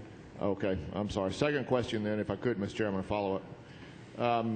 Some of the counties, and one in my district that shall remain nameless, where you're building a new post, doesn't work accidents. They require this. They just don't answer accidents. Let State Patrol do that. Can we still afford to do that? We do that in a lot of areas of the state. And if you look at A Troop, I think we work every accident in A Troop. And well, my question is, can we still afford to do that? Well, that was kind of our mission and why we were formed, and we have always done it when we get called to an accident, we go work it. It doesn't matter if we're asked. We investigate it, and we've always done that, and until I'm told otherwise, we will continue. Would it not be better if whoever the closest unit was, whether it be county or state? Well, a lot of the county organizations have gotten a lot better now about their capabilities, and they do a good job with it. It used to be that some of them weren't trained, and they hand wrote accident reports, and I can tell you I saw one time that concerned me where it had been handwritten in there in the remarks. It said the accident was so severe the victim's right arm was decapitated. Well, I guess my concern is that I know that out I-20 that we have a very minimal or no patrols from like midnight to 6 a.m., something like that. So if there's an accident during that time, what happens? In every one of our patrol posts that closes down, and many of them do at midnight for lack of manpower, we have a call person. And he's on call, he's home in bed, but if there's an accident, he gets a call and he gets up and he goes and gets there as quick as he can and investigates. So that happens all over the state. In some posts where we have large numbers of accidents, we have second and third call people in case there are 2 or 3 accidents at the same time. So the second person gets the second one and the third one gets the third one. Thank you, Mr. Chairman. Representative Williams. Thank you, Colonel, for the job you do, for what you've got to work with and shortage of personnel. I don't think it's any big secret. My concern is safety and speed. I live up in Dalton, and I come to Atlanta, and I'd just soon be driving a NASCAR race as to be out there. We've lost control of the interstates as far as I'm concerned. The sheriffs up there have said the same thing. I know you've got people out there. You may, if you're manning the highways, you may get 1 in 1,000. As soon as they pass you, they're back speeding again. What is a solution to this? We almost have to say, well, just go at your own speed. I mean, I've seen them 100 miles an hour, and what I'm concerned about is there any solutions, maybe unmarked cars or even go the camera route? The camera route is something that's been talked about. It's used in a couple states. Arizona's one. They've got them, and I talked to somebody that I know in Arizona the other day, and it looks like that's not going to be the case any longer. They're probably going to take them back, and that's very efficient. Some of our people from DOT said they can stop it pretty rapidly if we go to cameras, but all of y'all are in the political business, and it's my belief that our constituents wouldn't be very excited about cameras that check their speed all the time. Power as I see it. Now, you talk about unmarked cars. We're the only state on the East Coast that doesn't have unmarked cars. And I drive an unmarked car. I don't do a lot of traffic enforcement, but it's very obvious to me. You see a whole different world out there when you're in an unmarked car than you do when you're in a blue and gray car with a light on top. And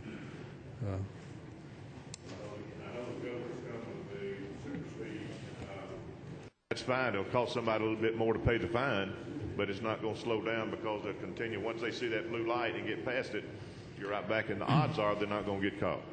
And unfortunately, I guess, our perspective on patrolling is that the safest places on the highways of the interstate system. Your chances of being involved in a serious accident or a fatal accident, even though the speed is greatly increased from other areas, is the interstates. The accident increase in the states are primarily in the most rural areas, so the most rural counties. And we think that it's our mandate to work in those areas and try and stop that. And we could put a whole lot more people out on the interstate and slow some people down, but we want to work where the problem really is, and until we have the manpower to be able to do the entire state, I think we're doing it right, or certainly we wouldn't be doing it. Okay, Colonel, I think we've exhausted all the questions. Thank you very much. Thank you. Great job y'all do. Come back to see us. Ken Stewart, Economic Development.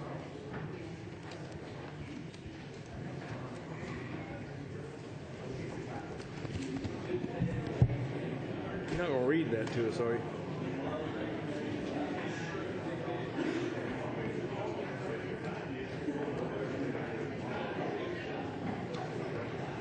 You're not going to read that to us, are you? I don't have to. I could just say, are there any questions? Make it easier.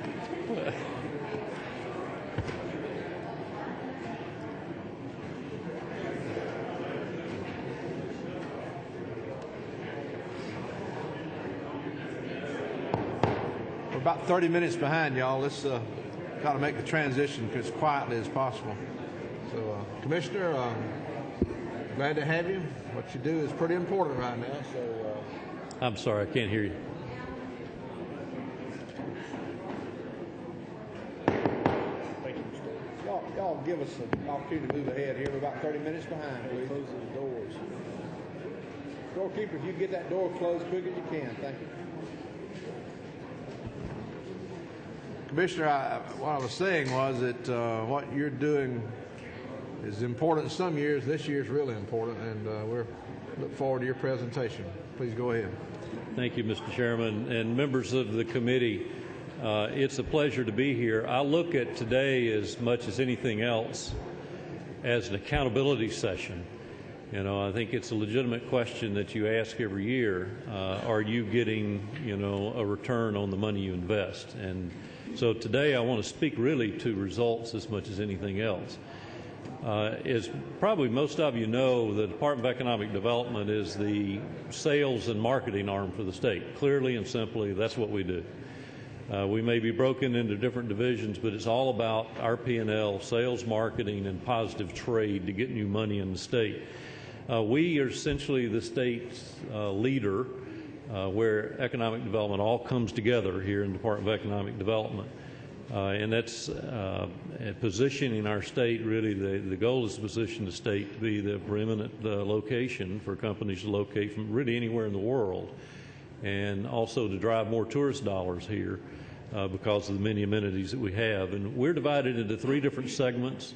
One's called Global Commerce, which is the traditional economic development arm. One is tourism. And then the final one is the film, music, video, and digital entertainment. And again, the P&L for us is jobs and investment. That's how we know what we're doing.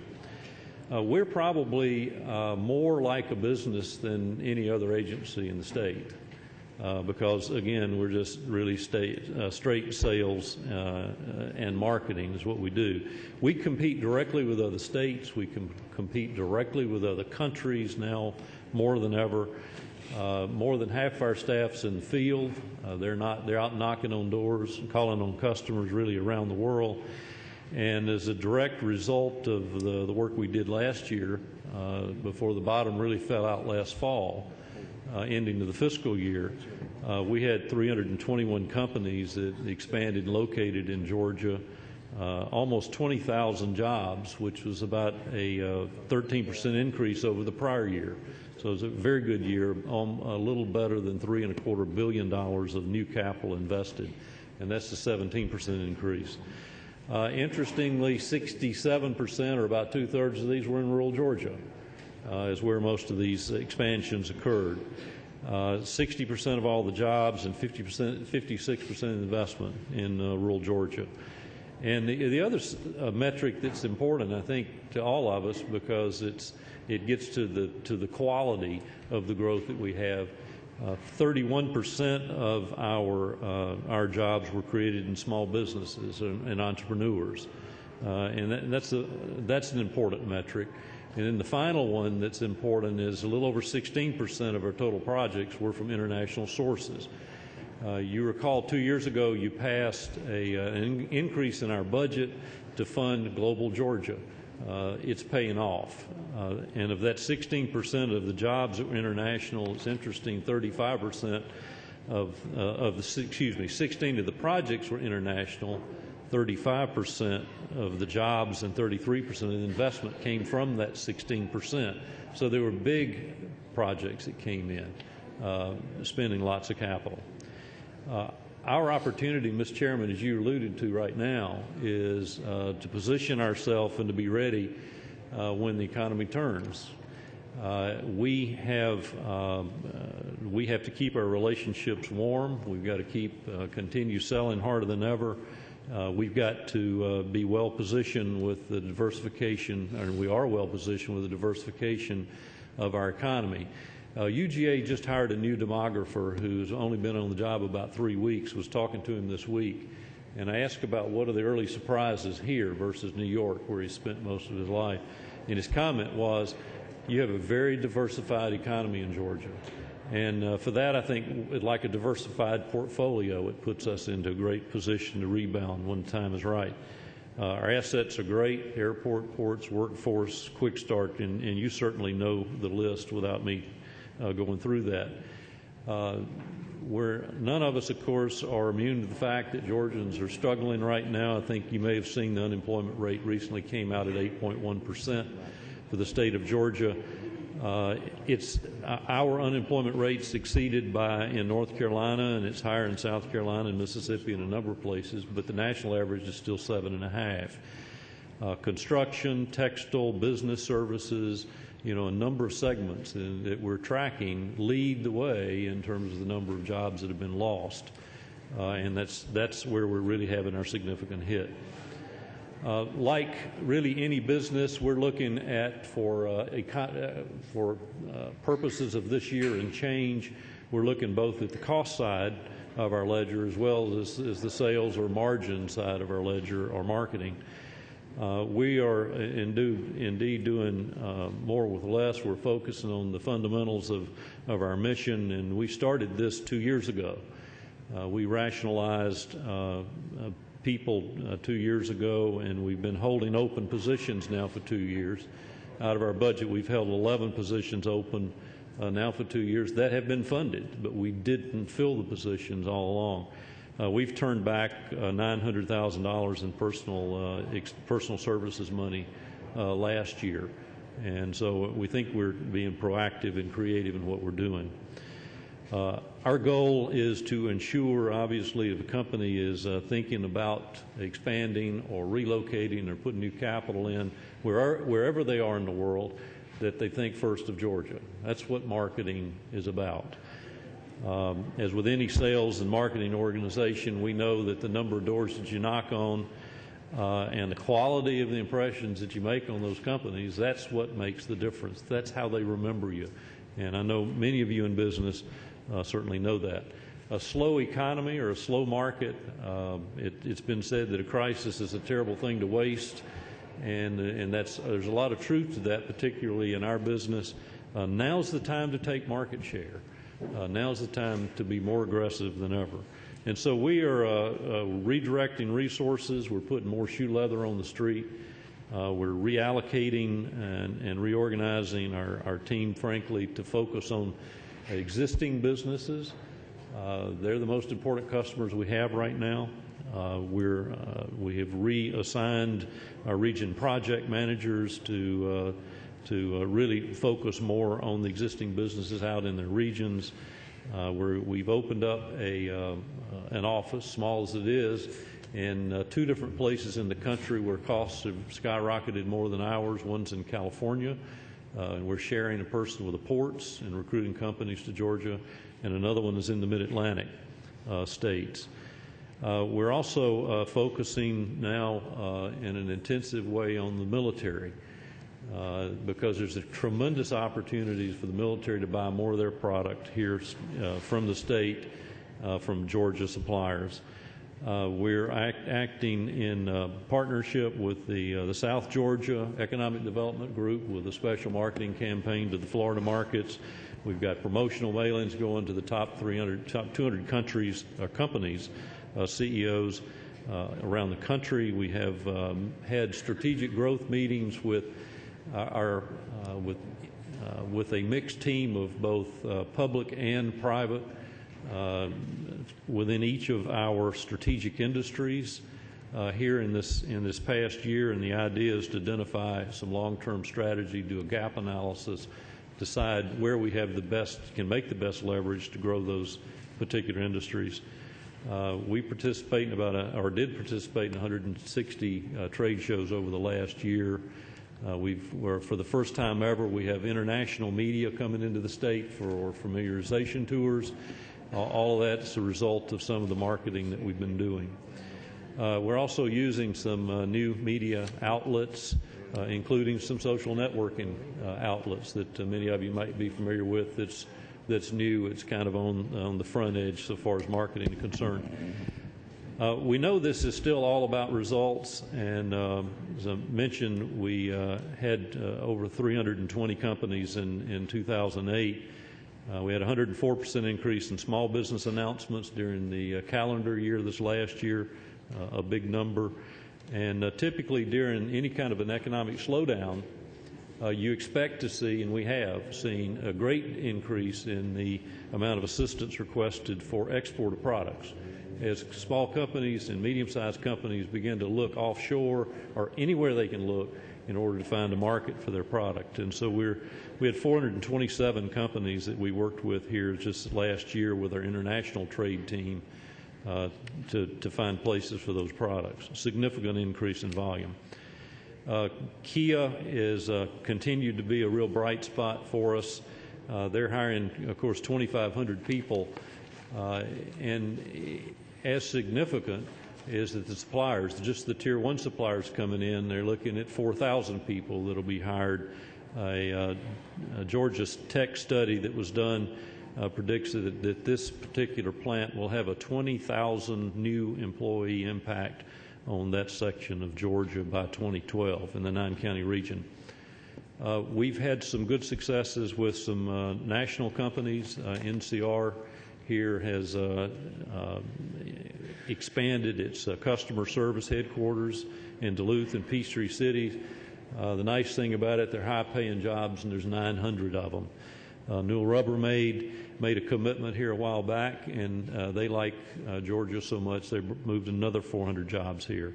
Pirelli has expanded. Soneva, a solar company new out of Georgia Tech, is our first solar manufacturing company, and even the new Little League Southeast headquarters has decided to come to Georgia. Looking to the future and what we have in the pipeline, I want to just emphasize this Delta Northwest merger is a big deal for us. We now have the world's largest airline here in the state of Georgia, and I can't sell short the significance of that and the connectivity. 50% of their flights out of Hartsfield are going to end up being international. And as we think about the world economy that we're dealing in now and how important just that nonstop connectivity is, it turns out to be a very big deal for us. The VW site in Chattanooga, it's, as you know, very close to Georgia. It's too bad we didn't move the line up a little bit, but it'll stimulate the economy significantly in North Georgia, and we're aggressively pursuing the suppliers to be located in that part of Northwest Georgia. We have a convention called BIO coming to Atlanta for the first time this spring, and it's a real coup that we have them. It'll be between 15 and 20,000 bio and life science professionals coming here. It might sound just like another convention, but it's not. We've kind of intercepted the rotation between Boston and Chicago and San Diego, where they always go from all over the world, and these are the C-level or CEO level people from the bio and life science companies around the world. They're coming here this spring. We put a lot of our effort and energy and money into this, and because this is one of our strategic industries, and our intent is to grow pursuant to our strategy, and this is an important one for us. Again, obviously high-paying jobs. The Entrepreneur Friendly program now has reached 129 counties of our 159 as we continue to focus on small businesses and entrepreneurs.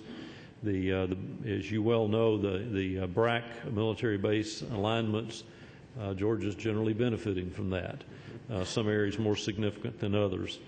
And we have 3 Georgia sites now in the running for the U.S. Africa command base. The growth and the deepening of the Savannah port is awfully important for us to be able to handle the post-Panamax size freighters as we are continuing to build more and more all-sea routes out of Asia. Instead of taking product into California as it's historically done and then shipped by rail or truck across the country, it can now come into Savannah. That spurns off lots of other business, including distribution and sales here in Georgia, and we've seen some successes with that. We, in the last year since we were reported to you, have taken the Centers of Innovation into the Department of Economic Development in partnership with the universities and reform them to align them with our strategic industries so that everything we're doing is laser focused in on executing on our strategy. Tourism is a very significant business, obviously, here in the state of Georgia, the second largest by almost any metric you read. We've gotten very aggressive there again in trying to be high-tech. ExploreGeorgia.org is a new travel website. We've built it with a booking engine now to where you can book your hotels and lots of other activities on this site, and we get a small fee out of it. So it's hopefully this will pay for itself soon. Again, we're using some of the social media, and we're using our visitor information centers and implementing a retail model for those centers, both in terms of customer service as well as the making upsells to our customers for the amenities and tourism opportunities in the state. And we're also focusing on the drive markets for our marketing within tourism, and that's more important now than it has been, within about 300-mile radius of Georgia. And so we're reaching out certainly into Alabama and into Florida and South Carolina and to North Carolina. We're spending a lot more time with group tours now than we have. Those are the big sells. I was with one last night, and they're the people that bring big groups in from really all over the world. Big surge of people coming in from Asia as a result of that, both China and Japan. Nationally, tourism has experienced the largest drop that it's seen since 2001 in terms of the spend.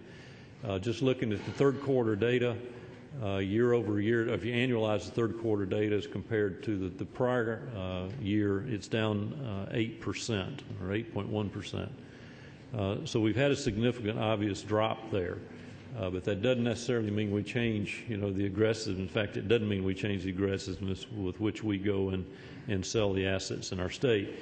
International visitation, again, is a bright spot, even though the data is a touch old, is up about 10%. And we rank 9th in international travel among all the states, and we fully intend to change that, especially with the connectivity we have with Hartsfield. Web traffic on ExploreGeorgia.org is significantly up, and we can measure that not just with hits, but the number of people that go onto our site and order our travel guides. And that's up 24% from last year. As you know, this last year we opened an office in Beijing. We're seeing a good bit of traffic actually from a tourism perspective out of China as they grow that little small number of middle-class people in their population of about 300 or 400 million, about the equivalent of our population. Now that have the capacity to travel, we want them to come here. For the entertainment side, I've certainly need to thank you last year for passing House Bill 1100. This was the new Entertainment Incentive Act. Years ago, Georgia, New York, and California were about the only 3 states in the game for film, movies, and TV. We dropped well out of that as more incentives were passed by other states. When you passed this bill, a very creative one with a 10% bumper for the Georgia logo inclusion, it has kicked us up significantly. We had 313 projects from January to November of this last year. They began coming once you started considering House Bill 1100. And with the passage, it included the new video game industry, which we don't think much about. You think of your thumbs in a video game that a kid may be playing, but it's much more extensive than that. It's everything that you look at, from TVs to your cell phone, anything electronic, has coding and creative content that goes into it from this particular industry. That's included in the incentives that you passed this year, and we're getting very significant interest. We recruited one company from Iceland and one from China, and we've gotten one that's moved from Florida, bringing quite a significant number of employees. But we now are among the top 3 states in the Southeast, and back up to either 4 or 5, depending on how you count it, within the country for the recruitment of films, television series, as well as the digital. We right now, in the pipeline, have 85 potential projects. We're pretty certain that we're going to get a significant portion of those. So we're kind of back on the map, Mr. Chairman, in the entertainment industry, thanks to the House Bill 1100. Those are the 3 areas that we have, Mr. Chairman, so it's intended to be an accountability report. We have lots of detail in our metrics. Thank you, Commissioner. I have a couple of questions. Senator Hooks. Thank you, Ken, for that good presentation and what you're doing for economic development across the state. You made an interesting observation, and it's true. Georgia's unemployment is high, and one of the highest in the regions, and some of our sections of the state are higher even than the state numbers. Mm-hmm. My district has one of the highest unemployment rates in the nation. Now, I want to call your attention, if I would, to page 50 of the 10 budget, item 10. I don't have that. You got that? Not in that format, I don't know. Which is, if somebody can show it to me, maybe it'll help. Do you have that?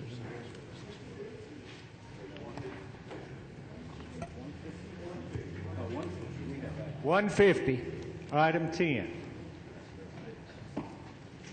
Okay. Elaborate a little bit on the elimination of those funds for those 2 visitor centers, and then I have a follow-up question.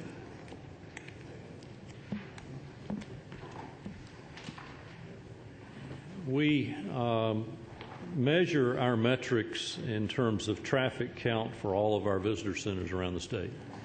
And we are obviously impacted, like the rest of the state, in trying to find the most efficient ways to spend our dollars, Senator. And if you look at the traffic count, we had a total of, in 2007, of about almost 13 million visitors that came through our visitor centers.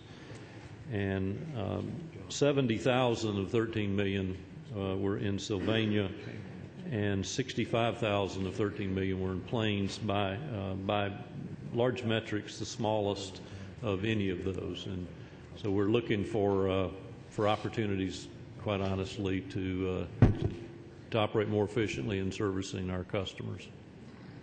Well, I'll let you pass on that, but let me read to you code section. I'm sure you're familiar with code section 50-7-14, which establishes tourist centers across the state. And I have a copy of it here that I'll share with you. The title of it reads, Tourist Center within the vicinity of a domestic residence of a citizen of this state who has been elected President of the United States.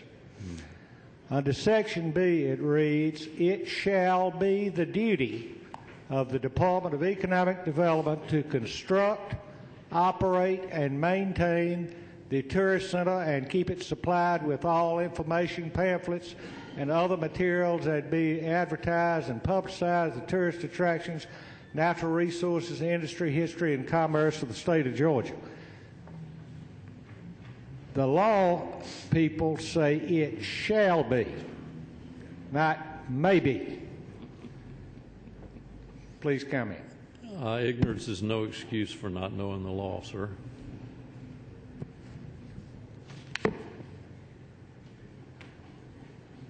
I got the feeling I'm fixing to know it. You forgot to read the letter from the committee, and this year the law, so 2 for 2. That Tourist Assistance Center is established under law that any citizen elected President of the United States of America. And the law reads, it shall be the duty of the department. Now, I don't know how you're going to staff it or what you're going to do, but you've got to open it, as I understand it, from legal experts and maintain it. Look forward to working with you on your challenges, and we'll move forward. Was not aware of this. I now know, and we'll certainly go look at our options. Representative James. Thank you, Mr. Chairman.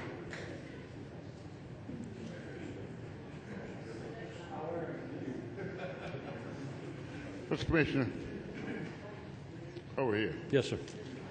Last year, I had the opportunity to go on an agricultural mission over to Cuba, and I sat and watched them trade commodities, sign contracts for $138 million worth of agricultural products that are grown right here in the state of Georgia, and these contracts were signed with people who do business right here in the state of Georgia. Grain, like corn, soybeans, wheat, poultry, beef, and these kinds of things. My question is, and they were using banks in third world countries to do the financial transaction, paying in advance of these commodities being shipped to Cuba. My question to you is, why would we allow our commodities that are grown right here in the state of Georgia go right across the water to Cuba, but through the arms of some other nation out there, and we doesn't get any benefit from that? And that we don't get anything from it? I'm sorry. Maybe I don't understand the question. We are not allowed, from what I understand, to trade with Cuba, but yet they're using commodities that are grown right here in the state of Georgia, and the trading is being done with people who are doing business right here in the state of Georgia. Well, and I'm certainly not familiar with that, and it apparently is one of those that's going to another country before it goes into Cuba, I suspect. But that's the federal law obviously is controlling in that. And I guess that's my question, and that's what bothers me more than anything else. Why will a federal law allow, or why will any law allow, or why don't we take advantage of trying to see if we can get it changed?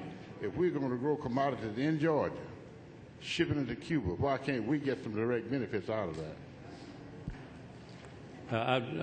I'd prefer to understand the transaction more from you. And can we meet maybe later on and talk about it? Because I would think that if someone is selling a Georgia product, there is cash going to them for the sale of that product. And maybe the question that I'm not understanding is maybe we're not getting the full benefit of the entire margin of the products that on its ultimate sale price in Cuba. That's correct, and I'd be glad to meet with you. I'd love to do that. Thank you. Thank you, Mr. Chairman. Mr. Commissioner, I'm curious about the structure of the Georgia Ports Authority. I'm over here on your left. Thank you. Sorry.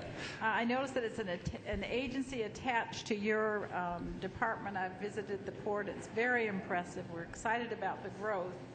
But I was looking for whether or not there is any revenue from the ports that comes to the state of Georgia, and I found some on page 10 that's estimated for 2010.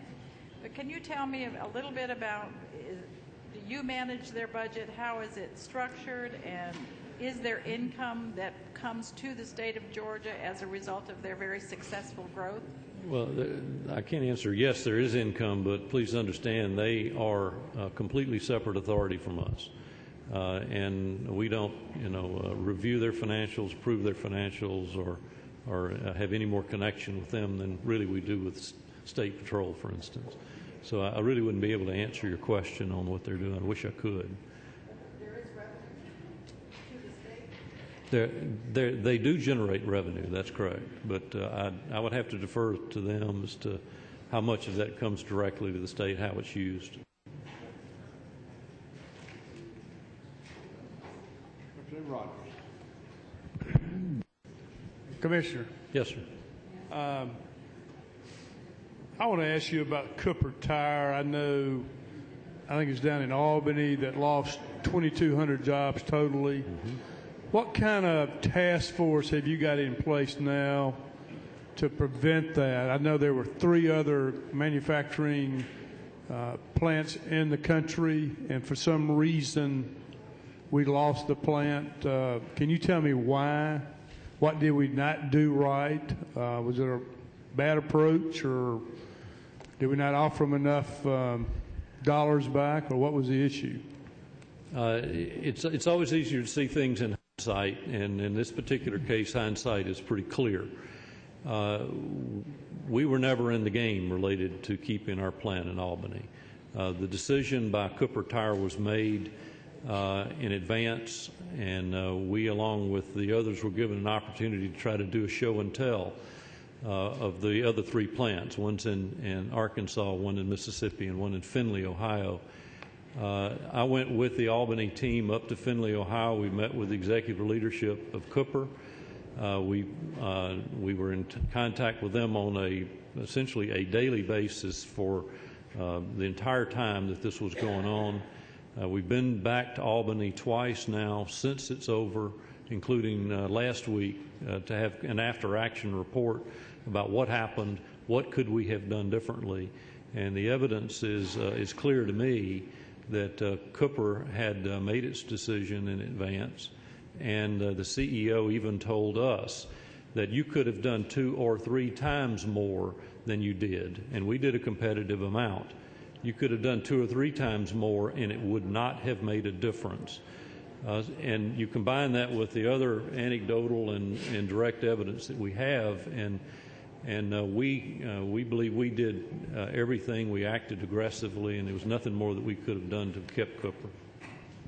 Further follow-up, I may. Did they give you any indication why they preferred to pull out of Georgia rather than the other 3 states? Any defining reason? When we began talking to Cooper, they gave us 10 items they wanted us to address that were business items. Some were short-term, some were long-term. They were all business cost-related. And we addressed and provided incentives and solutions to each of those items, not just the state, but the county and our partners in economic development, including Georgia Power, in reducing their total cost.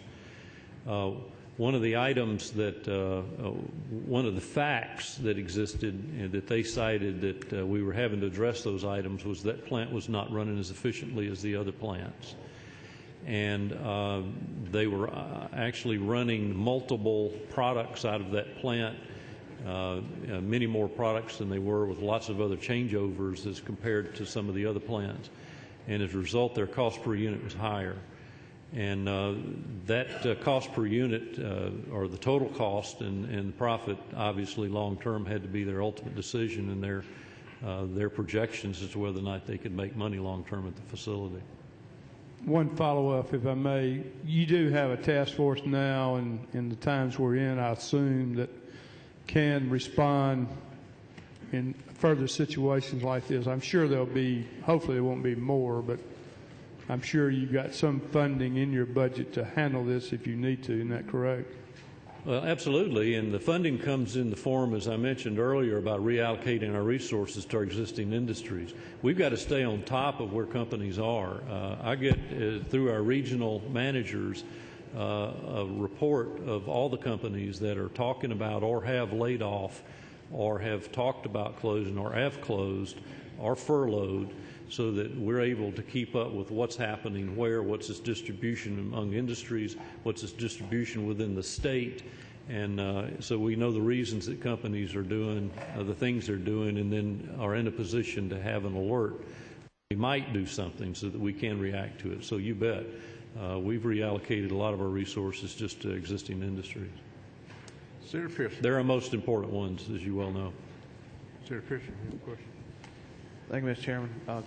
And Commissioner, I guess in consideration of the time, I'll reserve. I had several questions. I'll reserve those for the subcommittee hearings at this point. In consideration of time, I'll reserve my questions. Okay. I would like to say, though, to the commissioner, after that eloquent recitation of Georgia Code from our esteemed colleague from Americas, there is a reason we refer to him as the Dean of the Senate. Thank you, Mr. Chairman. I now know who the dean is, and I'll be properly respectful. Representative Housman. One comment and one quick question. Being since South Georgia, I kept up with Cooper Tire, and I appreciate all your efforts and the community. I've never seen anybody rally to keep an industry there like South Georgia did for Cooper Incredible Tire. community. Could you tell me the payment to the Georgia Medical Center Authority? Exactly what is that? The straight operations. Yeah, it's a pass-through for operations for the Medical Center Authority. That's right. And where is it located? It's in Augusta, isn't it? Yeah, it's in Augusta. Okay, that's Augusta. Okay. Yeah, and again, it's a pass-through, so we don't have any control over it.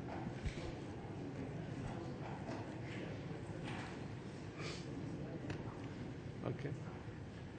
Commissioner, that's all the questions. We thank you very much for your presentation. Look forward to working with you. Thank you. Thank you, sir.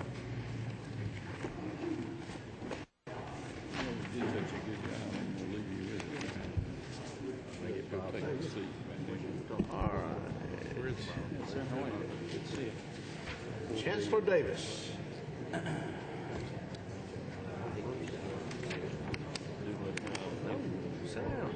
Get the folks in. Question. Y'all are just taking $2,500 out of $25,000 they were allocated for this year, correct? You're going to give them $22,500. Yeah, and then I think next year you take them. Oh, yeah. So the welcoming committee. Next year's budget will be make $20,000 this year.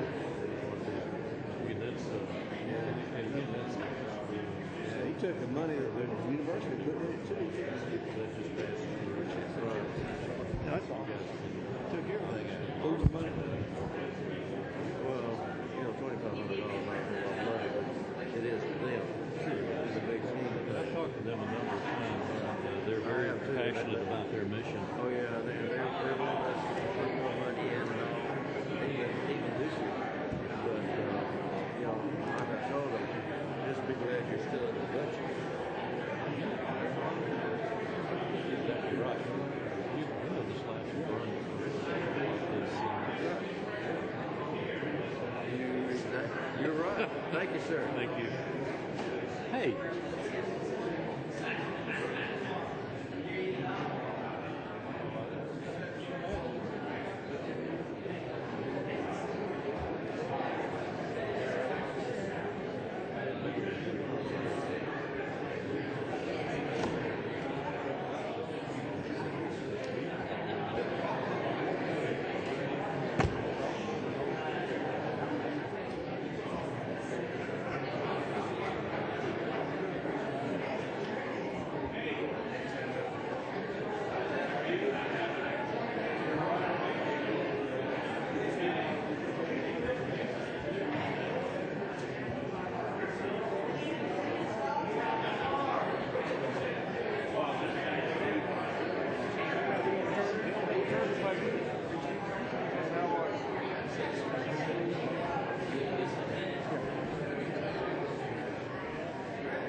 Yes.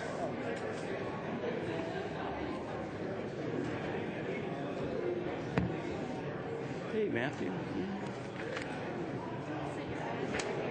Yeah, I got to get stuff out.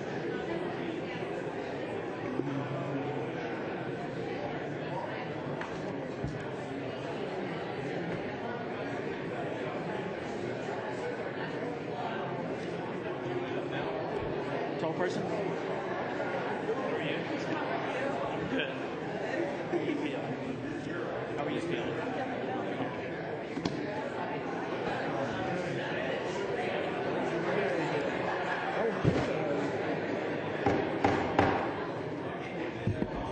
Ladies and gentlemen, we're running about 30 minutes behind, so you help us make a quiet transition.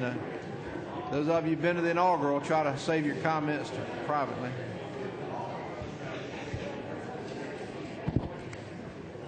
Thank you very much. Chancellor, it's good to have you. I'm glad you brought a few of your close friends with you. Thank you very much, Mr. Chairman. Are you ready? Please, go ahead. All right, thank you. This, of course, marks my third appearance before the Joint Appropriations Committee, and if you are, in fact, running behind, I would be more than happy to skip all of this, but Don't tempt us. more seriously, I always appreciate the opportunity to appear before you because I do want to discuss how your efforts support what I believe to be the state's most important investment, and that is the investment in the future leaders of this state. I appear, of course, before you at a very difficult time for this state, for this university system, for this nation, and for many parts of the world. I understand how difficult and challenging a task you do have, and our board does as well, and it appreciates your commitment and effort. In that vein, I do want to note that I do have three of our board members here today, Regent Bill Cleveland, Regent Mansfield Jennings, and Regent Felton Jenkins. I'm not sure where you are here. They're in the back there. And we have a number of our presidents here today. I see Dr. Ron, and I'm sure there's some others here as well. And I do appreciate all of them coming. You know, one benefit of my advancing years, of course, is I've been through any number of business cycles. I have seen tough times, and I'm sure many of you here have as well. And so what we must understand really is the importance of our decisions, not just for the moment, not just for the fiscal year, not just for the next year, but for the long term. What we have suggested as we go about making decisions within the system to, again, cope with the times that we're under is that we cannot let the urgent get in the way of the important. And we do not preserve our future by eating our children. It's as simple as that. The decisions that you as legislators are going to have to make this year are going to, particularly within the context of our budget, are not going to have effect so much as next year, but really by the year 2015 and the year 2013 in terms of how many graduates we're going to have. If you believe in the future of this state, if you believe in the economy of the state, then you have to make investments now. We have a goal of turning out 20,000 teachers by the year 2020. If we don't make those investments now, we will not meet that goal. It will have negative consequences on the economy in 2020 if we don't have the teachers available. That number represents 80% of the defined need for teachers.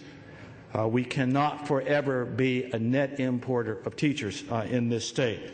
If we can't produce more doctors, if we can't produce more nurses, as we have promised, this will also negatively impact Georgia's citizens, its businesses, and its communities for years and years to come. To do these things in the future takes investments today. There's no getting around that. And that's what we do at the university system of Georgia. We create the future for this state.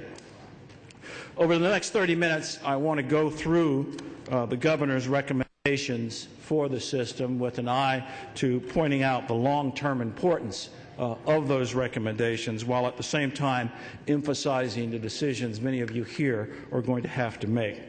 First, I want to look at the university system and make sure that we all understand the nature and the magnitude of the value that we create for this state and for society on an ongoing basis. Value creation is not an abstraction with us. It is, in fact, a reality. Second, I want to look at what constitutes quality within the system. We always talk about that, and again, I want to point to what I believe are indicators of quality of this system. Third, and again, knowing your great interest in this area, I'm going to talk briefly about efficiencies and cost reduction measures that we're taking to make sure that you understand that we believe we are doing what we need to do to utilize the resources that you have given us much more effectively. I've spent almost 40 years of my life prior to this job cutting budgets and making organizations leaner, meaner, and the proverbial more nimble. Given the resource reductions that we have already made in the system, I would suggest to you at this point, if we reduce much further, we're not going to be leaner, meaner, or more nimble. It will, in fact, have the opposite effect on us. And fourth, I want to spend the bulk of the time going through in some detail the governor's budget recommendations, and hopefully the references that we have are the same as in your book at the moment. This has been a challenge over the years because I think that these books come out more frequently than we change our references. Let me go to the next slide. The university system, of course, is much more than building sprawling campuses and soaring reputations. The university system is people. People creating knowledge, sharing that knowledge, and applying that knowledge to create new solutions, new products, new services, and even new societies. So if someone asks you, where is the university system, the answer is simply look around. It is everywhere. It's in every community, every field, every home, every office, and every business in this state. As many of you know, as shown on the left side of this chart, the university system's mission is three parts: teaching, research, and service. Some believe, and I think mistakenly, that these are three independent, unconnected parts. We cannot move this state forward just on teaching. We cannot help the state grow just on research, and we cannot add value solely on public service. All three parts work together to truly add value to Georgia and its citizens. For example, our research informs not only what we teach, but the results of that research are applied to products, to businesses, and farms. We have a public service mission, not because it's fun to do, but because that is the mechanism through which we apply knowledge for teaching and research and disseminate it throughout the state. Most business practitioners, most farmers, most shrimp boat captains don't read academic journals. A Georgia shrimp boat captain does not have time to conduct research to determine if where he trawls for shrimp will hurt the ecosystem. We define that for them. The shrimp boat captain doesn't have time to redesign the shrimp boat nets. We do that at the university system. When I say we add value through our mission, I know that each of you expects a more complete list of examples of what the system does, and so we've tried to throw just a few on the side of this graph, and it's a short list, and it's certainly not exhaustive or extensive, for that matter. But it lists any number of ways in which we add value to the state through the degrees that we confer, through job creation, leading to increased earnings, innovation, certainly improvements in public health, our contributions to the agriculture industry, energy management and research, 4-H clubs, and public libraries as well. We have 59 eminent scholars in our system this year. They generated over $200 million in research grants, 59 eminent scholars. We develop tomorrow's leaders, as I said earlier, but we develop tomorrow's leaders with today's resources. Let me turn to quality. This, of course, is an elusive concept. How do you measure it? How do you know it when you see it? Again, we look often to external measures, but not completely. One external measure is we look at each year is the U.S. News and World Report's annual look at higher education. We do not manage to this publication, but we look at it. And Georgia is consistently among only a very few states with 2 or more institutions in the report's annual list of top 20 public institutions. Georgia Tech and UGA are our shining stars of quality in this regard. Several programs in business and engineering rank in the top 10 in the nation at Georgia State, UGA, and Georgia Tech. But quality is, in the end, based upon our most important asset, and that is our people. It is our faculty and staff and our students who really and truly represent the quality of our system. Awards really aren't made to institutions.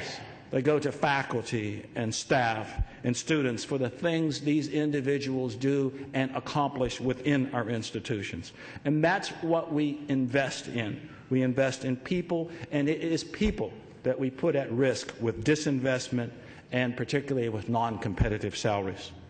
Here are just a few examples of individual quality. On the screen is a picture of Georgia Tech's Dr. Mustafa El Said. He's a researcher in nanoscience, and he was one of only 8 recipients of the prestigious National Medal of Science in 2007, which was awarded at a White House ceremony last September. At our board meeting this month, we entertained ROTC cadet Earl Porter from North Georgia College and State University. Cadet Porter was the top ROTC candidate in the nation from over 270 ROTC programs from over 4,000 cadets. We have the #1 cadet in the country that was developed at North Georgia College and State University. The 2 young people there, Sonia Altizer and Chad Ferdig, are University of Georgia scientists who were awarded the Presidential Early Career Award for scientists and engineers. This is the highest honor bestowed upon young researchers by the United States government. In 2007, UGA was the only institution in the United States that had recipients of 2 Rhodes Scholarships. It was also the only public university in the country with winners of not only Rhodes Scholarships, but Truman Scholarships, Goldwater Scholarships, and Udall Scholarships. That is the kind of quality we are producing in our system. To get into the honors program at UGA today requires an SAT average of about 1,400, which makes me glad I graduated years and years ago. We talk about quality, but the challenge we have is how to maintain that quality in today's times, how to maintain it in the face of diminished resources and increased demand. The only answer to that question is to generate funds through productivity and efficiency. We are now supporting 33,000 additional students on a funding formula based on our FY 2007 appropriation. 33,000. Essentially, we are supporting an entire UGA worth of students. And we can only do this through thousands of productivity actions across our system. There's no way we support 33,000 additional students and provide the teachers, the technology, the quality instruction, and the support without achieving very significant efficiencies. So when anyone questions our commitment to efficiency, it is clear that the commitment is there, and we're proving it each and every day as we strive to provide and maintain access and maintain academic quality, and in the face of exploding volumes and diminished resources. Our shared services project is taking our back office operations from across the system and providing standardization and/or consolidation. What I have suggested to our presidents is that those things that are unique, that define the character and nature of our institutions, should stay at the institutional level. Anything else is a candidate for standardization and/or consolidation, and we are moving down that path. By this summer, we expect to be operating a consolidated payroll system for the first time in the system's history. And moving forward, we will continue to consolidate administrative functions. This is, of course, not a business, but we now have over 800 people trained in Lean Six Sigma, and process improvement projects are underway. Let me give you just one example.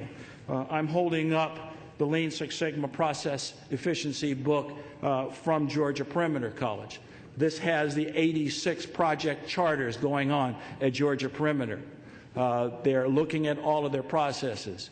They are reducing variability. They are driving out costs. They are simplifying all of the processes, and they're improving service while at the same time reducing costs.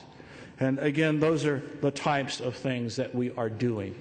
Let me move now to the specific FY10 budget recommendations. This is a simplified summary of the budget recommendations. The FY 2009 base budget shown is the budget before any reductions. We have a current state budget of about $2.3 billion out of a $6.5 billion total, and you can see this on page 318, I believe, of the governor's budget book. Now, the governor has recommended additions of $147.7 million and reductions of $249.8 million for a net change of $102 million reductions. And again, that's as we add 33,000 students beyond our formula funding. Our final total recommendation, of course, is shown as $2.2 billion, and I'm going to go through these additions and reductions in some detail, and I will again attempt to give you the appropriate page and line number in your reference documents as I go along. First, let's go to the additions, that the $147.7 million. There are 5 categories of additions in this budget. The first, of course, is the formula increase of $109.7 million. The second is $7.8 million for physician education expansion. There's an annualizer for FY 2009 salary increases. There's $5.7 million in there for the rate increase for teachers' retirement system from 9.28 to 9.74%. And there's also a small, I shouldn't say small, there is a $245,000 increase in the formula for the public libraries. Small is what you walk around with in your pocket, and I don't have $245,000 in my pocket, so it's not a small number. In addition, the governor, of course, has recommended $325 million in bonds, and I'll talk again about capital a bit later. The first line there is 109.7 for the formula. If you would turn to page 323, line 3. I hope it says under the teaching program. The formula funds are primarily driven by student credit hours, which are, of course, driven by student enrollment. The governor has recommended $109 million in formula funds. Our enrollment continues to increase. We are a growth industry, as is shown on this graphic. We added 13,000 students this year alone. We expect this number to continue to increase. We expect to be between 350 and 400,000 students by the year 2020. As you know, the formula funds help pay for the operations of our 35 colleges and universities. They help pay for the operations as they were supposedly 2 years ago, however. We received a total of $1.97 billion through our funding formula for FY 2009 before reductions. Clearly, this formula is the largest and most important category of funds to our institutions. In FY 08, we had 270,000 students. The total credit hours for all students for summer, fall, and spring increased by 277,000 credit hours over the previous year. The increase in credit hours for FY 2008, along with fringes and M&O funding for new space, translates to the $109 million increase in the formula for 2010.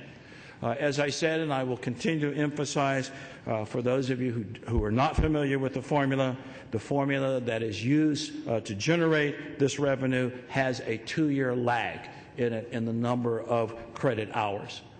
It is designed to help us pay for the education of the students we had in FY 2007, not the 33,000 who have enrolled since then. As I stressed earlier, we pay for those through the productivity actions at the institutional level. The second line, if you remember from the additions, was the physician education increase. This is on page 324, line 5. This is a strategic priority of the board and of the state, and it reflects our commitment to meet a compelling need of the state for additional physicians. Funding is in two parts, the $7.8 million. It's $3.8 million for hiring deans, faculty, and module directors to develop the curriculum, obtain accreditation, and do all of the steps necessary to admit the first cohort of students in the fall of 2010 at our MCG UGA Partnership Campus in Athens. The other $4 million of the $7.8 million is for expansion of residencies in Albany and Savannah. Now, those are the increases. Let me move on to the reductions.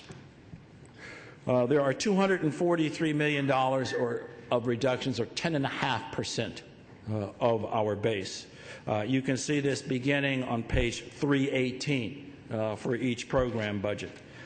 In addition, recommended reductions for the agencies administratively attached, and they're shown on the chart, are found on pages 324 and 325. And you can see there's a $1.9 million for the Georgia Public Telecommunications Commission, $300,000 for the Georgia Military College, and $4.6 million for the Georgia Cancer Coalition. The representatives of these three groups will, of course, discuss their concerns with you. But the total recommended reductions are $249.8 million, about $250 million, or 10.9% of our budget. Of the total reduction for the university system of $243 million, $197 million of that is in our teaching program, i.e. in the formula funds for our institutions. This is on page 323 of your book. There are also reductions in special funding initiatives by $14.4 million. This is on page 322. And the line items reductions are $31.1 million. I'm going to discuss each of those three. In our teaching program, I mentioned a reduction of $197 million. These are the components of $197 million within the $243 million. I'm not going to go through every one of these line items, but I want to highlight some for your information. On line 4 on page 323 is the reduction to the formula for our institutions. That's $184.5 million. Line 8 is a $1 million reduction to the Georgia Tech GTREP engineering program in Savannah. One, again, that we are trying to grow to take pressure off of the Atlanta campus, and also to make sure that we have engineering education available in the southern part of this state. Line 9 is a $1.8 million reduction to the Georgia Southern IT program. That is the total program. Line 8 is $3.7 million in cuts at Middle Georgia College. As you remember, we were asked to take over the aviation program offered through the technical college system. We did so. $3.7 million funds were transferred to support this very expensive program. 2 years later, it's incorporated in the formula. These funds were removed. It generates about $750,000 in the formula. So we are about a net $3 million shortfall for taking this aviation school into Middle Georgia. Line 2 is a $1.4 million cut for public service institutes such as the Carl Vinson Institute at UGA, the Fiscal Research Center and Health Policy Center at Georgia State, and the Burris Institute at Kennesaw. And the last is $4.6 million, but that's about 15 other adjustments in this general area, which I'm not going to go through. And the reductions, again, for the teaching program are $197 million. Now let me turn to the reductions in the special funding initiatives. They total $14 $3.4 million. And I'm going to give you some highlights there. If you'll turn to page 322 in your material. Reductions to all initiatives, total $5.8 million. Line 4 is a $1.2 million reduction to Georgia College's mission. These funds help the university maintain the small class sizes required to have a true liberal arts university. This has been a profoundly successful experiment. You should be as proud of Georgia College as the people in South Carolina are of the College of Charleston, and as the people in Virginia are of the College of William and Mary. It is now recognized in Kiplinger magazine as one of the best buys in liberal arts education in the nation. Line 5 is a $600,000 reduction to the leadership mission at North Georgia College. I just suggested to you that we, through our leadership mission, develop the #1 cadet in the United States. Line 6 is a $5 million reduction to the medical college. This marks the end of a 5-year commitment to boost research funding at MCG. These funds have been used to put together startup packages for researchers, and this has proven to be a highly successful program, but it will not continue if we do not have the funding. The state has invested over the last 5 years about $24.5 or $24.8 million, and on that we've generated about $48 or $40 million in return. So there's about a 1.75 to 1 return on investment of those dollars. We will not be making as investments going forward. Line 2 is a $1.2 million reduction to the Georgia Leadership Institute. Other adjustments of $0.6 million are on lines 3 and on line 7. Again, the total for the special funding initiatives is $14.4 million. Now, let me turn to the line item program reductions. Those start on page 318. These reductions total $31.1 million. I am not going to go through these individually in the interest of time, but as you can see, they impact a number of very important programs. And the impacts are anywhere from 100% of the programs, such as the Eminent Scholars Trust and the Special Education Enrichment Program, to 8% cuts in the Ag Experiment Station and the Georgia Public Libraries. But again, there are robust cuts in all of these. Let me move from our operating budgets to capital budget, and this is on page 409, hopefully, of your material in lines 1 through 40. As shown on the slide, the governor has recommended a total of $296 million for the university system. $11.9 million of that's for equipment for facilities scheduled to come online. $194.8 is for new construction, and $21.1 million is for design of new facilities, and $70 million is for major repair and renovation. The governor has also recommended $18.9 million for construction in the public library system and $10 million for the Georgia Research Alliance. The total bond package is $325.2 million, and I certainly can discuss projects in particular detail if you wish in the Q&A session. Let me shift from next year to FY10 back to this year, to our FY09 budget. And this is in your amended budget book on page 201, and I'm going to spend a very short period of time talking about reviewing a summary of the FY 2009 amended recommendations. The governor's recommended reductions this year are 9.5%, or $219.4 million of our base of $2.3 billion, leaving an amended base of $2.1 billion. And you can see, again, there are not only reductions in our base program, but also in the 3 specific programs that are shown. The IT program at Georgia Southern is presently supporting faculty who have been hired. There's a large teaching mission going on there now. And the SEAT program is a student education enrichment program at MCG. That is a summer program. And we'll have to figure out how to cut the summer program here in January. But also there's dollars in there for the advanced communications program, and that supports faculty, and this is reduced by $1.1 million of a total of $5 million. Let me summarize. In summary, the budgets, this budget again reflects an increase to the formula as well as a net reduction of more than 10% in our budget.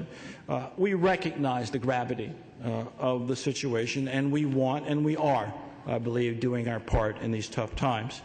But I do want to stress, however, that we are not, from our perspective, a cost to the state and its citizens. We are instead an investment. A cost is having uneducated citizens. A cost is having unhealthy citizens. They cost the state. We do not. We are not a problem. We are a solution to the state's problems. We are that agency of state government that brings solutions and knowledge to bear for not only today, but more critically for tomorrow. And any reduction, of course, is occasioned by risk, and we are trying to manage that risk. But I do want to stress the risk we are managing is not the risk of degraded service. It is not the risk of longer queues at some bureau for service. It's not the risk of longer wait times on a telephone. It is the risk of getting it wrong, not producing the leaders we need, not producing the professionals we need for the future. And that is the risk that we are trying to manage, and that is the risk that we will manage as we go forward. As I try to stress, with every individual that we serve, we work to add value to this state. Our continued success, and I think the success of this state and its economy, not just for this year, but for years to come, is dependent upon your investment now. It's dependent upon your support now, as well as our responsibility for effective stewardship of that support. So, Mr. Chairman, thank you again for this opportunity, and now we'll turn to what I always enjoy as an amateur semanticist, where we find the difference between visibility and exposure with a question and answer session. So. Thank you, Chancellor. I think you're about to be exposed. First question is from the good chairman of higher education, Representative Bob Smith. Thank you. I don't think it's on. No, thank you. Thank you, Mr. Chairman. And thank you, Chancellor, for being here. I've got a few questions here, and I may not get to them all, but we'll get to them later. But yes, my first question is, we know the cuts are really bad. These are extremely harsh for higher education. And the question I wanted to ask you is, what specifically are yours and the Board of Regents' top priorities for higher education? Again, specifically, of course, our top priority is our teaching mission. We, as I tried to suggest in my remarks, are in the business of turning out tomorrow's leaders. And as we have approached reductions in our budget, we have tried to maintain that core mission. We have addressed administrative functions first. We then moved to support and research functions, and then and only after that do we get to the teaching core. And so, again, we've established a hierarchy of budget reduction plans. Again, I can go through that if you wish, but I think the answer to your question is that we want to preserve our core missions of teaching first and also research and public service. follow-up, sir, Mr. Chairman. Yes, sir.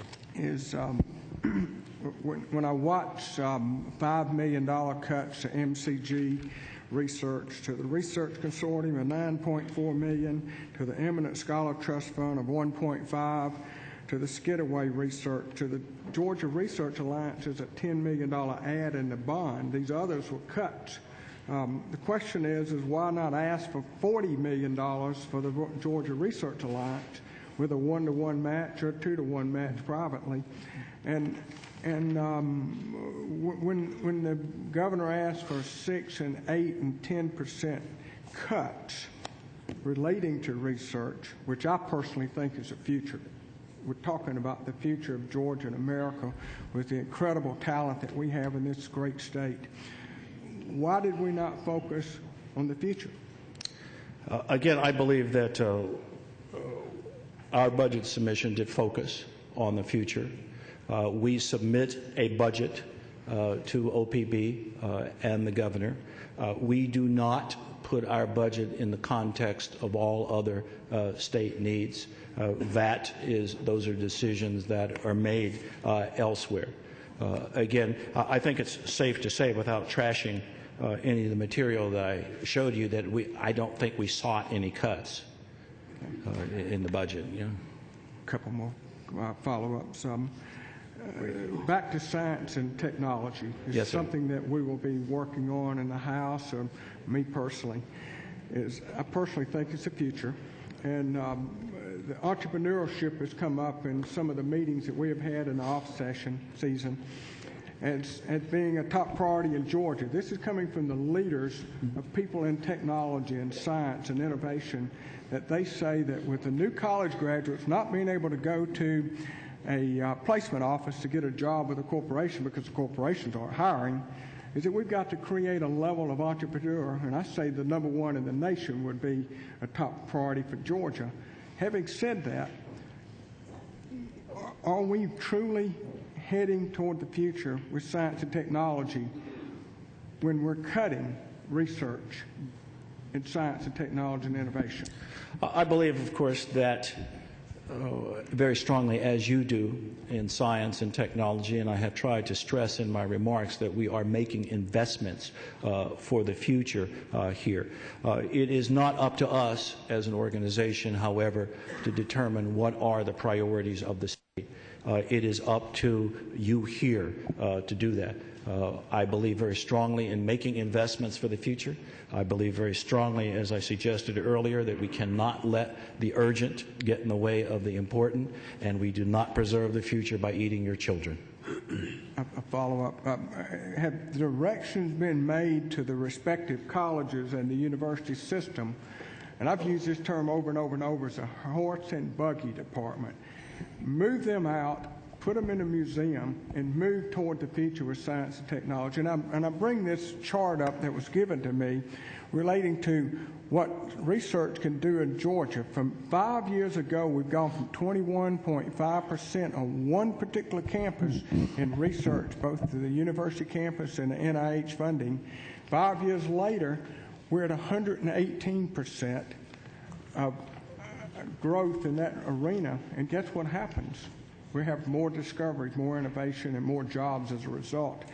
And what happens when the Obama administration has their new initiative for moving this country forward, and Georgia is up to maybe $1 billion or $2 billion available in science and technology and innovation? What do we do there with all this when we're not really? I don't see the horse and buggy department gone. I see us staying in the same thing and not reaching to the moon. It is, of course, difficult to look into our system and make a lot of global judgments. What I have stressed is that we should not treat any reductions as temporary, that I am not a believer in furloughs, for example. I believe these are Band-Aid measures. I believe that we will size our workforce to the resources available, and we will invest in process improvements. And there we can simplify, we can reduce variability, we can reduce costs without ruining the quality of life. What we're trying to do, and the guidance I have put out, is to look for more and more structural changes. And I would suggest that this is still a work in process, but changes are being made throughout the system. And again, we will try to the extent we can to do the most credible job we can with whatever resources we receive. But the point I do want to make is that the more resources we do receive, the better job we can do, and not just now, but for the future of this state. If you look back at 2002, when we had to undergo reductions, if you look at 2003, the retention rate went down in our system because for a lot of reasons, I think some of which we're not able to offer the courses. We measure 6-year graduation rates. 2008 is 6 years later than 2002. Our graduation rate has gone up every year. It went down in 2008, 6 years after 2002. And so I would suggest to you that there are correlations between the number of courses we can offer, the amount of technology that we can put in place, and the number of students that we can graduate, which is why I said this budget is not about FY10. It's about FY14 and 15 and 16, because that's when the impacts are going to manifest themselves. I have several, but one last question, Mr. Chancellor. I have mentioned to you in the past that I was studying data relating to the 4 research universities as well as the other campuses in Georgia.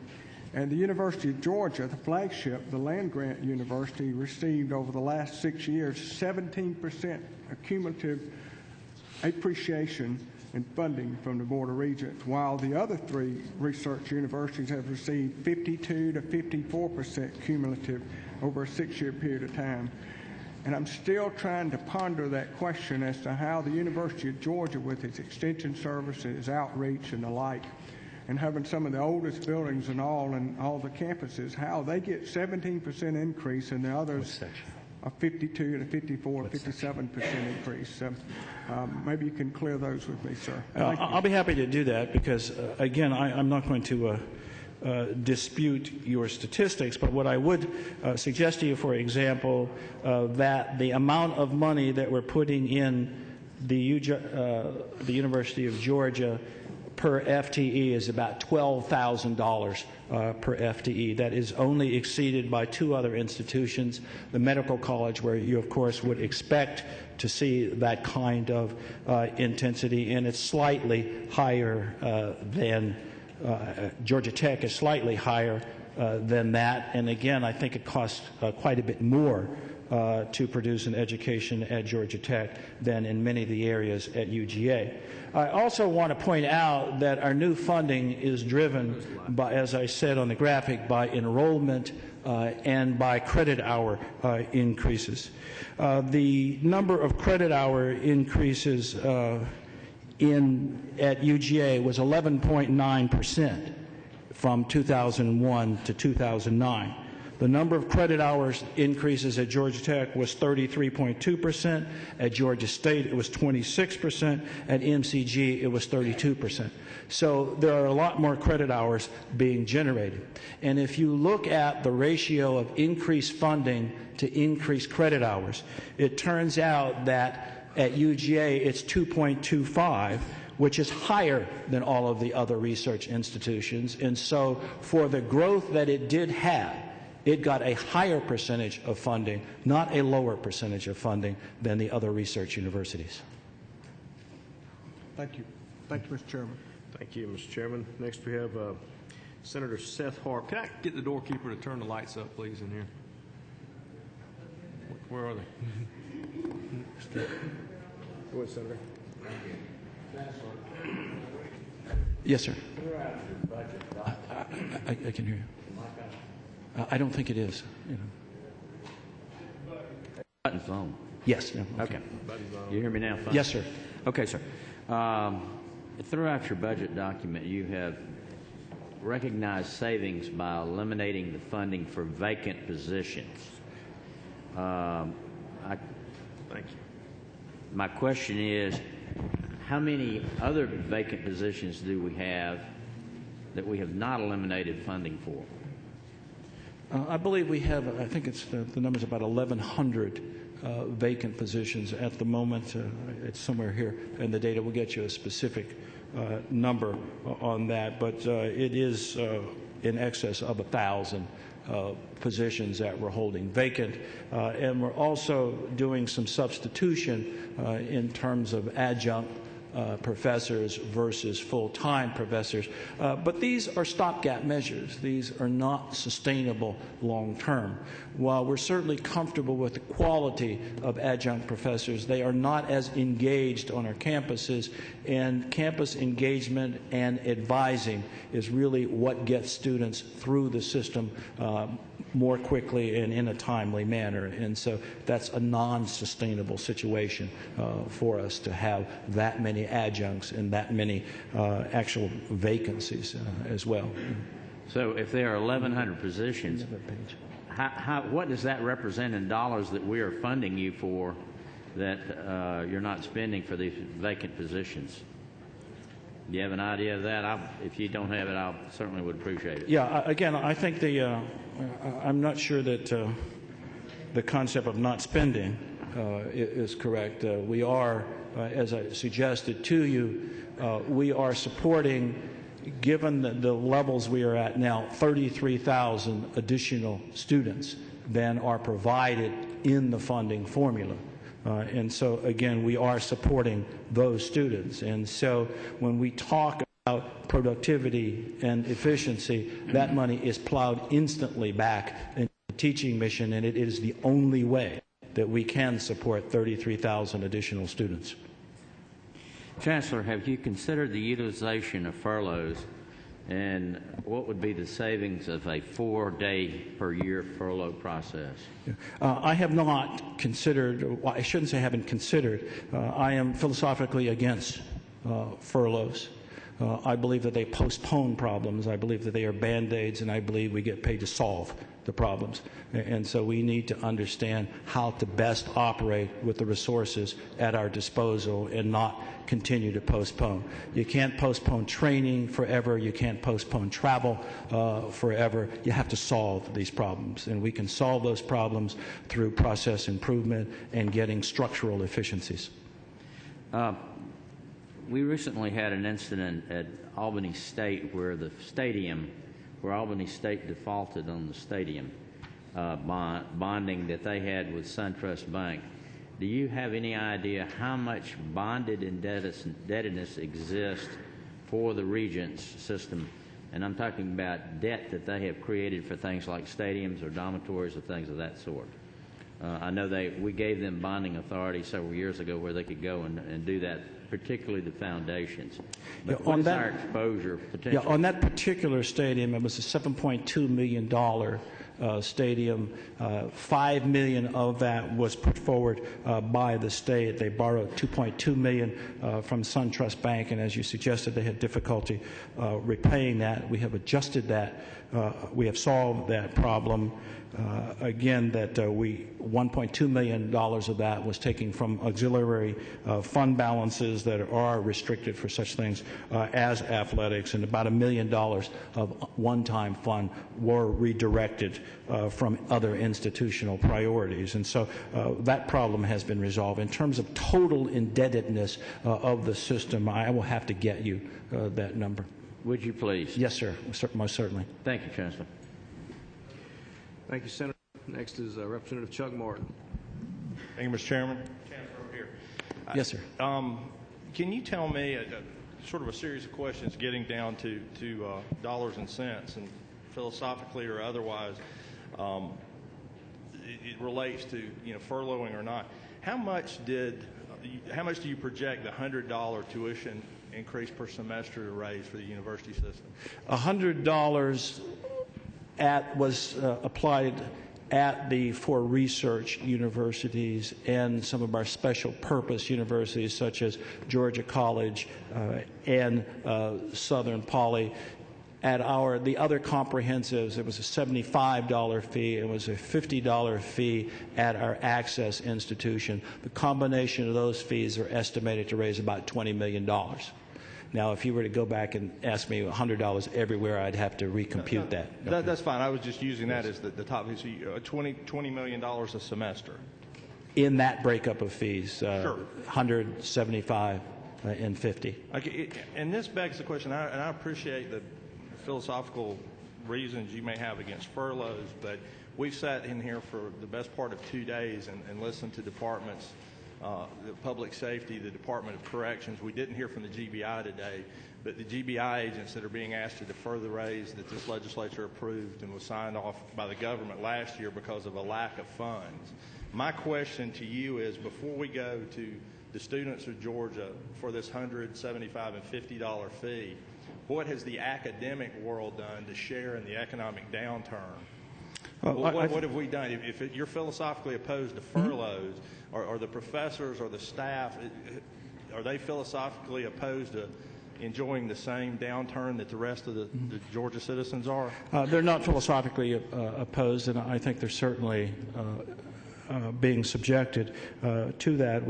As part of our initial response for 6% reduction, we capped the indemnity plan employer premium.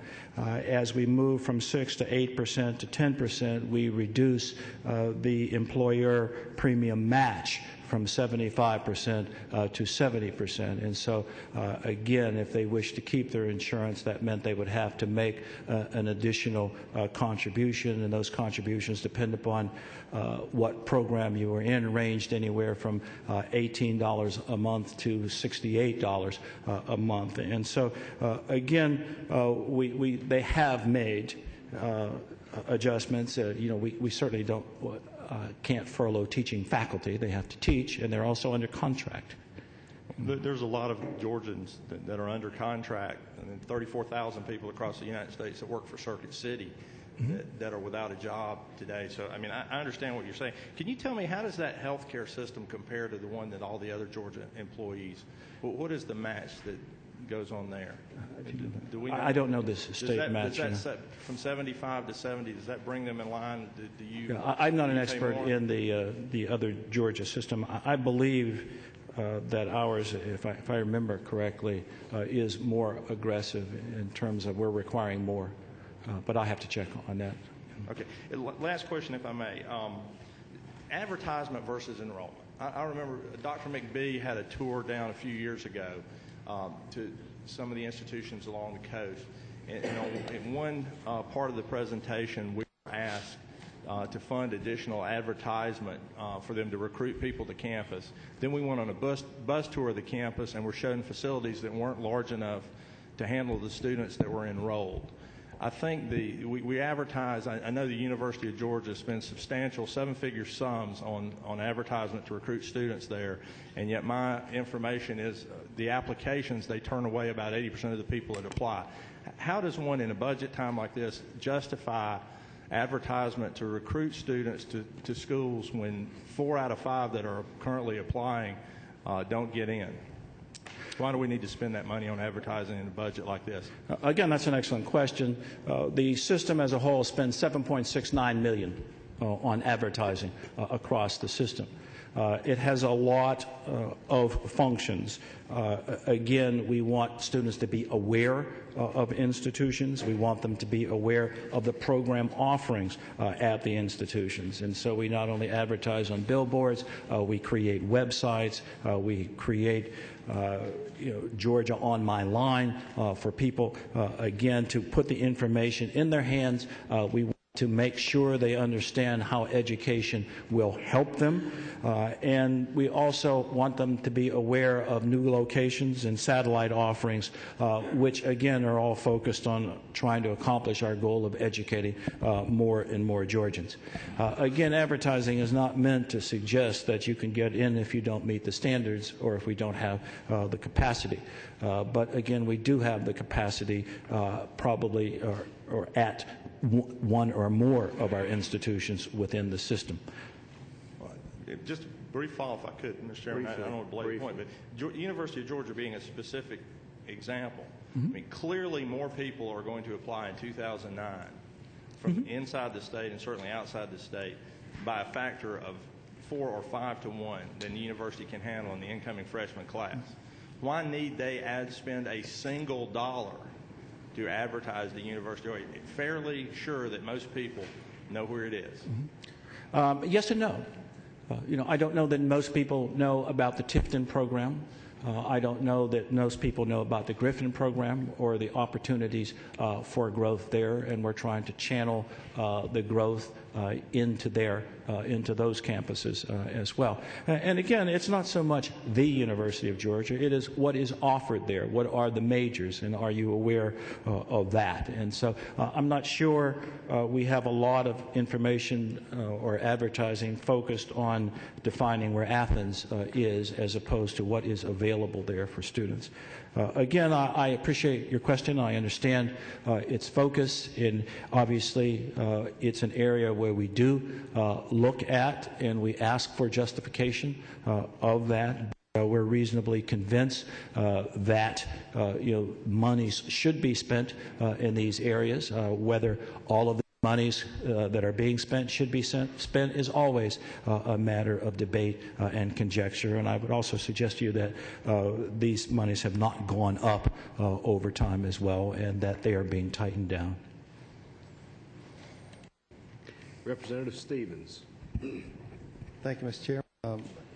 Chancellor, in light where of these, are you? Sorry, I'm on the Baptist. I'm sorry. Here we go. In light of these nasty budget cuts that unfortunately you've got to do, and the Board of Regents, of course, has to recommend, and we have to approve. Is it a good idea? And I like your Band-Aid analogy. That kind of rings home.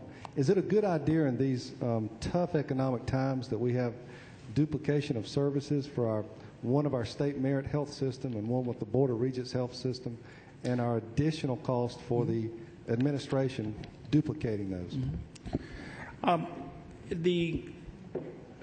I think these systems are in many ways designed to do different things. They're certainly addressing different populations. The Georgia state system addresses essentially employees who are here in the state of Georgia. We have people all around the world, and so we need insurance programs that are responsive to professors who are taking, are traveling to foreign destinations. They're doing research, collaborative research elsewhere. And again, our programs, particularly at the professor level, are designed to be competitive with other programs around the nation. The Georgia system is not a system that is designed to be academically competitive. And so, again, we have different populations. I think we run it well. I think it's a pretty efficient system. And again, I think that we are comfortable that it would not be in our best interest to merge these two systems. And on a different question, if I may, Mr. Chairman, just this year or next year, from what I've heard, the revenue stream from the lottery is going to cross with the expenditures for the Hope Scholarship. And I think most people in this room and in this body view the Hope Scholarship with a sense of reverence. Have you got any thoughts about where we're going as far as cutting the Hope Scholarships once we pass this revenue stream? Or if you got any ideas how we might get some more money? Well, I don't know how you're going to get more money out of the lottery. It is certainly one of the best run and most successful in the nation, and we're certainly appreciative of the support that it provides for our students. This is an issue that will be solved, addressed over multiple years. There are certain, as you are aware, triggers in the law to ratchet down the amount of the stipend that is paid, with the first year, of course, for non-Pell Grant students. The book grant allowance is cut in half, and then the second year it all goes away, and then the third year half of the fees, and then all of the fees, and then it'll be 4 to 5 years before you start really reducing the the grant itself, and if the reserves may kick in their interim. We are focused from a strategic perspective on developing more and more need-based aid for this state, for the students in our system. I believe very strongly, as do many of my colleagues, that we need need-based aid. We understand from a cost perspective that is often seen as a black hole in which you can pour infinite numbers of dollars. We understand that. But we also understand that there are kids for whom the light bulb goes on late in high school, who demonstrate in the last 2 years of high school that they're perfectly capable of doing college work and yet do not have the GPA to merit a Hope Scholarship. And we cannot afford to let that cohort slip through the cracks if we are going to have the graduates that we need for the jobs of tomorrow in this state to keep it growing and vital. And so we have a lot of people looking at how to get need-based aid. We have had a philanthropy study. We have now benchmarked all of our institutions. We will be giving fundraising targets and ranges to our institutions. And again, I'm very hopeful that we will be able to address our students' needs going forward. Lastly, if I may, Mr. Question, a real short one. I understand that and I'm still here, okay. The two-year colleges, well, there's a rumor anyway that they may move some to the DTAE. Is that something that has come across your desk, or are they going to remain? We have been asked by the governor to do two things, which are not unreasonable things. One is to look at those communities where we are not presently providing access institutions or access education, and to define what is the best way to meet that access need. The second is for those communities where we do have two institutions, are there synergies that we can capture between those institutions? I personally do not define that as transferring our institutions to any other structure at this point. No studies have been conducted. Data has been collected to the extent that such studies are commissioned and data collected. We will certainly keep the legislature apprised. But right now, we've just been asked to look at two what I think are very reasonable questions to look at, because we've looked at those questions ourselves. If you look at Atlanta Metro and Atlanta Tech, they sit on the same campus. And we've already devised a menu of administrative services where I believe that we can eliminate duplications such as security, groundskeeping, things of that nature, and we are working down that food list in cooperation with them at the moment. Representative Austin Scott. Hold on one second, let me get you my phone. There you go. How are you today? I'm fine, sir. How are you?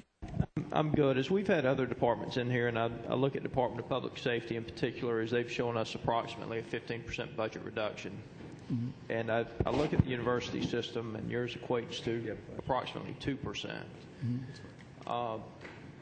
And I hear as you say we can't do any more at the university system. And I guess my question is, would the people in the university system be willing to carry out the mission of the university if we gave them the same pay raise that our troopers are expecting this year? As who is making, I'm sorry? Our state troopers, state patrol. Yeah, again, I'm not sure where your earlier number came from. Did you say 2%? You have a $5.4 billion budget and a $100 million reduction. Is that correct? The state portion of our budget is $2.3 billion. We are reducing the state-provided portion of our budget by, I believe, 9.5% this year. Now, to the heart of your question, would we perform at with the same raise levels?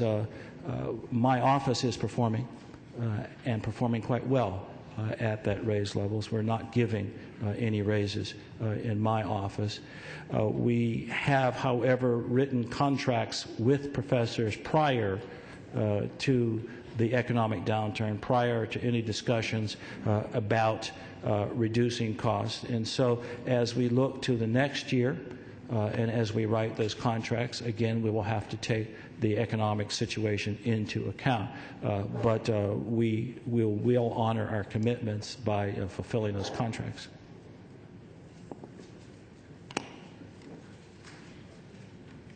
Senator Douglas. Thank you, Mr. Chairman. Chancellor, over here. Oh, okay. Thank you. One comment and then a question. The comment I have is that it should be fairly obvious to you and your staff here that members of the General Assembly are concerned about your philosophy of no furloughs. The straws in the wind here should be pretty obvious that we're concerned about that, and to the point that at some point probably even the legislative branch is going to have furloughs. That's a possibility. So just keep that in mind. The other thing that I want to bring out is that as the North Georgia College graduate in the Senate, I just want to thank you for mentioning Cadet Porter and his accomplishments. But I see a disconnect here because on the one hand, as you mentioned, we're showing great success with the leadership money that we're spending in Dahlonega, but as evidenced by Cadet Porter and a second cadet who finished 19th out of 4,000. And at the same time, we're going to cut, I think, the entire program, the leadership program, $600,000 out of their budget. So how do we reconcile the fact that we're delighted that we're doing well, and the other caveat that I almost forgot was the fact that, as you well know, the Department of the Army has informed North Georgia College that the number of lieutenants that they produce each year is going to go from about 45 right now to 100 in 2012-13 time frame because of their integral part that they play in the war on terror. So the fact is that they're getting ready to more than double the number of young lieutenants that they have to put into the Army every year, and they're doing very well with what they've got right now, as evidenced by Cadet Porter, and yet we're going to cut that money out of their budget. I'm in a very awkward position here when you're asking me to justify a cut I didn't ask for. But again, what I will say is that it is up to, we put forward what we wanted, and that was put by OPB and the governor in the context of all other budgets that were put forward. Now, I don't know what those budgets are. I certainly don't like any of these reductions, but I also understand that we don't get all that we want all the time, and that you have the very challenging and difficult job of looking at our needs and balancing it with the needs of other agencies. I do not envy that task. And again, that is something that you will have to decide as a body. What are the appropriate priorities? I guess it goes back one follow-up, Mr. Chairman, if I might. Yes, sir. I guess it goes back to the furlough question. If the rest of state government is going to furlough and to save money, including probably the people sitting in this room, then, rather than cutting important programs, and not just that one, but other important programs as well that could be saved if you were, I don't want to say that, being a part of the team, if we have to do that, being a part of that team, because we're all pulling in the same direction. Yes, sir. Then you could save some important programs in the university system by, not trying to pound a square peg into a round hole. Yeah, I want to make it clear that my philosophical aversion to furloughs is not a philosophical aversion to saving money. In fact, it is quite the opposite. I would like to save money, but save money on a permanent basis through structural changes and process improvements. And I do not believe that furloughs fall in that camp and that they merely postpone a problem. But you are correct. You know, the problem, if it becomes so acute in such a short period of time, that may be one of the only tools that we have left at our disposal, and we will use all of the tools at our disposal. But again, it is not the preferred approach from my perspective. But I appreciate your perspective. Representative Richard Smith. Mr. Chancellor, right here. Oh, yes, sir. Thank you, Mr. Chairman. I'm looking at a handout that tells the 2008 advertising expenditures of the university system. And I would like for you to explain or justify why Kennesaw State University spent 3 times more than Georgia Tech, 2 times more than Georgia State University, and even outspent the University of Georgia in advertising in 2008. Mm-hmm. They spent almost $1 million in advertising. Mm-hmm. I think when you're growing as fast as Kennesaw is, it's important that people understand what exactly is there and what programs are available at Kennesaw. Again, I would want to look at the specific advertising to answer that question, as opposed to just a lump sum number, and I don't have that advertising. So I really don't have a good answer for your question. No, Tarver's next. Senator Ed Tarver. Chancellor, I have some good news. I don't have a further question, but I do have a medical education question. I would ask, and we heard your references to the extreme physician shortage that we face here in Georgia. Yes, sir. And can you discuss for us the rationale or the justification behind cutting funding for existing medical schools at the same time that you fund new campuses for future students who have not yet been enrolled? Mm-hmm.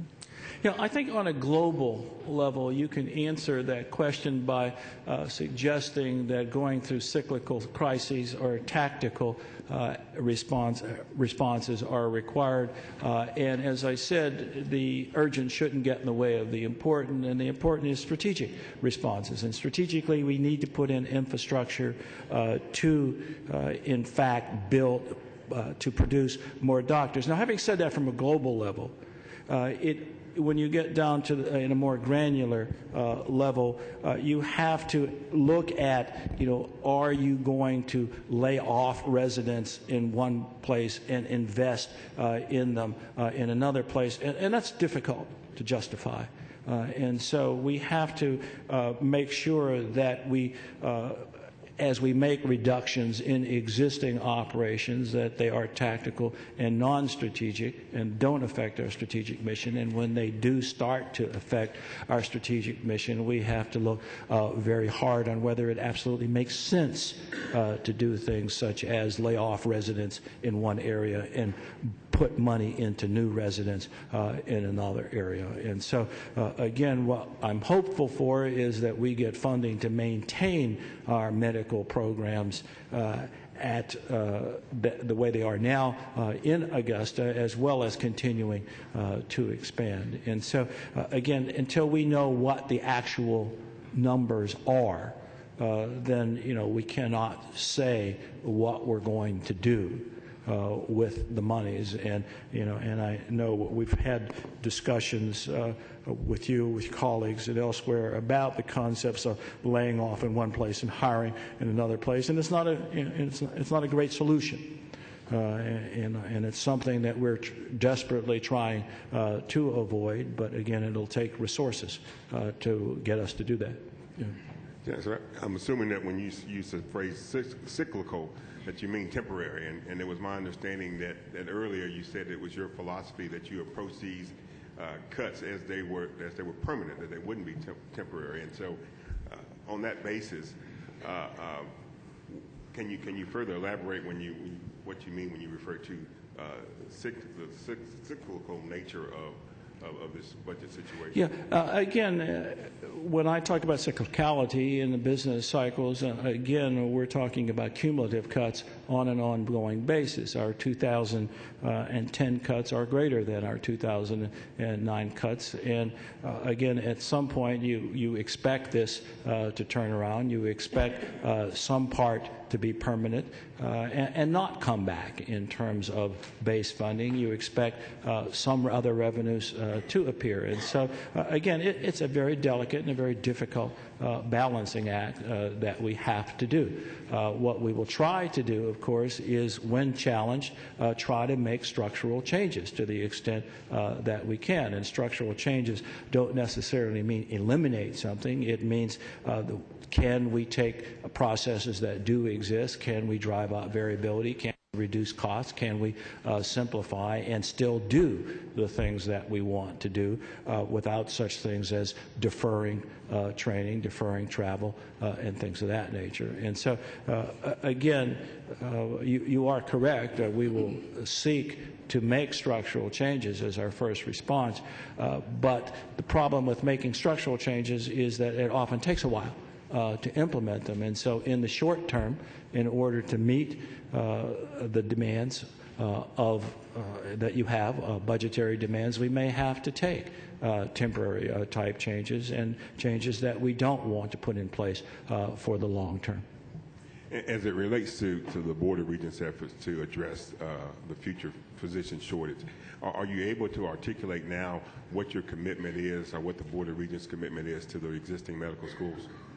Well, again, in terms of the capital campaign or capital facilities, that's pretty clear that in terms of our master planning right now, we're looking at a $128 million dental school. We're looking at a $200 million medical commons, both in Augusta. We're looking at moving the class from 190 up to 240 over time, as well as expanding in our partnership campus in Athens. And so we have a very robust commitment to the Augusta community, and the Augusta community has in turn certainly made significant commitment to the medical school with the $10 million gift to buy the Gilbert Manor property where we will be able to put our dental school. And so we're certainly committed to a presence there. And we will continue our growth and expansion, and that will be forever our home base. The dental school. Forever meaning my lifetime. The dental school is still a little short. I believe we've got need a Yes, little money sir. to finish Yes, that sir. up, and I believe that the medical commons is not in this year's budget. So It is not. There is planning money in the if we're going to budget. commit ourselves, we're going to need to commit ourselves rather quickly because our physician shortage is immediately upon us. So I would hope that we make sure that our main campus at Augusta is a priority for growing physicians in this state. Next question is from Senator Wiles. Thank you, Mr. Chancellor. I appreciate it. Thank you, Mr. Chairman.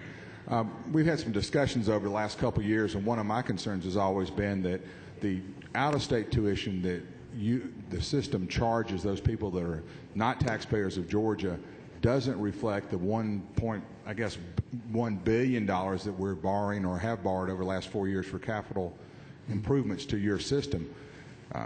We talked about it in the past. Have y'all come up with solutions so that the taxpayers from the other states will assist us? Because that bond defeasance is a big line item in our budget every year. And as we've talked, there are public universities in-state tuition that cost less than our out-of-state tuition. And how do I explain that to my constituents that it's cheaper to come to Georgia to go to college than it is to stay home? Well, I would assume, to be frank, that your constituents like low tuition. But you are very correct in terms of our relative tuition. And this, I think, financial crisis has sort of exacerbated that a bit because this legislature has been extraordinarily good to the university system. The challenge, however, is that we are a growth industry. The last 3 years of budgets prior to reductions were 6.6, 10.5, 7.7. Those are healthy and robust increases. The student support per capita has gone down because we have a lot more per capitas. And that is a good thing. And so, however, when I look at the total mix of state support and tuition revenue. When I came here 3 years ago, we were right in the middle of the 16-state SREB region between tuition, the combination of tuition and state support. We are now fourth from the bottom. Is that correct? Yeah, fourth from the bottom. Again, we are having continuing discussions, and I think more intense and more serious discussions about what is the appropriate pricing policy both for in-state and out-of-state. And we need to be very careful because there is instructive data from other parts of the country. The University of Wisconsin, for example, which is a premier research institution, and its legislature decided that it should significantly increase out-of-state tuition. And they found that there was a lot more price elasticity than they thought there was in terms of the number of students.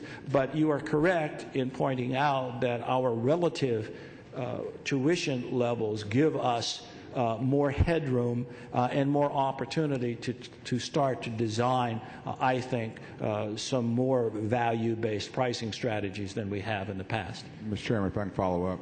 Yes, sir.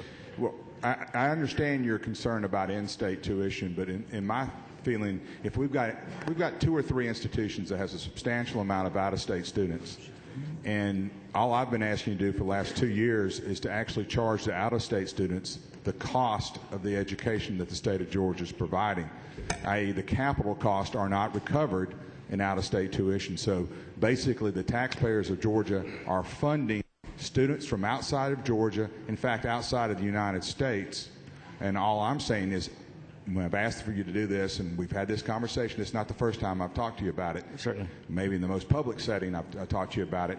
Why haven't we gotten the data that shows what it really costs to educate someone, perhaps at Georgia Tech, and why aren't we charging that student that comes from abroad or from California, of all places? Why aren't we charging them what it costs the taxpayers of Georgia? Because right now we're asking the taxpayers of Georgia, we have substantial issues. We're taking away services. Why are we providing a benefit to someone that's not a resident of Georgia? Let's at least charge them what it costs to get the benefit. Yeah, I don't disagree with you. We've had a philosophy of relating in-state and out-of-state in terms of 1 time and 4 times that tuition. The present situation may cause us to deviate from that. But also, I want to caution that what you're referring to is cost-based pricing. And there are other models such as value-based pricing. When we look at the value that we offer at a Georgia Tech, for example, to out-of-state students, and it is clear that the value far exceeds the revenue that we are getting from those students. And we are taking very hard looks at this, and we're probably looking more from a value-based pricing than we are from a cost-based pricing, however. Thank you, Mr. Chairman. Thank you, Senator. Representative Houston. Oh, hi. I wanted to ask you some questions about your tobacco settlement fund on page 325.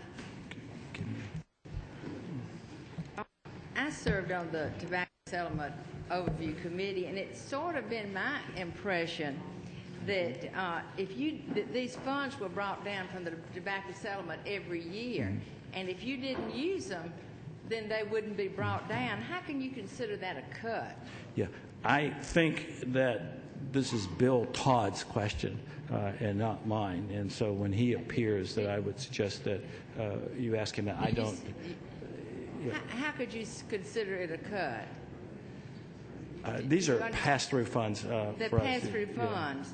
But if this money is drawn down from the settlement every year, and you just wouldn't draw the money down, so it really wouldn't be a cut, a $4 million cut, would it? I'm looking for Bill. I think I mentioned his name and he left the room. Oh, no, he's here. Okay. Do you want to address this? Yeah.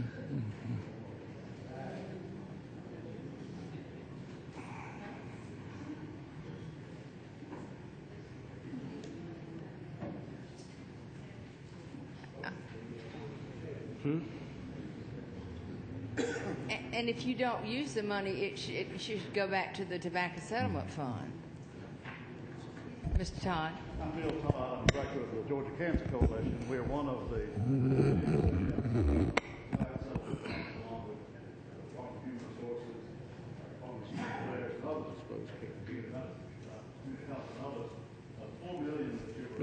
Mr. Todd, would you grab that first microphone right there, please? Yes. Thank you, Mr. Chairman.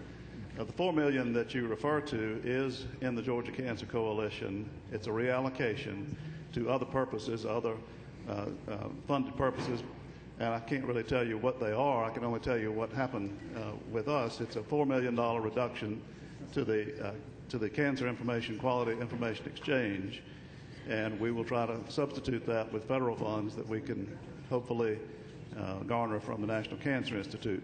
But they will not go back. They will be spent on other important priorities. Will they be spent in the Board of Regents? Probably not. Well, so how do you consider it? I mean, is this included in the cut from the Board of Regents? Yes, ma'am. It will probably go to other health care needs. Is anybody else following me? It will probably go to other health care needs, probably in the Department of Community Health. Okay. Thank you. We'll talk about that later. The next question I have, I had an opportunity to serve on the committee that reviewed the medical colleges and expanding the medical college for the campus in Athens.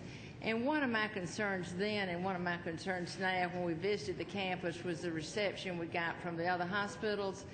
What commitment have you gotten from the three hospitals? I think it was St. Mary's, Athens General, and the one in Gainesville. The commitment you've got to develop a residency program, and have they signed contracts with you? I don't believe we have a signed contract at the moment, but Dr. Ron is here to fill in the blanks on that. While he's coming up, let me refer Senator Wiles. The out-of-state tuition we're charging is 4 times the in-state, except at Georgia Tech. There is a premium there. We're charging more than 4 times at Georgia Tech, but still I don't think enough, quite frankly. Perhaps I could respond to Representative Housen's question about the commitment of the Athens and Gainesville hospitals to partnership, if you will, in this initiative. You probably will recall that the General Assembly approved funding through the Georgia Board for Physician Workforce for a planning process for residency program development involving those 3 hospitals. The Board of Regents is not directly involved in that planning process. A consultant has been engaged, and they have not yet rendered their recommendation, or at least I have not seen what that recommendation is. So that's not a part of what the Board of Regents has done so far, but out of that we expect to come a definition of what the commitment will be from those hospitals. But are we going to go on and spend the money before we know we get the support from the hospitals for the program?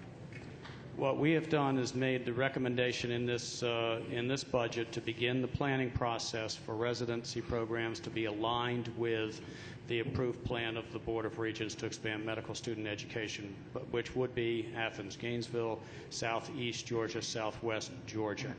That I expect that we will have an agreement in place between now and July to understand what the participation of the hospitals in all of those regions will be. Of course, they have their own issues that they're managing. Thank you. Thank you, Ms. House. Thank you, Dan. Representative John Yates. Thank you, Mr. Chairman. Dr. Davis. Yes, sir. First off, I want to thank you for your strong support of Gordon College and Griffin Campus, University of Georgia. Of course, the local people kicked in a $10 billion bill, and I think it worked good for both of us. I want to ask you a question about this. Have you seen this little booklet that says Shining the Light, a report card on Georgia's system of public higher education, American Council of Trustees and Alumni? Have you heard of that outfit? Yes, sir, I have. it gave strong support, passing grades and so forth for most items, but there was several I wanted to ask about. Mm-hmm. It said with failing grade on literature and language, economics, containing cost. It said it had made some progress, but it still needs some more. Tuition said was good, but it's slipping now. Graduation rate, performance as a criterion for funding. I just wonder what your comments might be on that. Mm-hmm. Well, as you might imagine with any report like this, there are things that you can learn from it. We have some concerns, significant concerns, however, with this report, foremost of which is nobody talked to us about it. And so if you're going to gather data and analyze it, we believe that you should talk with the people supplying the data. We received a number of D and F grades, for example, for our core curriculum. So did Harvard, so did University of Michigan, so did Yale, so did Princeton, so did Northwestern. And according to this organization, all of those universities should aspire to the core curriculum that Baylor has, because it got an A. I do have some difficulty with that conclusion. It also talks about instructional spending and administrative spending, and it stops, however, and it claims these are our data from FY02 to FY06, that spending for instruction, according to the report, dropped from 40.2 to 38.7. That was not on my watch. We've updated the data. Spending on instruction has no longer decreased. It has now increased from 40.2 to 40.8 over the last 2 years. Administrative costs for the system are described as increasing from 18% to 18.2%.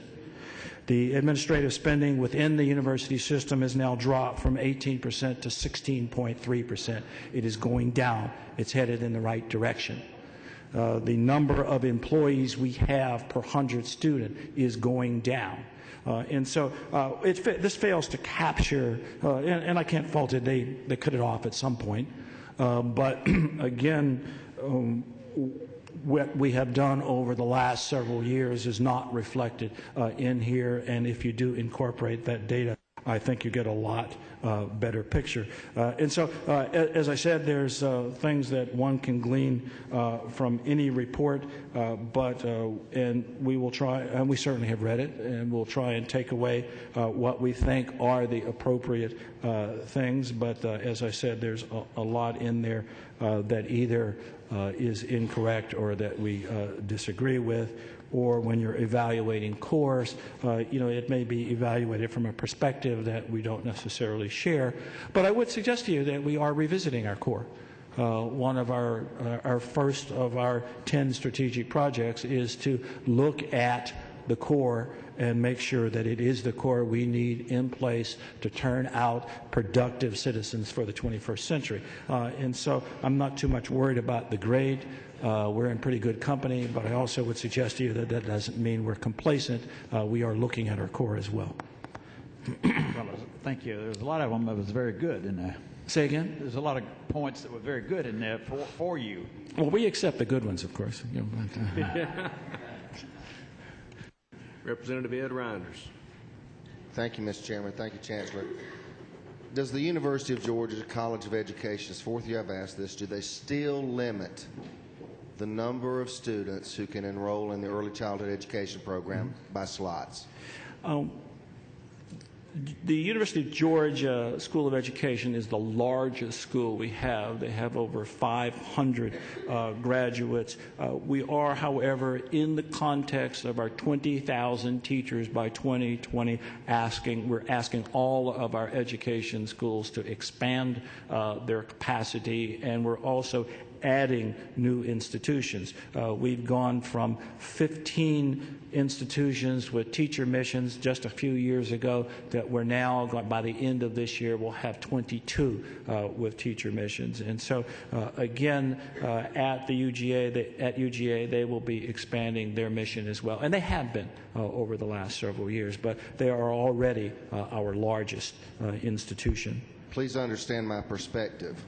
Using your Baylor analogy a moment ago, I'm having trouble understanding why we're not letting the Yale, the students that are good enough, keeping their academic record, who wants to teach our children, we're not letting them in, making them go 5 years to college when they're ready to go. But our Baylors throughout the state are spitting out early childhood education majors every day with no limit. That isn't illogical just a little bit to you? Again, as I say, we're turning out more there than we're turning out anywhere in the state. And again, I have some data here. I'm furiously trying to find it. Last year, in 2007, 505 students applied to UGA's teacher education. 429 of the 505 were accepted. 100% of those were accepted came, reflecting again the quality of that program. The average SAT score into that program was 1197, and the average high school GPA was 3.81 on a scale of 4. And so we have let a lot of very high quality students into that program. But again, we are trying to expand all of these programs across the board. And, and I don't want to use every question as an opportunity to make a commercial, but it also takes resources to expand. Mr. Chairman, if I may continue with my line of reasoning in regards to students. Do you know what bulldog bucks are? I do not. I'm sure I'm just about to learn here. But we're here about the students first and foremost in my mind. Mm-hmm. So if I buy a hypothetically $150, $200 book at the University of Georgia and I return it after that semester, is it not true that I don't get my money back, but I get it back in bulldog bucks? I cannot answer that question. Which can then only be used to purchase certain items? We will track that down. Thank you, sir. I do not know the answer to that. I thought you were going to give me a bulldog buck there for a minute, but... Mr. Chairman, I'd just like to see if students paying cash, they get cash back. I'm assuming, Representative Reinders, you couldn't purchase what you wanted to purchase with your bulldog books. Representative Mike Chokas. Last question. Nope, sorry. Ms. Chambers back in the back, and you're the last question. Thank you, Mr. Chairman. Chancellor Davis, I appreciate the fact that you came to us from the business community. And coming from the business community and addressing this budget issue that we have, could you enlighten us on other sources of funding that y'all are pursuing, perhaps grants, tuition increases, and other types of funding? Mm-hmm. And then I've got one other question beside that. We have identified multiple sources of funding. I believe we identified 6. I didn't stay on a Holiday Inn Express last night, so I may get up to 5 without doing this. But of course, there is the state appropriation. There is increased giving, increased auxiliary income. There is productivity and efficiency. Help me out here, Usha. Tuition, of course, and I'm missing one. Research offsets through overhead. Thank you. And we've enumerated those.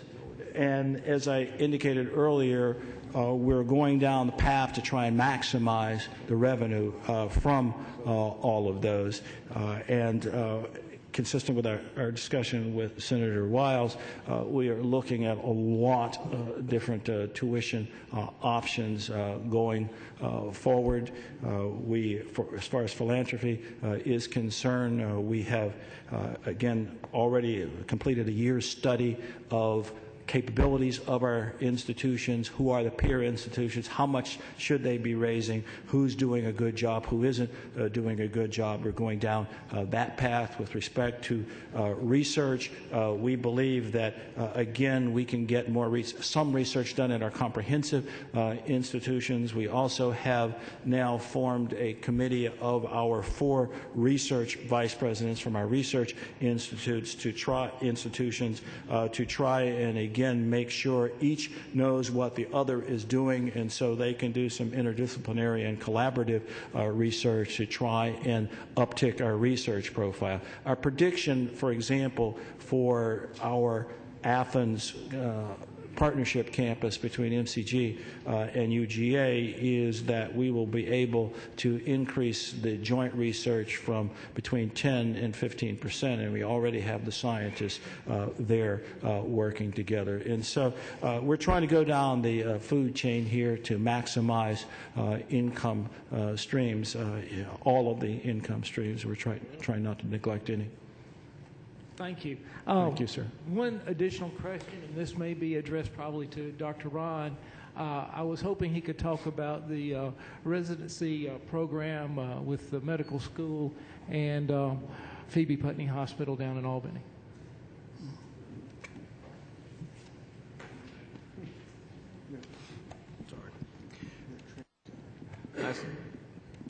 Representative Jill Chambers. Oh, I'm sorry. Oh, I'm sorry. I didn't see him come up. I got Bob talking to me on this one. We have been charged by the Board of Regents to operationalize a 4-point plan for expansion of physician supply. And that plan includes medical student expansion, Augusta, Athens, third and fourth year students, as you saw on the map, Southeast, Southwest Georgia, partnership with public health and environmental research, and expansion of residency with the addition of about 150 additional residency positions. We're now at the point where we're beginning the process of putting in place the infrastructure to expand the residency. So we've expanded medical student education considerably in Albany and in the Southwest Georgia. Now we're beginning the process of operational expansion. But I can't give you specific details at this time.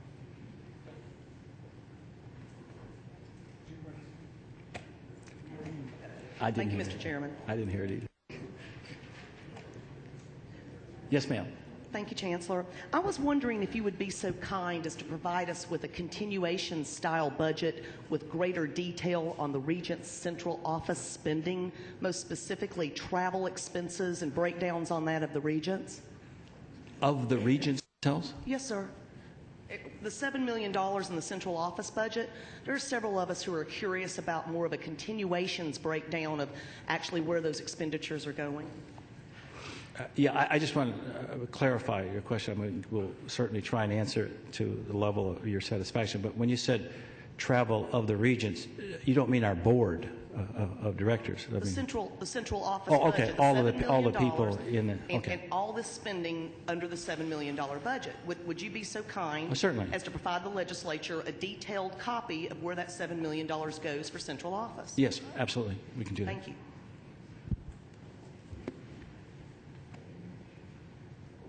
Last question, Representative Carl Rogers. Thank you, Mr. Chairman. Chancellor, student fees have been raised, I guess, at all the universities and two-year schools. And I think there was a promise made either by you or by the regents that they would not be raised unless cuts became higher than where they are now. Can you elaborate on that and why student fees were raised, please? Yes, sir. We followed a region-approved hierarchy in terms of making our reductions to our budget. For example, when we were operating at a 6% budget reduction level, we essentially had restricted the reductions to 6 areas: to generating alternative revenues and gaining efficiencies, lengthening replacement cycles, reducing library acquisitions. Thirdly, reducing operational support costs. Fourthly, we capped the indemnity plan employer premium. Fifth, position reductions and layoffs, and only 6 reductions to classroom activities. As we went to 8%, we started to look at deferred maintenance and reducing employer premium match from 75% to 70. As we went to 10%, we looked at increased layoffs and operating reductions. And lastly, student fees. Again, and we looked at part of our concern with the student fees was the process.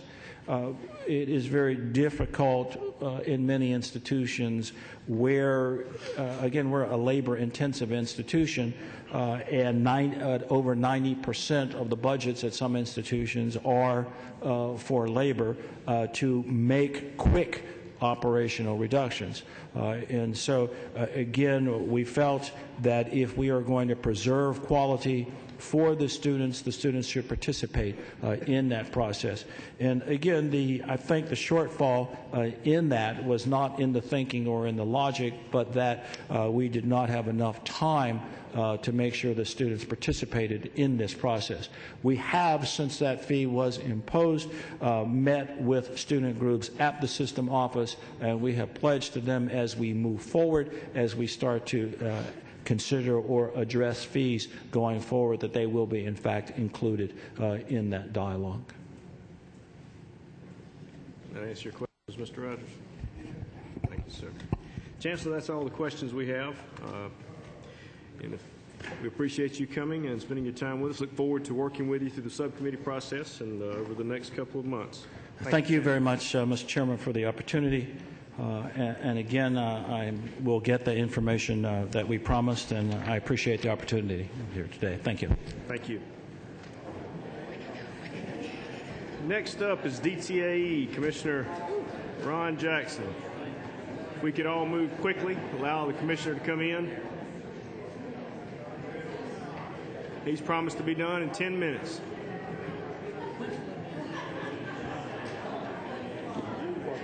I'm good. How are you? It's not my pen. They're looking for you, Mike.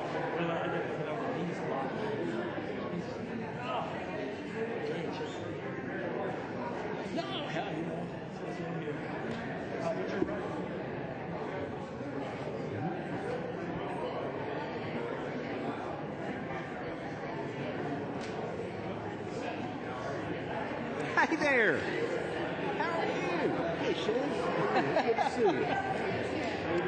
How come when they leave this area and they come back, they always look so much happier? They always look so much happier when they come back to see us. Oh, come on. But it wasn't because of us. It's good to see you, Shane. Glad you're doing well.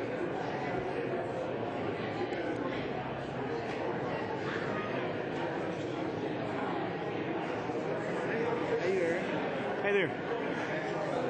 DTAE.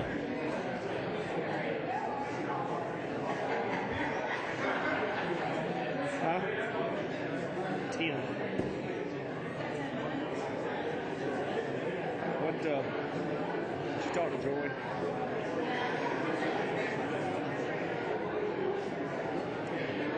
I may not make it.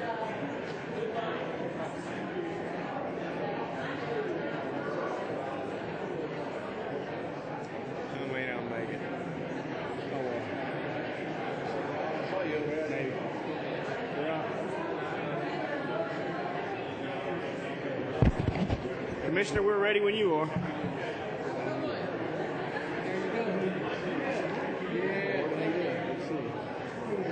Budgets benefit from brevity. How are you?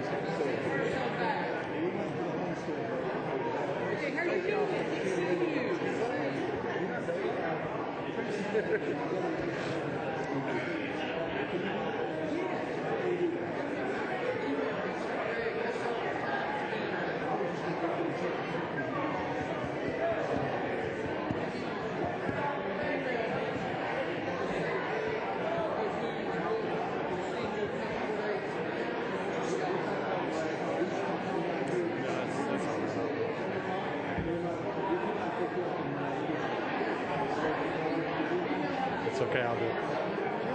I got it.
They do have the handouts, do they not? Where is Andrew? There he is, I see. He's handing them out.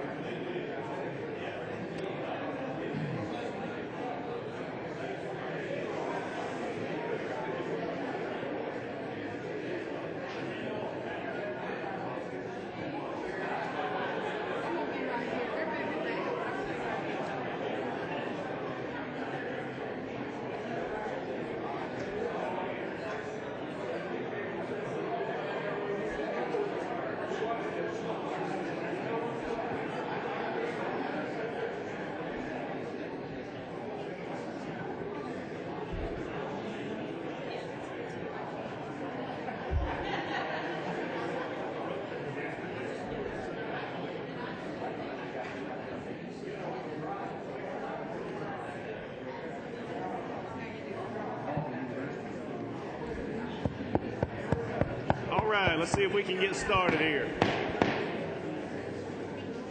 Those of you who are still with us, we appreciate you being here. We hope that it's the ones that don't ask the questions. All right, Commissioner, glad to have you.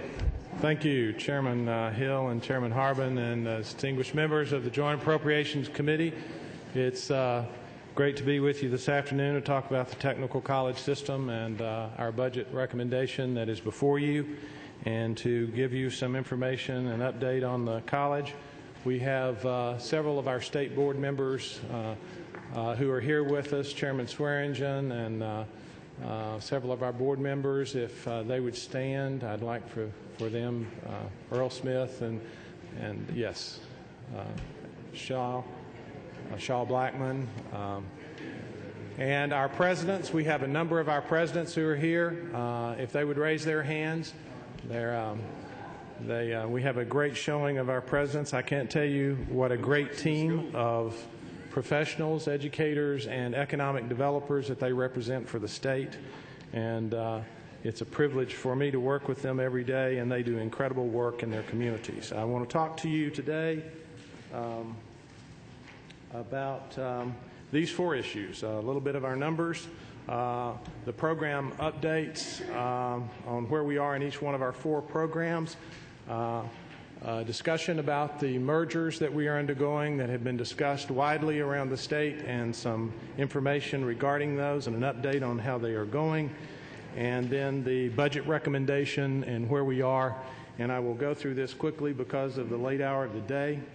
The numbers, our enrollment and raw numbers is 145,900, almost 146,000 students.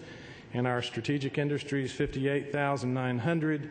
Our total number of graduates this past year in FY08 were 27,551. Quick Start trained 46,458. The jobs created were almost 7,600, and the jobs saved were over 10,000. And in these economic times, those are crucial and critical. Students served in adult literacy, over 90,000 students. In adult education, an all-time high for us, and we had 18,799 GEDs, an all-time high again for our number of graduates with GEDs.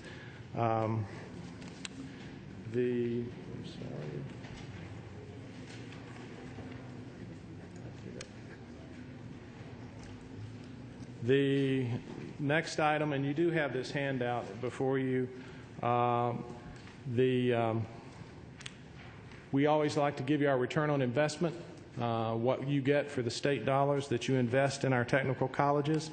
The graduates who graduate from our technical colleges, and we know this by our data match that we do with the Department of Labor, those students who graduate from our college 6 months after they leave us are making $149 million more than they made the day they walked into our college campus. On Quick Start jobs created and saved, we saved generated $493.5 million for the economy of Georgia by those jobs that were the amount of money that we pay those individuals who in those new jobs and the jobs that were saved. The adult education GED earnings, when you get a GED, you make significantly more, about $7,658 more a year than you made before you got that GED. That comes to $143.9 million.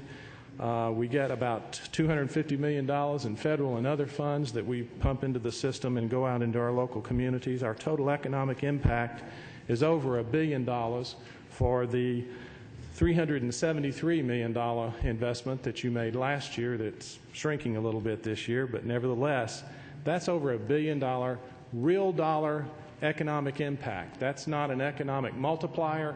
Those are actual real dollars that are returned to the system, to return to the state by the investment that you made in our technical colleges. Building a new technical college system, we challenged our presidents and the college staffs to reach these goals, and they are huge stretch goals for us. As you can see there, increase the current enrollment over the next 3 years from 85,000 to 127,000 FTEs, increase the number of GED diplomas from 18,000 to 40,000. I'll talk more about that in the program area. Double the full-time and expand the part-time faculty. One of our huge challenges, and it's always a challenge for us, about 66% of our faculty is part-time. Now, it's important in our faculty to have more full-time faculty. The quality of your programs and the quality of your instruction improves with full-time. Quick Start, I've encouraged them to grow and expand the number of companies that are served and the trainees by 20%. Focus on the companies and strategic industries to improve the employment opportunities. And in the technical education area, we will have all of our colleges in the next 4 years SACS and COC accredited. Increase the enrollment in our strategic industries program by 20%. Double the number of dual enrollment students at each college. That is a critically important component of our education system. Dual enrollment with our high schools, I think, is the future. Expand the number of articulation agreements with USG and the private colleges to create seamless education. It's incumbent upon us and our brothers and sisters in the university system and the private colleges to make sure that a student, when they come through our doors and get our education, are able to transfer those credits to another institution to continue their education if they so choose. It is a huge challenge to do that, but we are challenging our presidents to work with the presidents in their local communities of other colleges to make sure that that happens. So in this regard, I want to talk about the 4 programs now, and the first one and the largest one, your biggest investment, is in technical education. Our enrollment is booming. In FY09, you can see in 08 we went to almost 146,000 students. That's almost 71,000 FTEs. That is a significant growth. That's about a 5.2% growth over the previous year.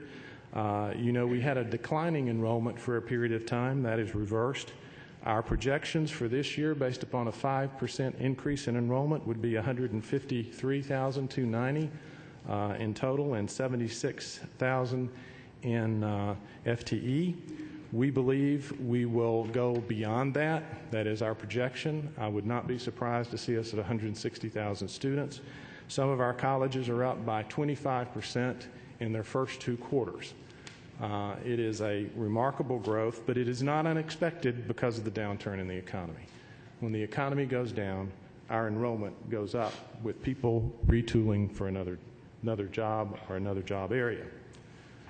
The awards are up. This is good. Our TCCs were almost 23,500 last year. Our diplomas were over 9,000, and our associate degrees were just over 4,000. It's the most awards that our system has ever made. In the economic development area, I want to talk a little bit. It's important, the Georgia Work Ready program. This is a Work Ready community initiative across the state that the governor has championed and the Workforce Investment Board has implemented in conjunction with the technical college system. This is where employees can come in and take an assessment and be assessed at what level of skills and knowledge that they possess. When a certain number of certificates are achieved in a community, that community can become a certified work-ready community. It's a great economic development tool, and we have our first county. Jefferson County is the first county in Georgia to be work-ready, a certified work-ready community. We have, over the past 3 years at the technical college system, invested $3.8 million of our dollars that were out of our appropriation to implement this program. We also received a great deal of support from the Workforce Investment Board through the WIE funds and Deborah Lyons and her group to help with offset some of those costs and that investment for us. We've worked with 82 companies to profile 125 different jobs in the job profiling, and you can see the number of certificates that we have on the screen there and before you. 12,727, and we've already reached over 8,000. It's actually over 9,000 as of today.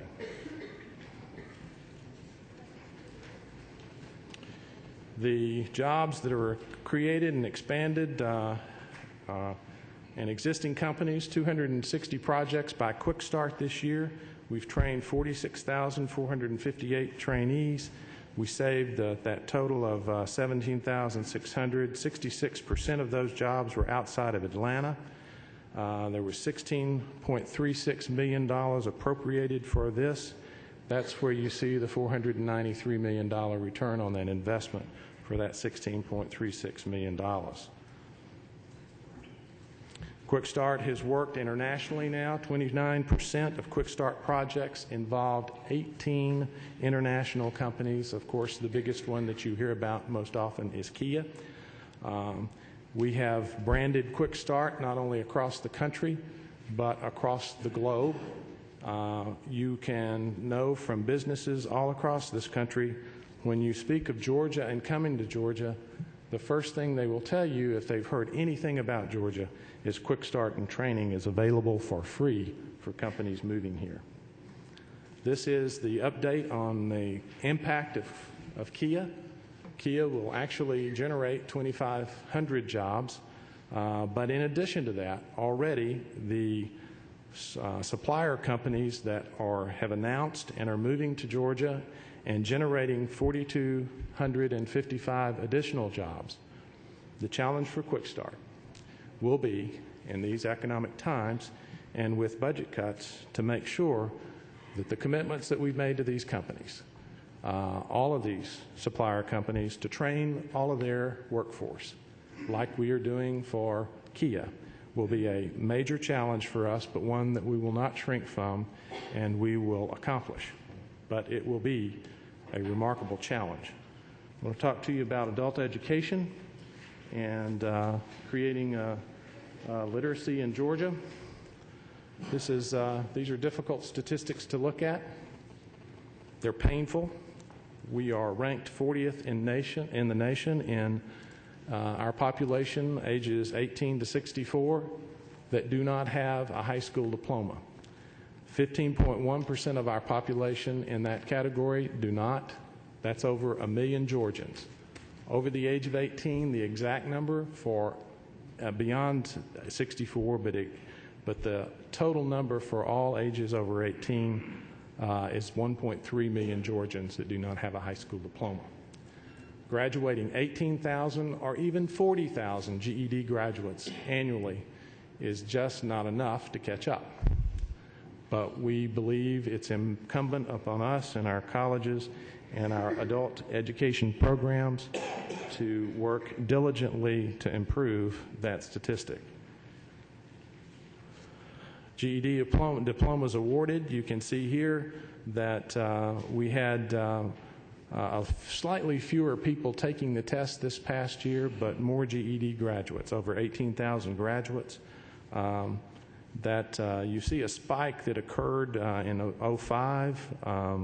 There was, quite frankly, we're not sure why that happened in 2005. We know that in 2004 or 2003, was it 2005 when they changed the test?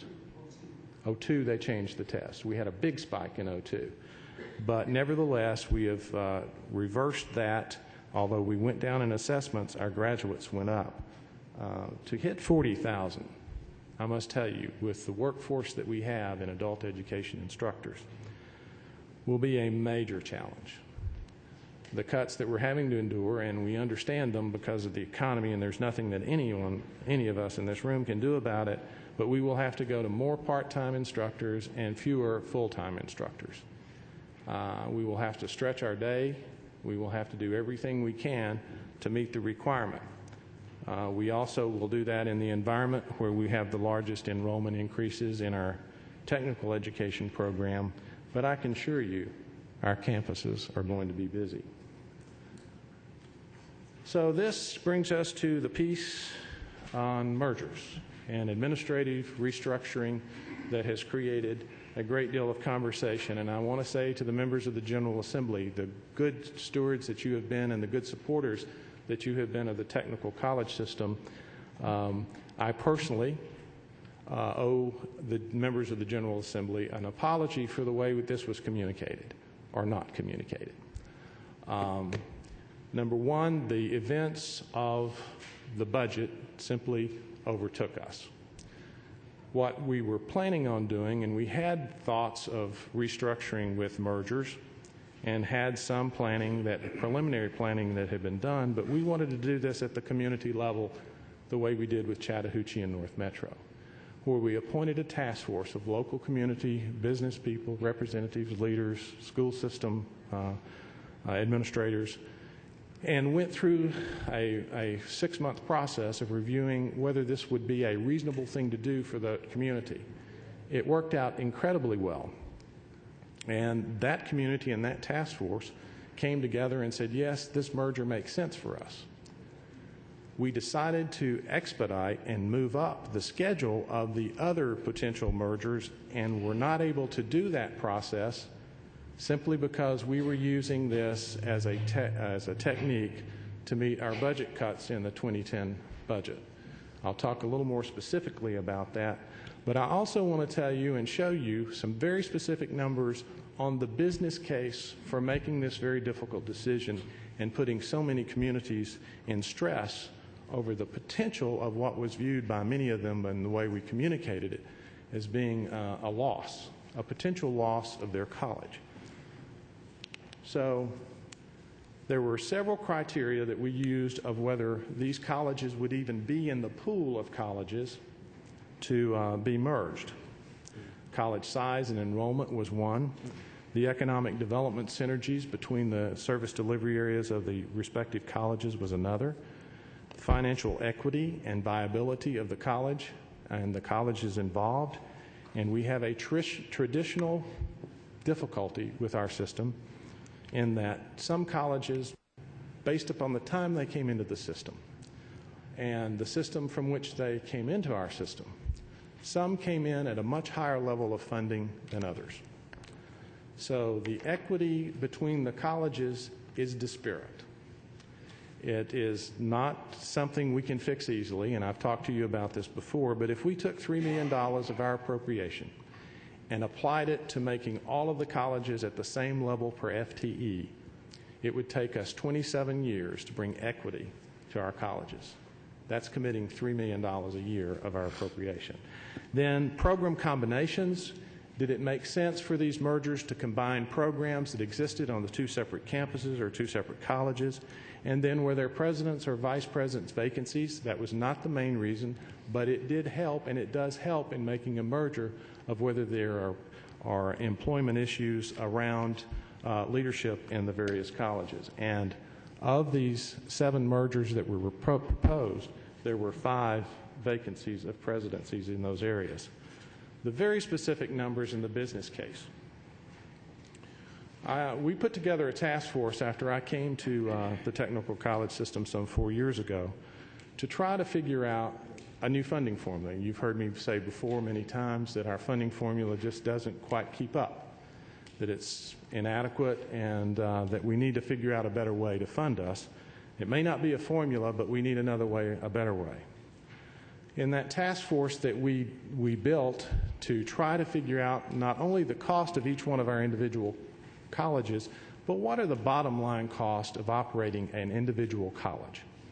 What you have on this page and before you is a list of 26 positions that the task force of our presidents, vice presidents, all different types of our vice presidents, and administrators from across all 33 of our colleges came to the conclusion and agreed there are 26 basic positions. And you see them there listed with their salaries plus benefits. Now, I'm cautioned to say, make sure we don't pay our presidents $191,000 a year.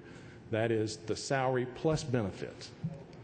That's still a good salary, but nevertheless, you can see that we spend on those 26 basic positions using the average salaries of those positions in our system, $1.4 million for personal services, benefits, and salaries, and at a 31% operating cost of those salaries, another $668. It takes us $2.1 million to pay for the administrative structure of a college.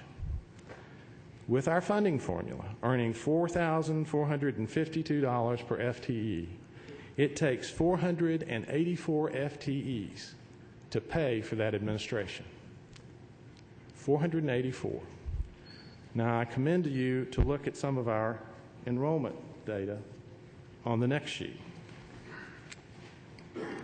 If you look at our FTEs and the sizes of our college, and here we break them down at the top by large colleges, in the middle, the medium size, and the smaller college.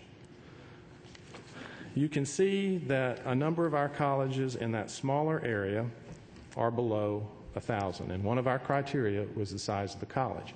And when you look at requiring 484 FTEs to pay for a basic administration, and most of our administrations are somewhat larger, some of these colleges are marginal at best. And remember, 484, when you've got some colleges with 500, 700, 800 students, that's not hiring the first faculty member.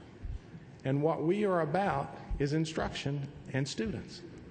That's what we do. That is our mission. So you have to question the viability, at least I did, as a former budget person and an administrator. Can we sustain this? Can we sustain it? It was our decision that we really, in looking at this, and particularly these colleges at the lower level here, are they going to remain fiscally viable? It was the reason that was driving our merger decision. So let me tell you where we are right now in these mergers. The first one was Chattahoochee and North Metro, which we did right. We had a local community, we engaged them, we had the task force. They came to a positive and correct decision. And I can tell you it made the transition and the merger much, much easier. It was the right way to do it. They have now had their leadership named, Dr. Sanford Chandler. The vice presidents are in the process of being selected.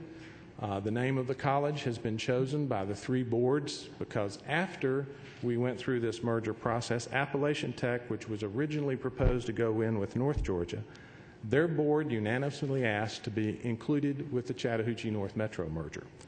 We concurred with that, leaving Fannin County with North Georgia, and we now have a fairly large technical college, and they have chosen their name, Chattahoochee Technical College.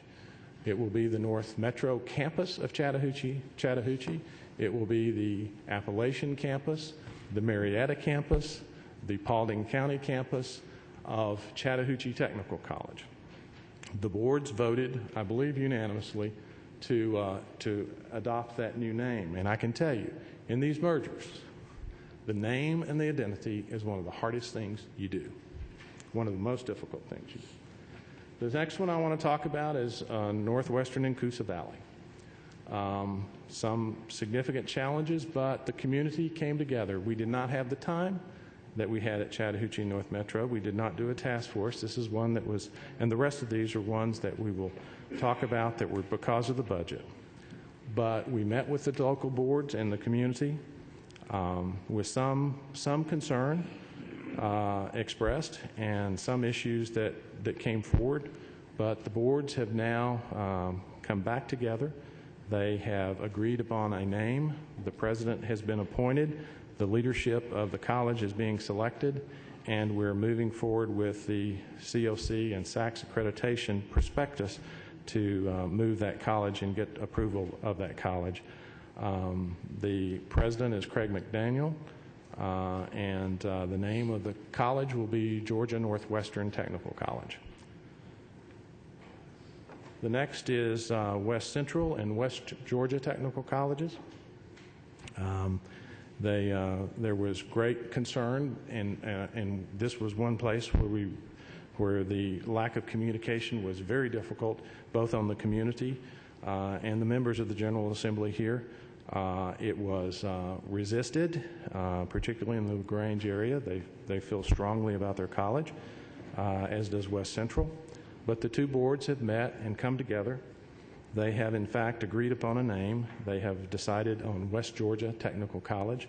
The leadership has been selected. Dr. Skip Sullivan, the VPs and the leadership is being selected at this point in time, and the merger is moving forward. In Griffin and Flint River Technical College. Yes? Yes, sir. Yes, sir. Flint River and Thomaston, Griffin Tech, that merger is moving forward. I believe that their boards have met. They have selected a new name, Southern Crescent Technical College. The leadership has been selected. Bobby Arnold, Dr. Bobby Arnold will be the president, currently at Griffin. The provost and the vice presidents are being selected.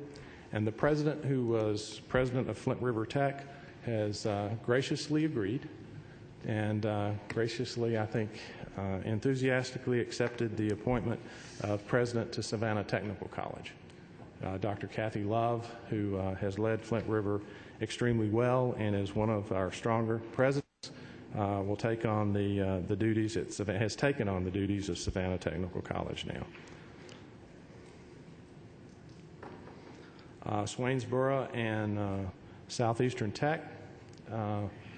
This is two colleges, two of our smallest colleges, and when you looked at the sheet above, quite frankly, both of their per student costs were very much the same.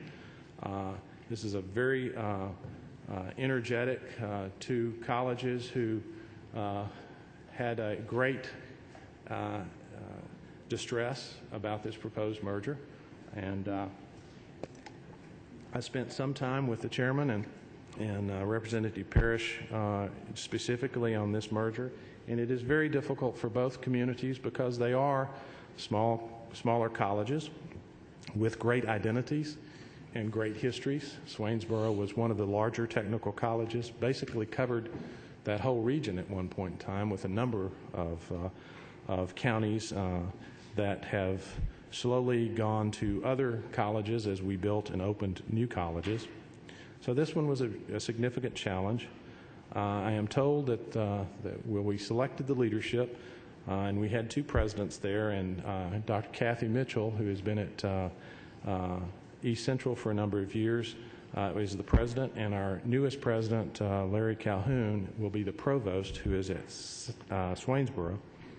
And I'm told their boards met today and voted unanimously on a new name that they have submitted to me, and I've given them the okay to go forward and to bring to the board for the state board approval. But they are calling it the Sweet Pines Technical College. And it has on their logo a pine tree and Vidalia onions. So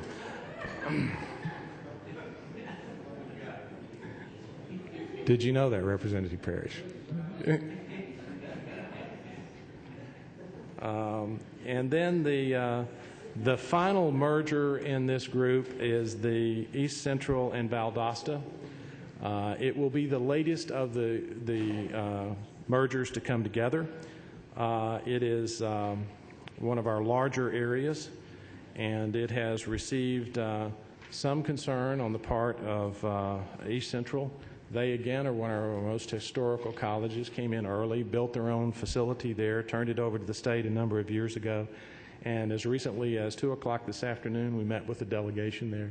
It met with the members of our strategic planning committee of our state board. Many of them that are here were in the meeting. And they continue to express concerns, but also understand the difficult financial issues that are presented to the system. This has currently 2 interim presidents. We have not selected the leadership. They have not moved forward on their name at this point in time. They will be the most difficult to get SACS and COC accredited, although Valdosta is a SACS COC accredited college and East Central is not. East Central has challenges with their audit. They had a number of financial audit problems a couple of years ago. We have cleaned those up, but it takes 2 years of audits to get beyond and clean them up so that you get a clean audit. And you have to have a clean audit to get SACS and COC accredited. We will not get that until the fall. We expect in the fall to move forward with this and with East Central and Valdosta to make this happen actually in January. The last one that is not actually a merger but is a shift in the way we have managed technical education in coastal Georgia. Coastal Georgia Community College is going to a 4-year college. Coastal College, they had a technical division. They are taking that technical vision and giving it back to us. We're in the negotiations with them at this point in time on the transfer of their equipment and facilities and staff that would take place. We are combining that service delivery area, formerly as a technical division of Coastal Georgia Community College, with Altamaha Tech. It will continue to be Altamaha Tech. Lorette Hoover, President Lorette Hoover, will be president, and we expect to have that transition and transfer done by July 1 of this year. There are 3 other technical divisions in the university system: Bainbridge, Dalton, and Clayton State. We have been in contact with all of those colleges. There are discussions on whether they will continue to do those technical divisions or not. We will keep you posted on developments as that goes forward. Ultimately, when you look at the next chart, this is what the new combined colleges look like in combining their budgets together and what it does to their per student cost. We think it is a business case that makes sense, reducing administrative costs that maintain faculty and instructors in the classroom. We think that students are our business, they are our focus, and it's better, although difficult, to reduce administrative cost to keep instructors in the classroom. And finally, it creates efficiencies in other ways by cutting costs across those merged colleges. Now, I've heard a lot that, well, it may cut costs and all mergers in the private sector end up costing you money. And that is true. That is true. So on the next slide, you'll see what we believe are the real costs. And we believe we spread those costs over 3 years. Signage and logo changes will be about $1.4 million system-wide. Marketing, about $400,000 to make sure that people know the new names. Information technology, it's going to take us some to connect the colleges together to get the bandwidth that we need between the colleges. But quite frankly, although this is a cost for the mergers, it is a goal to connect every one of our colleges by the correct amount of bandwidth and fiber that we should have as a system anyway. We've never been able to afford it, and whether it's with GTA or tying onto the university system, we have to have that goal anyway. And that $883,000 is a cost. It will cost us $14,700 for the prospectuses on the respective colleges for accreditation, about $368,000 in cost for a bookstore. The total cost is $3.1 million. As you can see, spread over 3 years, it comes to that amount. Now, we are taking from the colleges in our budget request to the governor, and he took it out of our budget. We believe that it will save $3.5 million for the system, or $500,000 per merger. What this looks like, an example of the savings and the cost, and you can see the first year savings when you add the other cost doesn't look like $3.5 or $500,000, but in fact we are reducing the allocation to those colleges by $500,000, and that money is being taken out of our budget in our proposal. That's the merger story. It's the business case. It's the reason we came to the decision, although we, because of the budget crisis and trying to find $3.5 million in order to make our 2010 budget cut, that was a challenge, and we had to move quickly because we only found out how desperate our budget cuts needed to be in August or July, and we had to have our budget to the board for approval by September. Then talking a little bit about our budget summaries and state funds, you can see what our 09 budget was, $370 million, an 8% reduction, what that represents in each program, and we recommended a cut across the board, a 10% agency reduction, and then you can see what the governor's recommendation is in those programs and the levels that he has recommended in the cuts and the program changes that represents in each one of the 4 programs. Again, we have 4 programs: administration, adult ed, economic development, and technical education. So you can see that's a net $31.9 million down to $322 million after the 09 cut. Then in the budget reduction impact, this is what is done in this fiscal year where we are right now. In administration, you see the number of vacancies and staff positions that have been eliminated. In the adult education area, the number of faculty positions and part-time, full-time and part-time faculty positions, and the administrative positions across the state that we have eliminated. In Quick Start, very challenging and difficult. We're at the 8% cut right now. On all of these, we're at the 8% cut right now. And you can see how we've eliminated in the technical education area as well. The full-time faculty positions that have been eliminated and the administrative staff positions. As you can see, in the same spirit of what we plan to do with the mergers in 2010, the cuts this year have fallen primarily on administration. That is in order to keep instructors in the classrooms and impact our programs as little as possible. During this period of time of economic downturn, we always have this this enrollment growth. This year it was 5.2% in credit hours. You can see the formula growth and what it generates for us in our formula, both in personal services and operating. That generates a $19.5 million increase in funding formula for us that, quite frankly, it's not been a tradition that we could expect during economic downturn. But you will see on the next page that it is recommended by the governor to give us $17 million of that in formula funding growth. You can see the impact on our cuts at 8 and 10% in our recommendation to the governor and our request.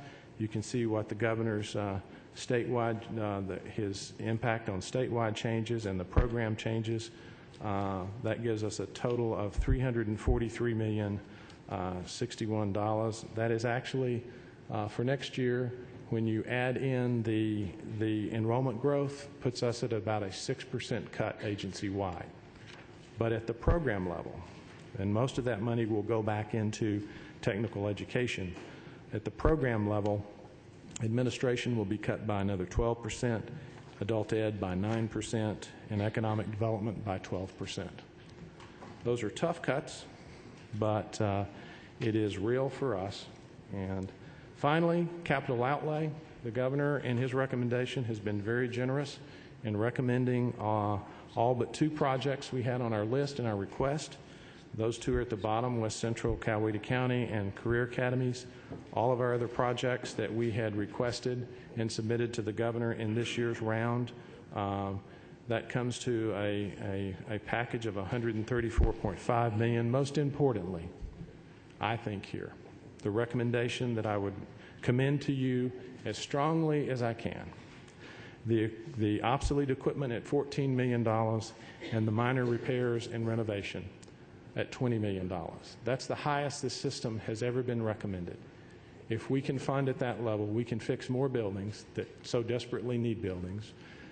You all were kind 2 years ago and gave us a generous roof repair, I think $7.5 million that helped significantly.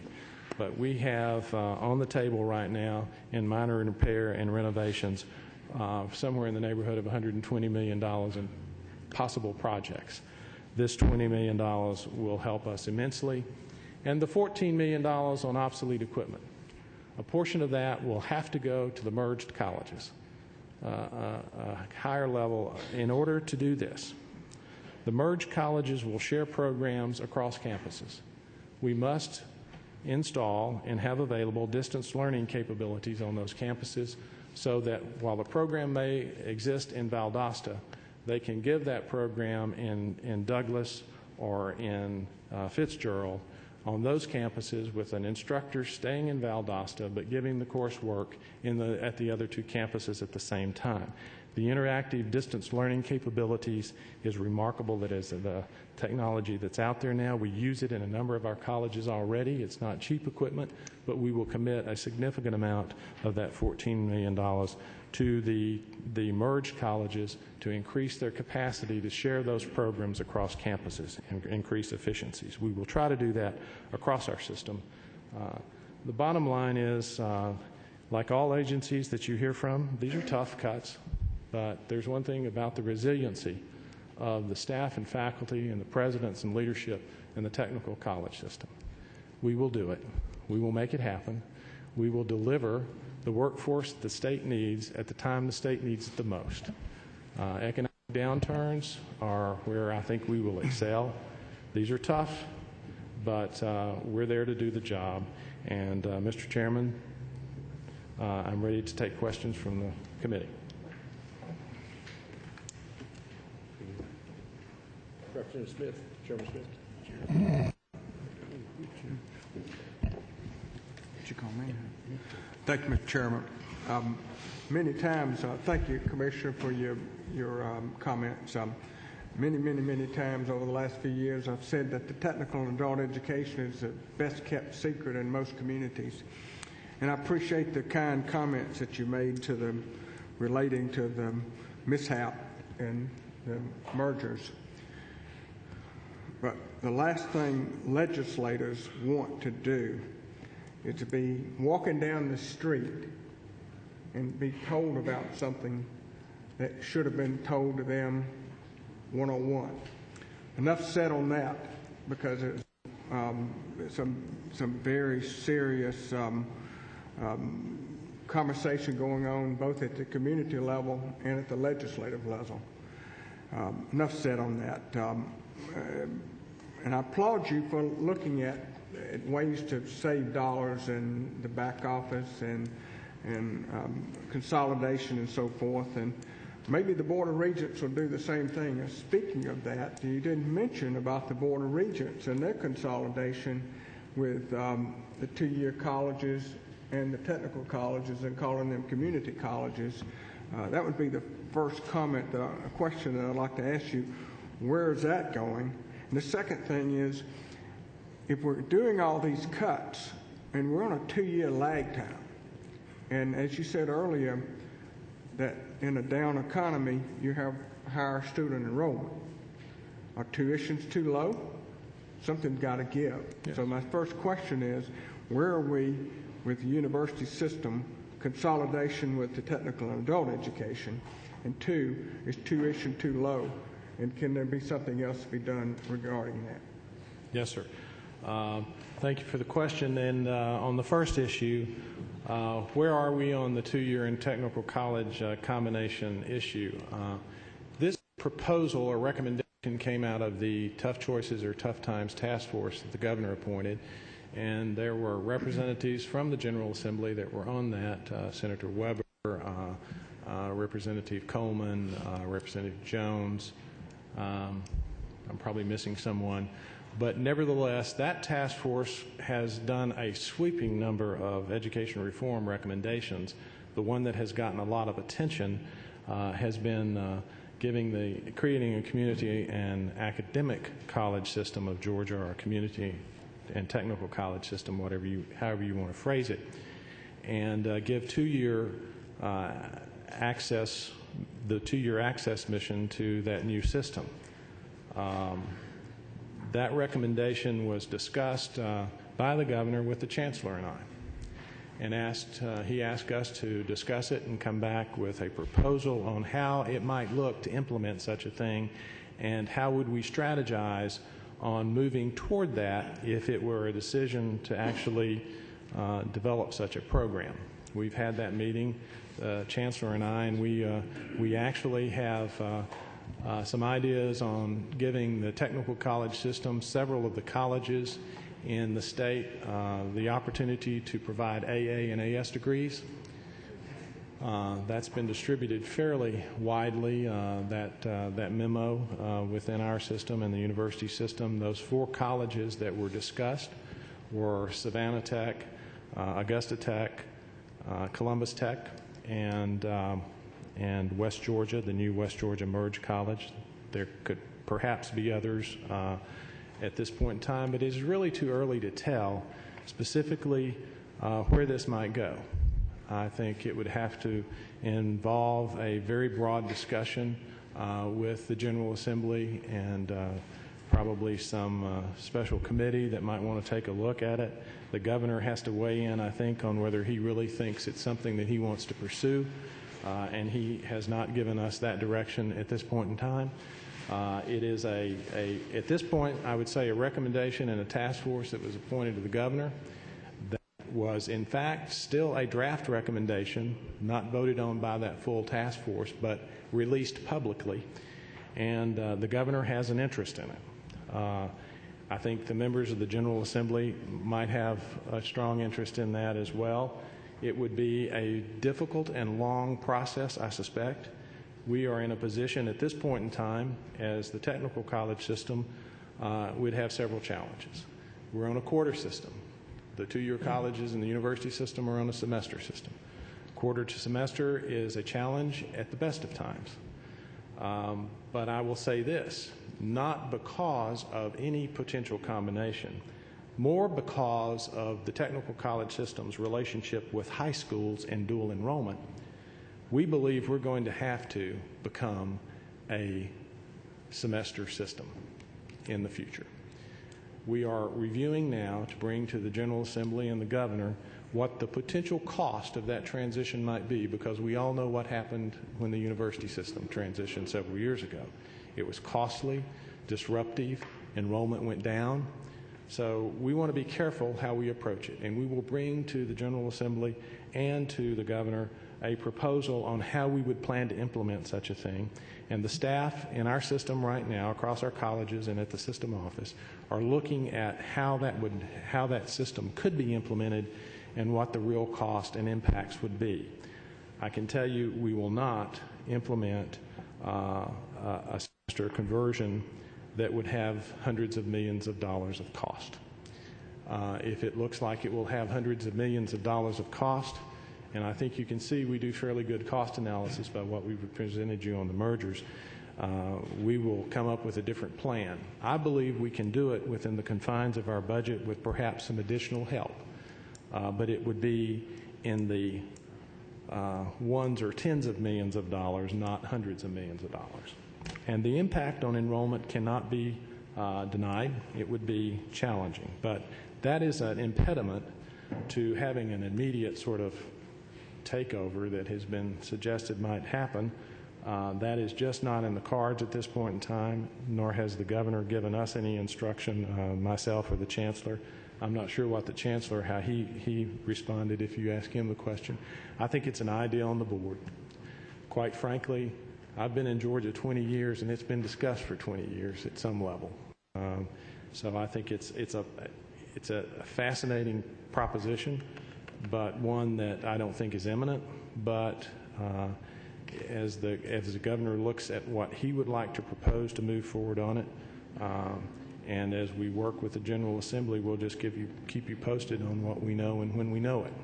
But at this point in time, we would have some significant challenges, and semester-to-quarter conversion would be one of those challenges. On the other item, your other question was tuition. We did one thing in January to help us get through this year, and it went somewhat unnoticed because it was a secret issue, not a secret, but an unknown issue.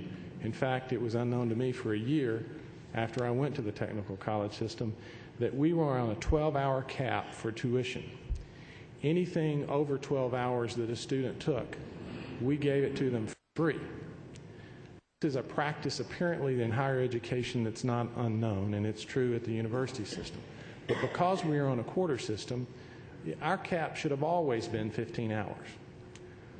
We should not get, in fact, I could make a case as a business proposition that giving any hours away free is not good business, but nevertheless, we changed, and the state board approved, and the governor was fine with us moving our cap from 12 hours to 15 hours. That's going to generate about $5.1 million in next fiscal year, and will help us get through about $2 million this year. That is money that we desperately needed, and quite frankly, it is so almost unnoticed by the students. 80% of our students are on HOPE grants. It does have a slight impact on HOPE, but nevertheless, it is almost, very few of our students are cash-paying students. And the ones that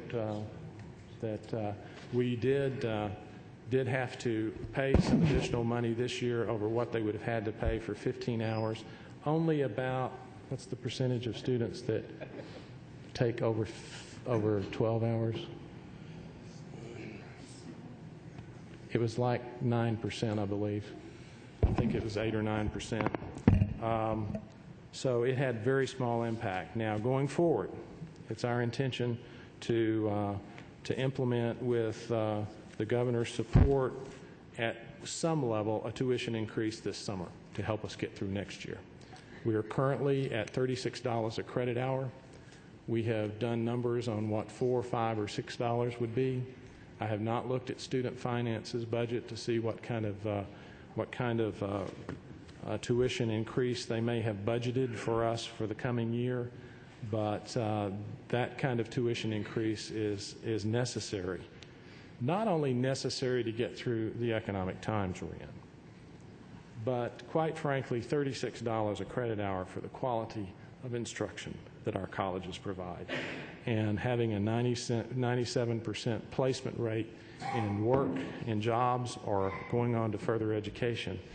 And given the numbers you've seen on what it takes to run a college, $36 a credit hour is just not substantial enough. Now, the very difficult thing is any large tuition increase that we might implement would have a negative impact on HOPE. So we have to do it measured, but we believe a $4, $5, or $6 increase this coming year is not only pragmatic and the correct thing to do, but it will help us get through this economic time, and in time will help us restore the level of quality of education that we so desperately need. Commissioner, I'm going to ask you, if you would, to shorten your answers just a little bit. Yes, sure. It's late in the evening. I got you. Most of us would like to go home. Yes, sir. Next is Representative Stevens. I'm back here. Yes, sir. Commissioner, just wanted to, not a real question, just wanted to thank you. You're the first that I've heard today that's come up to us, this body of representatives and senators, and said you're cutting administrative costs. As far as I know, everybody's willing to, in many of these departments, willing to sacrifice the actual job they're supposed to be doing to protect administration. I just want to thank you and the teachers for keeping your mission the focus of what you're supposed to be doing. That's all. Thank you. Thank you, Representative. Representative Chokus. Thank you, Mr. Chairman. Commissioner, I have some concerns about and I share these concerns with Representative Parrish about the merging of those colleges. Having served on the local board, I'm concerned about the ability of the local communities to raise money, the fundraising efforts that they do. I'm concerned about the economic development of each of those communities. When you have a merged institution, who goes out and who goes and recruits. And I'm also concerned about y'all's expanding role into the high schools. I feel that with the merger that maybe that will diminish, and I think that that's one of the bright spots in one of y'all's successes. So I would offer to recommend that perhaps some of the synergies y'all are looking for in merging these institutions could be accomplished by perhaps centralizing some of the services that are done. For example, a centralized payroll. They're already doing that on the university system. And you could continue their distance learning, sharing those services with each institution without losing the identity. And I just wanted to share that with you. I realize that these decisions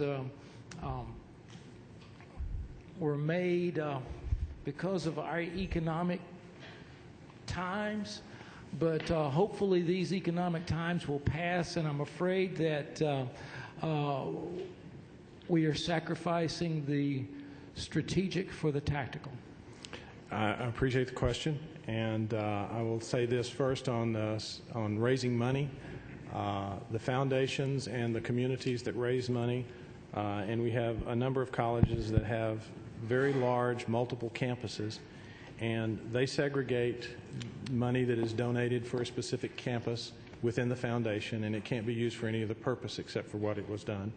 In some cases, I don't expect those foundations will come together for a while. They will remain separate. They will continue to raise money for a campus in their community. And while I think it would be better eventually for them to come together, it is not a system decision, nor my direction, nor will I suggest to the communities, nor those foundations what they should do. We keep an arm's length from them, and it will be a community decision. And I believe we're finding that in some cases, the synergy for raising funds, actually when we bring in Chattahoochee North Metro, which is further down the road, and they have some concerns on the foundation and the ability to raise money as well, but they're beginning to see that it will present better opportunities for a college that will have almost 10,000 students in Chattahoochee North Metro. It's just a bigger college. It's a college with a larger delegation from the General Assembly. It will have more influence, we believe, and I think you'll find that after some time has passed, that will be true. On the combining back office operations, payroll and everything, our payroll is already centralized. Our HR practices are centralized. We do a great deal of our administrative activity from the system office in Atlanta. They do have small business offices, and they have to take in money and cash and put money in the bank and operate at their own level, but we have a statewide student information system and a statewide financial system, PeopleSoft, that is uniform across all of our colleges. So many of our back office operations are already combined. And our business offices at most of our colleges, even our largest ones, hardly ever go over 10 individuals in that business office. And in most cases, they may be as small as 4 or 5 people in those business offices. So there's not a lot of economies by eliminating those at the college level that you could get, because most of our stuff is already centralized. And on the identity issue, it's just a challenge. It is, and we've heard it time and time again. We believe over time we can deal with that, and the communities will eventually rally to it and rally to their college. The beauty of this proposal, as painful as it is, we don't close one campus. We don't close programs. We're able to keep the services to the students and those communities. On the economic development side, each campus that no longer has the president residing at that campus, we have an economic development director. That director has virtually the same responsibilities that the vice president has had to those communities in that area that was served. And I will tell you, these presidents that are back here, I promise you there's not one of them that will reduce services to one community over another. They will be president for all the communities that they serve. And if they're not, they know, and I've said this before, and I said it to them, they won't be here anymore if they don't do that. So, and the presidents are committed. They are so committed to their communities. I just can't believe it would happen. Sorry for the long answer.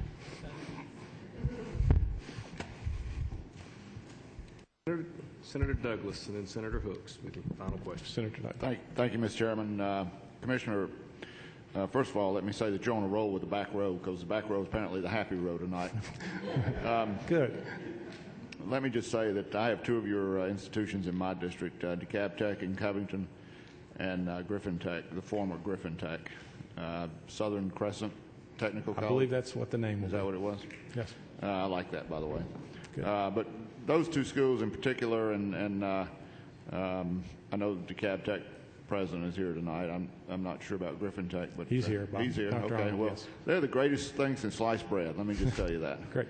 No, in all seriousness, they are both institutions of the community, and they do just a superb job for both of their communities. And so, what I'm getting at here is that I think, and I've heard the common straws here from Representative Smith on the panel up there, and Representative Jokas and some others, is that I'm concerned too about this potential merger with the units of the university system. And it looks like to me that this is, here we go again with something that's not broken, but we're going to fix it anyway just because we can. And so let me just suffice it to say that I have concerns on the surface, not knowing a whole lot about this, but the initial indications that I get are that this is something that, we're just out looking for work apparently. And they seem to be working fine as they are right now. Well, I can assure you that having gone through the merger experience, combining two-year and technical colleges is not high on my list of things to create work to do. However, we're one of two states that don't do it that way, but quite frankly, we do it pretty well. Well, and these, your institutions and the institutions of the university system have two different missions. Mm-hmm. And everybody that goes to college doesn't want to be a lawyer or a doctor. They may want to work with their hands, or they may want to do something like that. So they go to DeKalb Tech or Griffin Tech. Mm-hmm. If they don't, then they go over to Perimeter College, the new Perimeter College campus in Newton County, or they go to UGA Griffin campus to do something else. So I'm just not real comfortable with that. I think it's an issue that bears a great deal more study and a great deal more scrutiny before anything happens of that nature.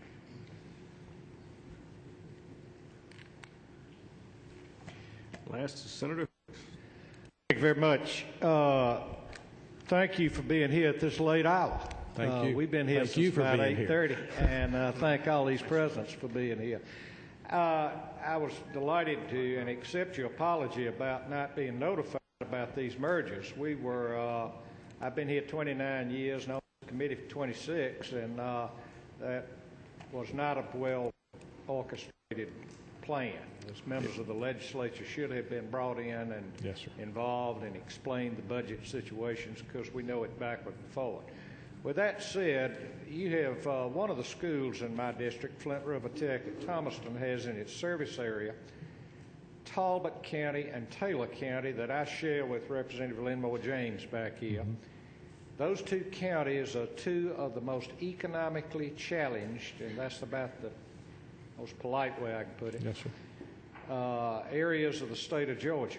Now, they have absolutely nothing in common with Senator Douglas's district up that way, and yet they've been merged together with it. I mean, I love Senator Douglas, don't get me wrong, but that's about like equating Egypt with Atlanta. I mean, the challenges, the economic challenges are tremendous in that part of the state.